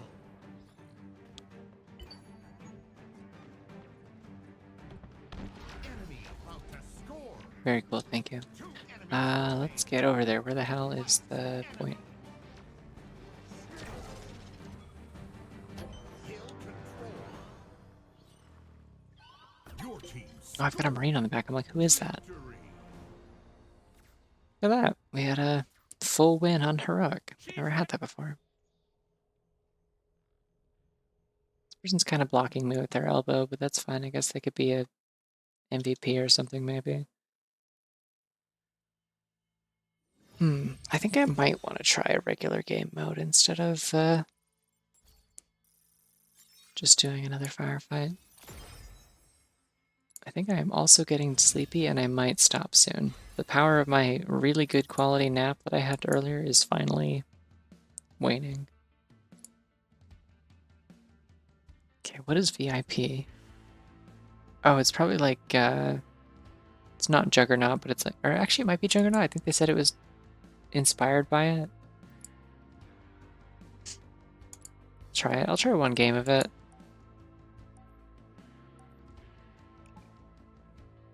See how it goes. I think they can do something, yeah. They have like slightly buffed shields, I want to say, and they just have like normal stuff, but they can't like lead the charge because the enemy team only gets points if they kill them.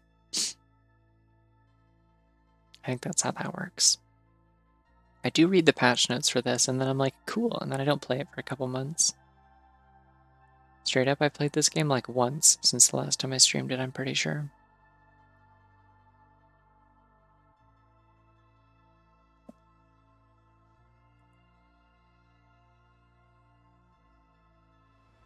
VIP.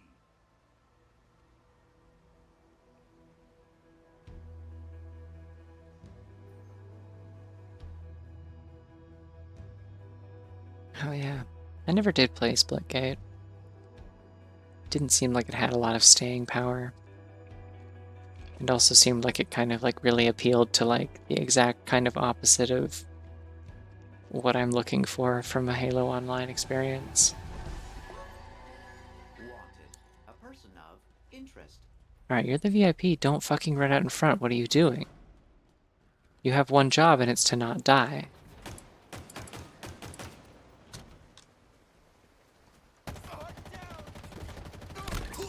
Your VIP eliminated. Yeah, see? There we go. New VIP. We've lost a teammate. Yum. Where is our VIP? Where are you going? Enemy VIP eliminated. Taking cover. New VIP.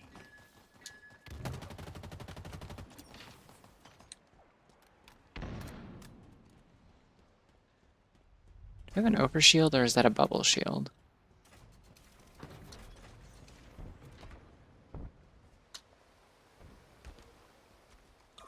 Exterior protection. Overshield. Expanded. Cool.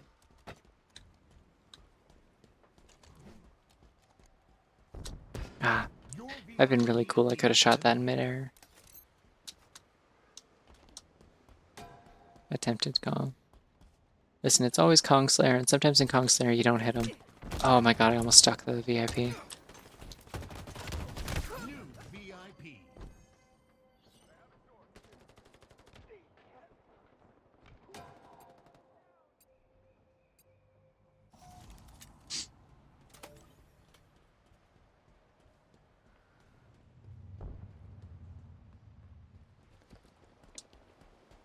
Ooh, they give me a... Eliminated. Is something making like a burp noise every time someone dies? I don't like that, and I don't think that should be a thing that's in the game that I have to deal with. Remain calm. Please collect your power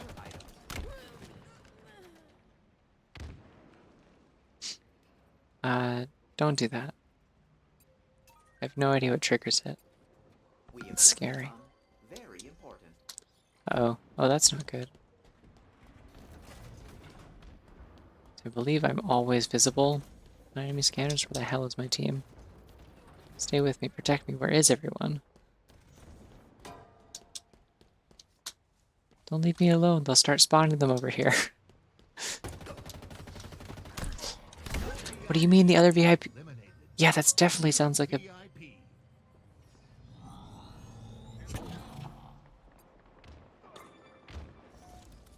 Does it drop? Oh! I think that's the sound of a bubble shield forming. Requisitioned. It like forms one around where the VIP dies. It's always Kong Slayer, bitch. At your earliest convenience, please collect your power weapons. This is my new motto for this game. It's a new philosophy, a new way of life. Really. Ah!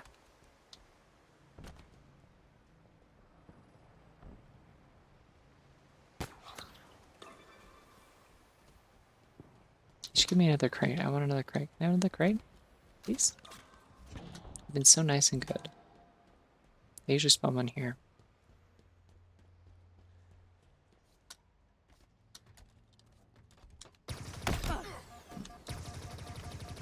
Watch that sword. Hey, I did it.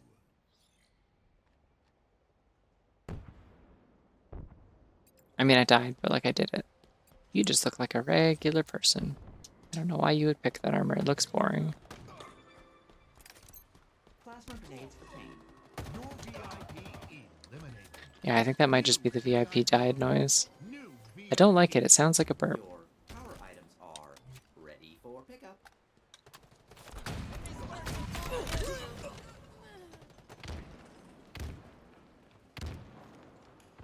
It does appear to be tracking our kills. I don't think it matters for our score, though. Oh, God. Help. Enemy VIP You. AFK green person, help me. Actually, I'm gonna go for the overshield.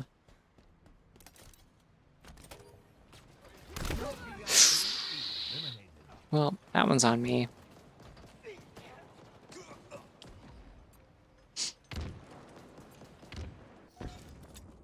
I don't think this is the kind of mode I would want to play without actual friends.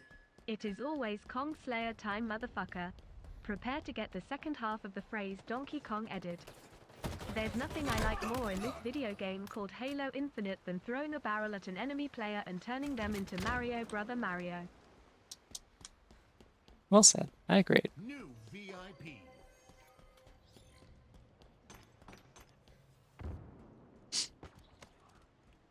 Ah, it's just a regular bulldog. It's gonna be hard to get a hit with.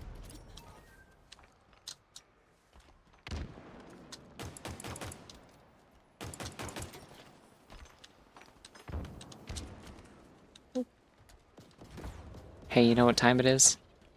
Oh yeah, that's right.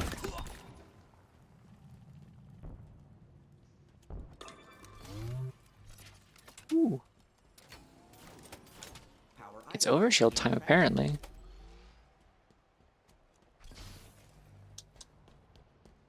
Well, let's go find their VIP then, because I'm very hard to kill now. Power items have arrived.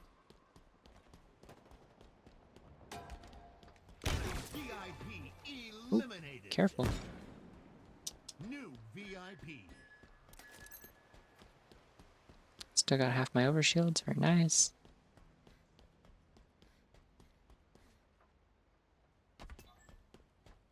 Hey, buddy, come here. They did Oh, not I wear really wanted to launch him off the edge. Oh well. gear.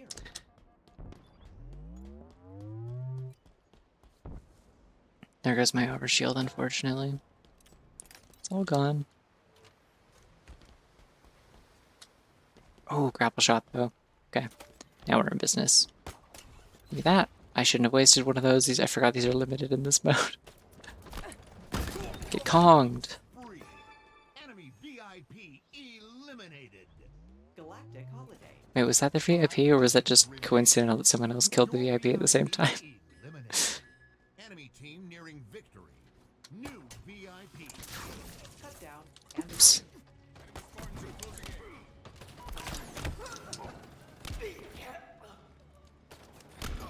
It's hard to tell. The VIP is not like if you can't see the symbol over their head, the VIP is like not super visible Eliminated. we have up just close. become very important. Uh-oh. New VIP.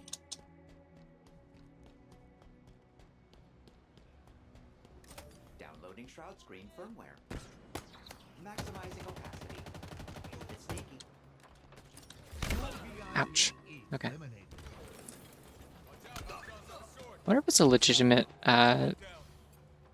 legitimate strategy to jump off of things to prevent people from killing you. I assume if you die as the VIP, the enemy team still just gets a point. What I should do is grab the overshield and bring it to the VIP. Your power items are I can help. ready for pickup. Fuck. I actually shouldn't do that because now that person's carrying an overshield. Because if I don't expend it, then I drop it. I don't know why I thought that was a good strategy. I don't like this mode very much. I don't think there's anything wrong with it. It seems like it's designed just fine. I'm just... VIP eliminated. Defeat.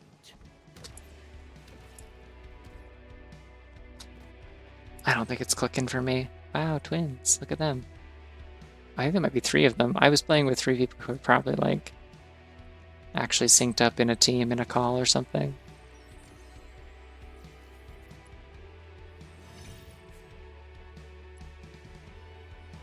Alright, well, we tried that.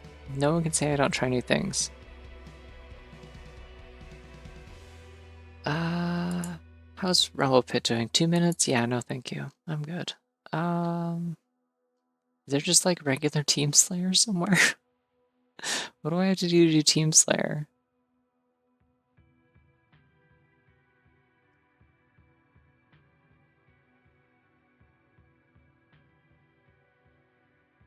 I don't want to do ranked. Sounds scary.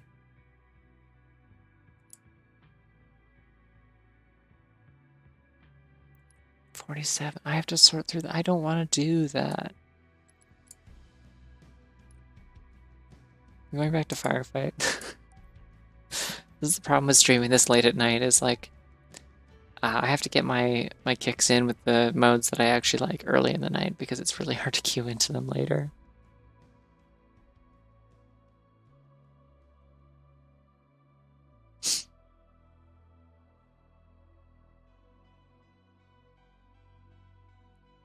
Yeah. Noida would never do this to me.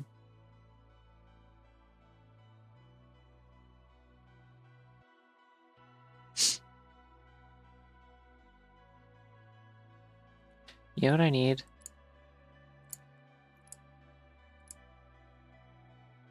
It's time to go back.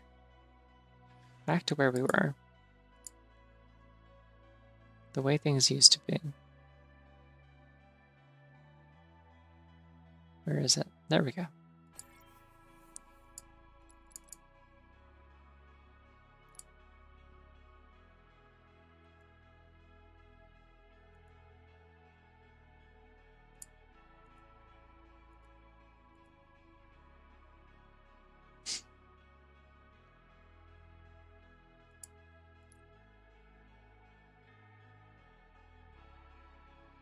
If I'm going to be punching a bunch of random enemies, I may as well be doing it with cool flags on my arms.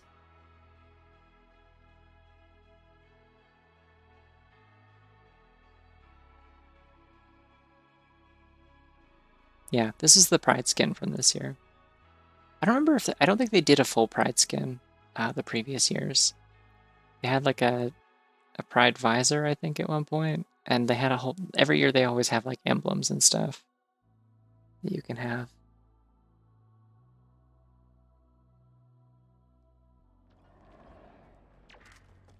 Oh, I started into a match that's already ongoing.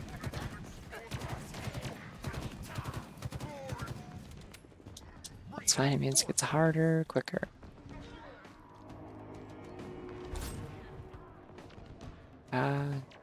Yeah, sure. Evasive maneuvers. You got it? Okay. I'm gonna take this and this, maybe? Yeah, I'll take a volatile skewer. Watch this.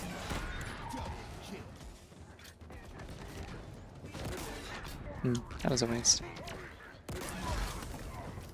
Volatile skewer is cool because it's like regular skewer, except it explodes when it hits the ground, so you don't actually have to hit them.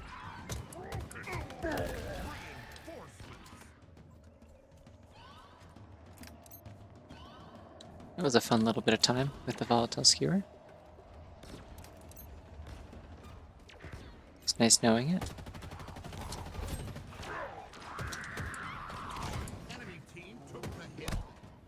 Why did the enemy team take the hill? That's rude. It was ours. Yeah, the skewer's a funky weapon because it's like it's kind of like a sniper rifle. Like it's got like a double scope. Like you can zoom in twice, and it's got like pretty good long range. If you scope within, like, you know, it's got a bit of drop on it because they're heavy projectiles. But like, the funny thing with it is that you don't have to get headshots. A body shot will also kill.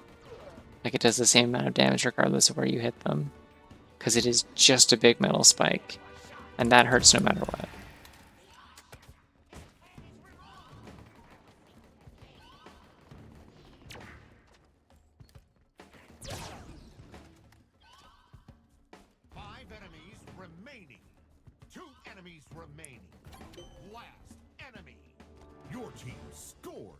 Cinder shot available.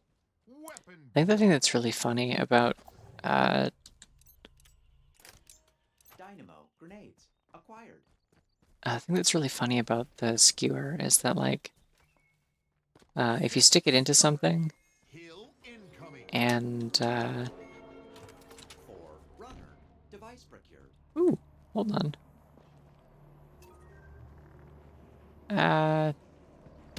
I'll just use all my shots on this.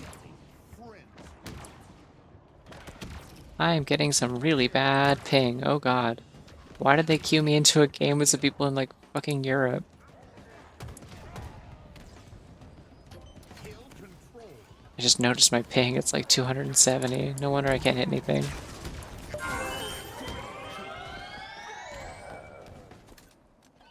Reinforcements.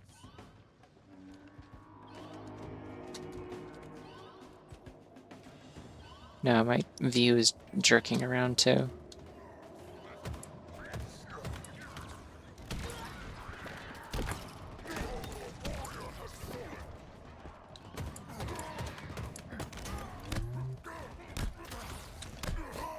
Running rock. Yeah, I'm getting like kills like a half second after I do them.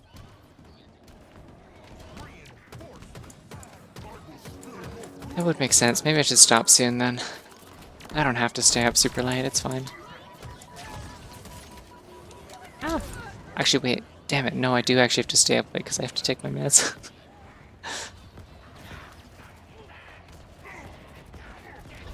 It didn't seem like it was lagging this badly before. I wasn't really noticing it. There was one point where I like stuttered and then I looked at my ping and it was still 50, so may have just been a brief dip, but this is definitely an international server. Is that... Oh, I thought they were reviving me and I'm like, why did I walk away without being controlled? It's scary.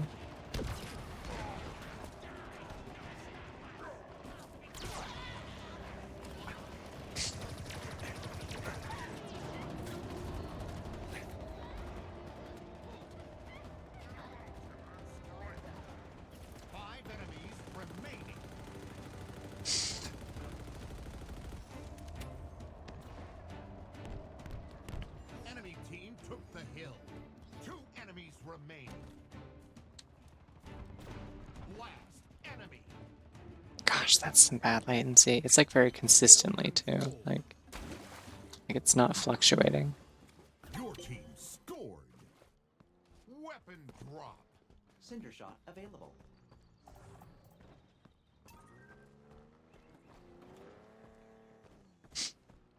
Okay, fine, I'll take that. Overshield acquired. May as well. Hill incoming.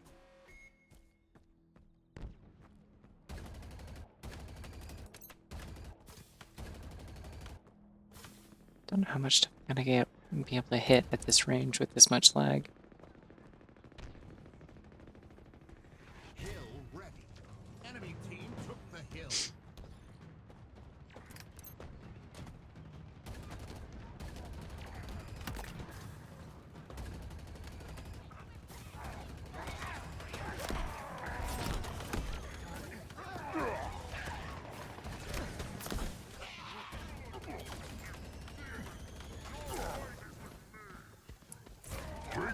Oh, thought I refreshed that fast enough. There we go.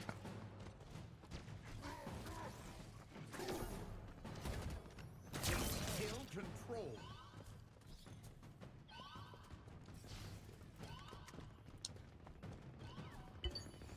Reinforcements.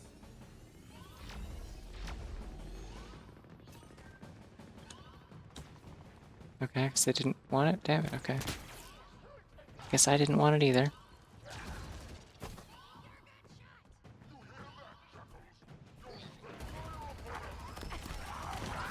Killing spree. Reinforcements. Nope. Pride and adoration.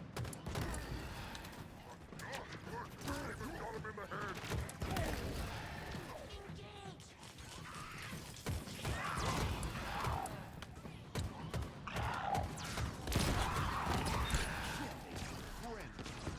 Double kill. Reinforcements. Ridiculous efficiency. Double kill. The bitrate hasn't suddenly gotten bad, has it? I'm just making sure that it is like a server thing and not a okay. Not a thing with my internet again.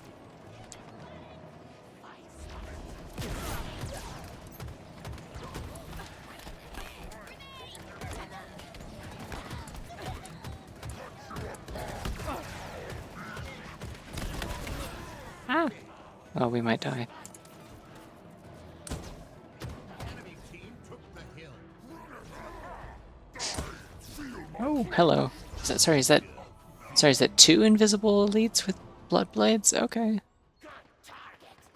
Alright, cool. Great. Wait, that green one looked like a... it looked like that one Bionicle. It was like when they went back to like a bunch of the ones from an earlier generation and brought them back, but they were like... now they're on like flying speeder bikes, and they all have like fins on their helmets and stuff. It looked like that.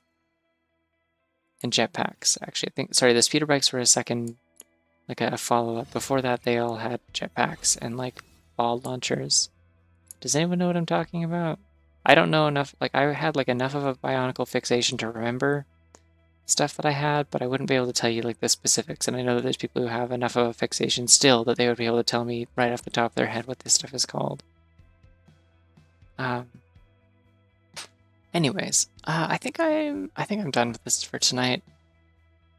Partially because of the latency thing, and also I'm just suddenly very tired, and my energy has just like, I like physically felt my energy just tank completely. Like I'm just like, oh, suddenly I don't want to stream anymore.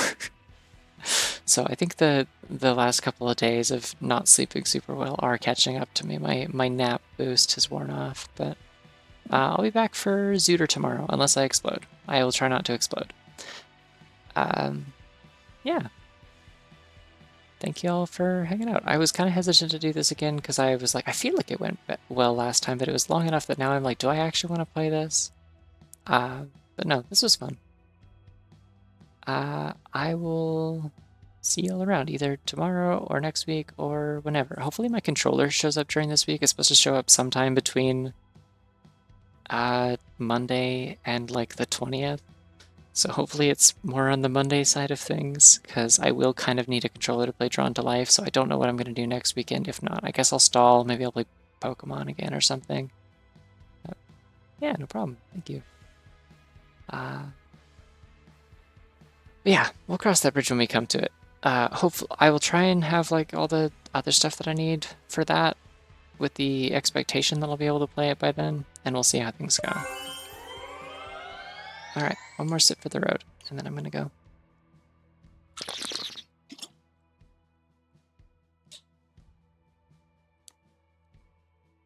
The road being the like 6-meter walk from here to my bedroom, where I'm going to curl up in bed and play Pokemon probably. I'm so close to finishing Omega Ruby. I did in fact kick Maxie's ass. Anyways. Yeah. Hey everyone. Bye-bye.